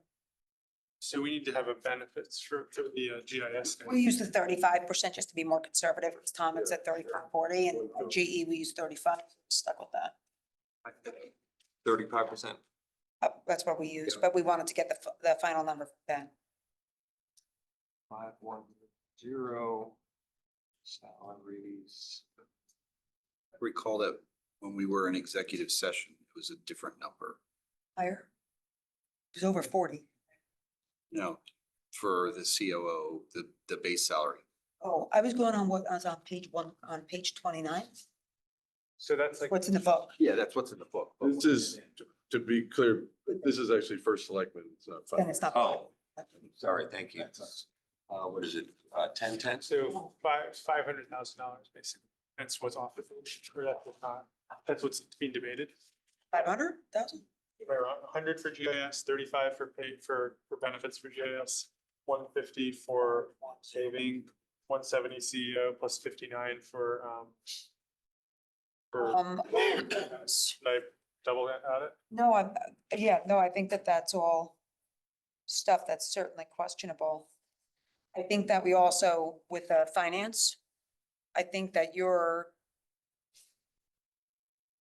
point with the positions that we talked about for both the controller and the auditor is to get there, but leave the budget flat, but reallocate. So I think that kind of makes sense to me. I think we talked. That's where I It's thought a we net landed. zero. Yeah, so I felt fine with that. I think that kind of lands you there.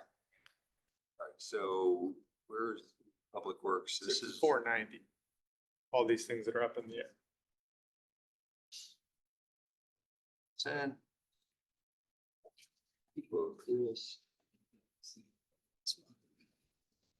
There's also, I don't know where we have to have that conversation about that 250, It's lead. 250 extra, but I think you put 125. Oh. Yeah. I don't know if you put that in. No, I It's like page 78. Yeah. Yeah. I don't know if you put that in. It's in the 2.2 million. No. It's in there? It's in the 2.2 million. Oh, Yeah. So it's in bigger there. contingency. Right. So there was that number. hold on. Let me, so the two that I just added now for the GIS, just to see where we land, 100,000 here. I also added that 35% on the bottom. It's out of order because I'm working too fast, but then the 170 and then this was 125 out of contingency. Yes. Correct.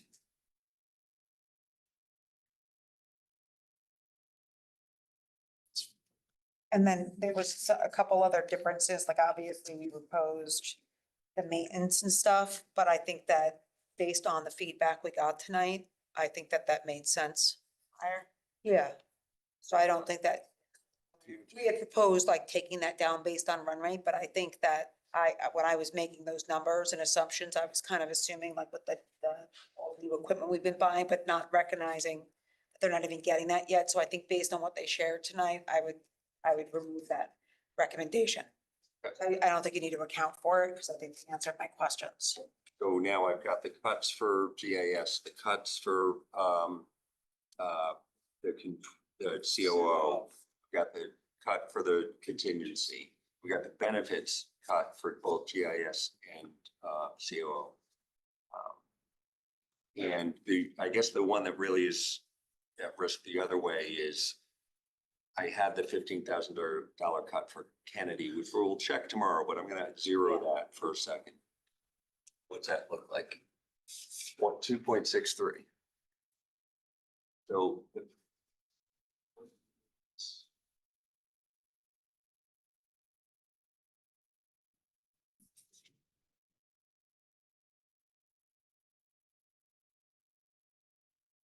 So.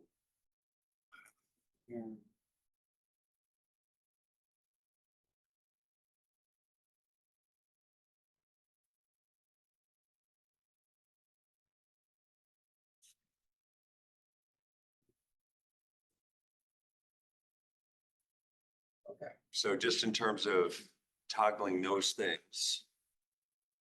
Oh, I gotta lose that now.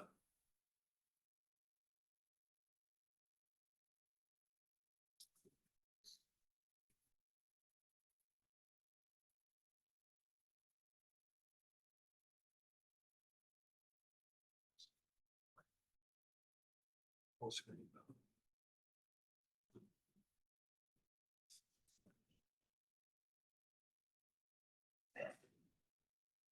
Why it's not showing up. So now I'm gonna go.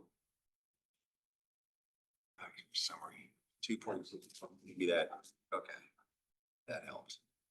So if I zero out, so it's 2.63, or if we leave the COO in there, it goes 2.69, so that's worth six bips for COO, and then GIS is worth 2.69, 2.73, 4 bips for GIS. So between the two, it's 10 bips. All right, make sense? Well, getting under 273 is pretty good. Getting under, yeah. But we'll have to have some discussions about those two positions. And of course, the contingency, the 125, what's that worth? For the reduction from the debt service fund. Did I'm you sorry? put 1.5 million in for the debt service fund, or how much is in there for debt service fund? Oh, yeah, we didn't do that. Yeah. Yeah, all right, so let's. I think that's another, I think we were thinking maybe around 1.5. Just looked I at think. it. I think you got 1,000,007 is All? half a point, like 50 bips. Yeah, so. Service transfer. So what did we say, 1.5 million? I think the number that was at 2.2, or, and then we had 500 that you needed for this year to take off, so it brought it to 1.8, and we had said, like, we were thinking, when we looked at it, thinking it was $1 million higher, we had put 1.5. Oh, my 2.3, and then you were taking 5 off, which brought us down to 1.8. 1.8. No, I mean, we had said 1.5, but I think it's up for debate tomorrow night, but we had 1.5 when we were doing our numbers, but we thought it was $1 million higher, so I don't know where Jim's gonna If be. we, but if we pull, if we Put the 1.8 in, or put 1.5, you know, put the 1.5 in, it drops to 2.33% increase. which I think will make people feel a lot, And if we, we thought. if we wanted to, 2 point. Is that 2 points? Sorry, I was trying to look at my, that was 2.33, including the $515,000 that, or we're kind of debating about GIS, COO. Yes. So it includes that. So, and so, yeah, transfer. so let's look at that. So this, right now, does this keep, the 2.33 keeps both the COO and the GIS in? Oh, it keeps them in. Yeah. Or just So- transferring It'd be in. another 10 basis. So it'll be 10 bips. 2.23 if you did. So take that out, 2.23. Yeah. What are you doing with the debt service again? I'm sorry. So the proposal or suggestion was, that sheet in front of me, thank you. We have roughly 2.3 million in here. Yep. If we use 1.5 million of that, Okay. thank you. You know, And that rationale, John, is that he said that we need 500,000 to cover this year. So that's taking it to 1.8, and that's just taking, it was just rounding the number, and that was it. to me, when you're getting sort of at these areas, I mean, there's $500,000 starts to be a bigger number, but when you're getting at these areas, you know, we can change what's happening with the increase of the gross tax levy, but the way it flows down to the mill rate and the actual savings, it starts to get really, really small. Yeah. So, so again, like I'm sensitive to, I mean, I'm personally sensitive to the tax increase, but I don't want to do stuff for optics. I just don't. I want to do stuff that's reasonable, and I think everybody here is all about that. I So mean, at this point, we're at, you know, like I was looking at the Social Security Administration's goal adjustments for this year, and we're already below it. So I mean, I think that's something we can anchor the way we think about it for. But So to your point, if whether we leave the COO and GIS in or out, changes the mill rate from 0.1917 to 1919. I totally agree. It's very much Very. de minimis. De minimis. But what I would say is that I think that I don't disagree with what you're saying at all, Shane, and I don't want to build cliffs in either, like with that GIS position. I think they're certainly very valid at it. And even having a strong right hand like we talked about, I think but it's also gets to everyone gives a little and certain budgets and the optics, because obviously no one in this room controlled what happened with the shift between commercial or residential or what the reval amounts were. But I think that we've all worked very, very hard to try to take a little bit everywhere we can. And it's just a matter of, is it the right time? What are we being, to Jim's point, tone deaf by adding in basically 2 heads?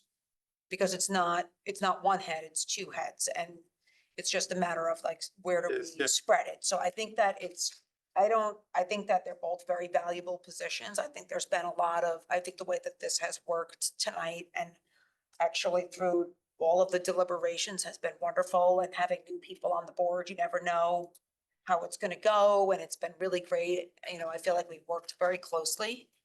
I just, you know, I think that we have to just think about, you know, everyone giving a little, and I think that, you know, Yeah, and I appreciate that, and I can't thank everyone here enough, including the administration and staff.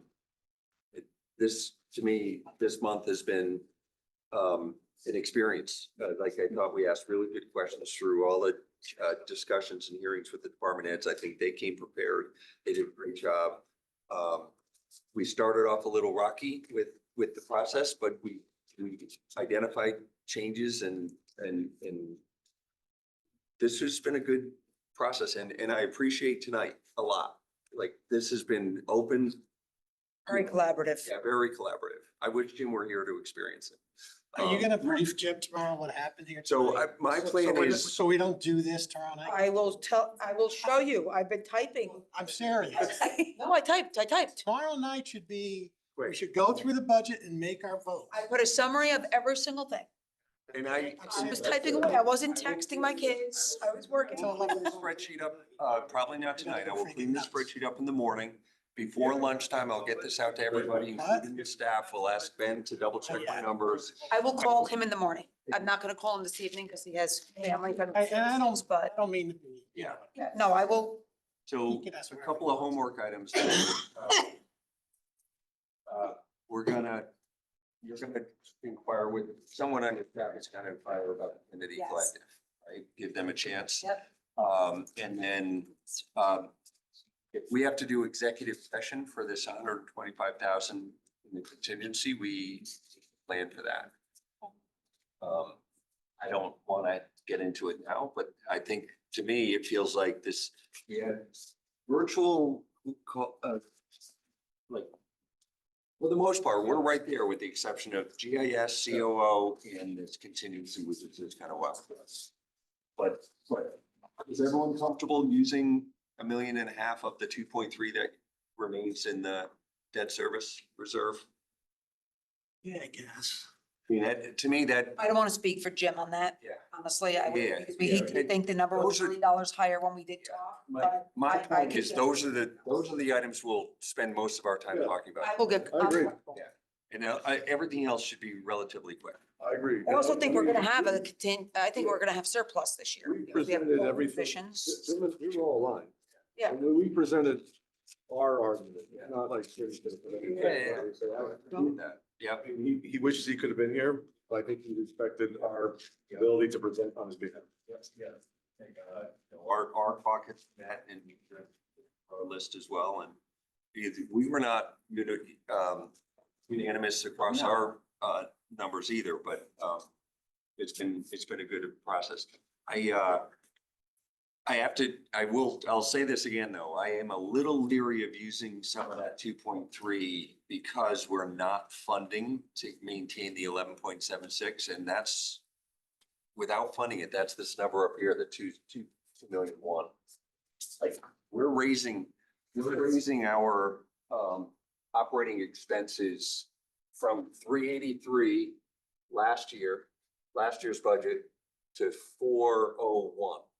So in order to maintain 11.76, we had 11.76 on 383, our fund balance is 45 million. 11.76 of a higher number is $2 million more, 2.1. So in my mind, I was thinking that 2.3 was gonna effectively fund that. And if we're using some of that, we are at risk for now. Talking about the debt service? No, you're talking about the fund balance. I'm talking about the fund balance. We have two different Yeah, buckets. Yeah. but every year we have this issue. No, but No. we have surplus every Last year. year, Surplus. last year we always had do it. surplus. You're saying you always take it from debt service and now you don't. No, we all No. take it from We had surplus. a surplus, expense We had the surplus. surplus. What's our surplus projected now? It's probably not gonna be much, if any, because we'd assume we would use 3 million from internal service this year, which we're not using. Yeah. So we'll finish the quarter, we'll have a. So my point is, in years past, whether it was because we were not budgeting for unrealized gains, which we now changed our methodology. That's $1 million right there. We've gotten very aggressive on the revenue side now. So my guess is that we may not have a surplus. So, Right, but I mean, there's another conversation that for whatever reason I can't talk about. That is in its number. And there's no plan for when that's gonna start happening. So I'm not worried about that number being down to zero when there's $12 million sitting there.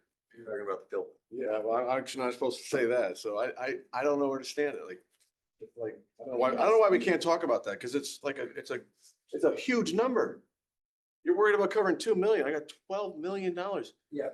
And I think we can talk about the bill, but we can't talk about.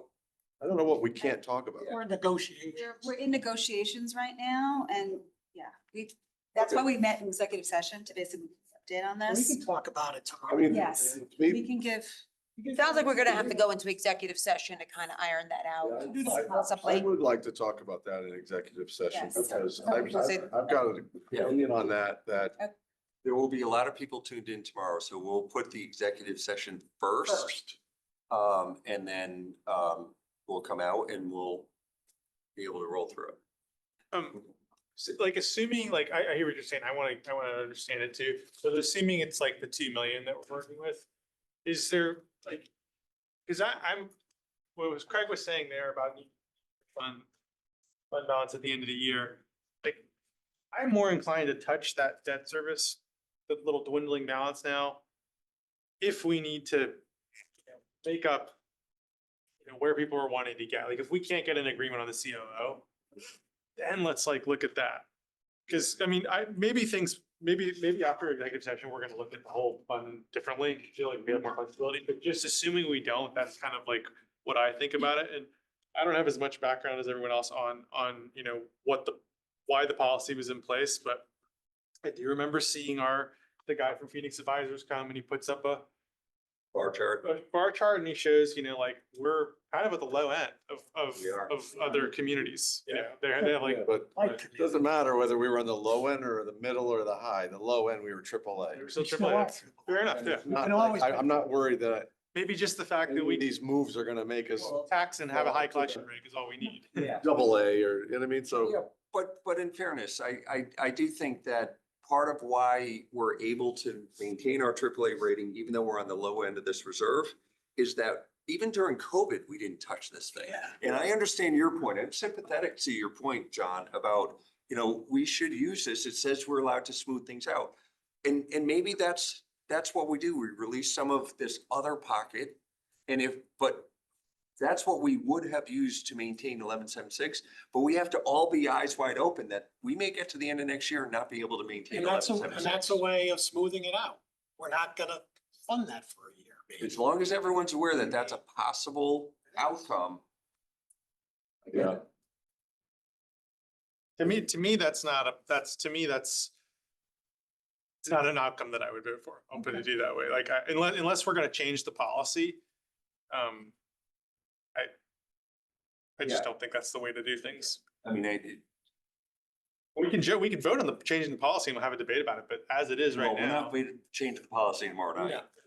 We're gonna act tomorrow night based on our current policy, but, and look, I know Mr. Walsh has been an advocate for increasing that reserve. He wants it up over 15, so I am curious to see where he stands tomorrow night when he recognizes that if we take it, some portion of this remaining 2.3 and not have it available to cover this, which we're not budgeting for, I agree. we'll see.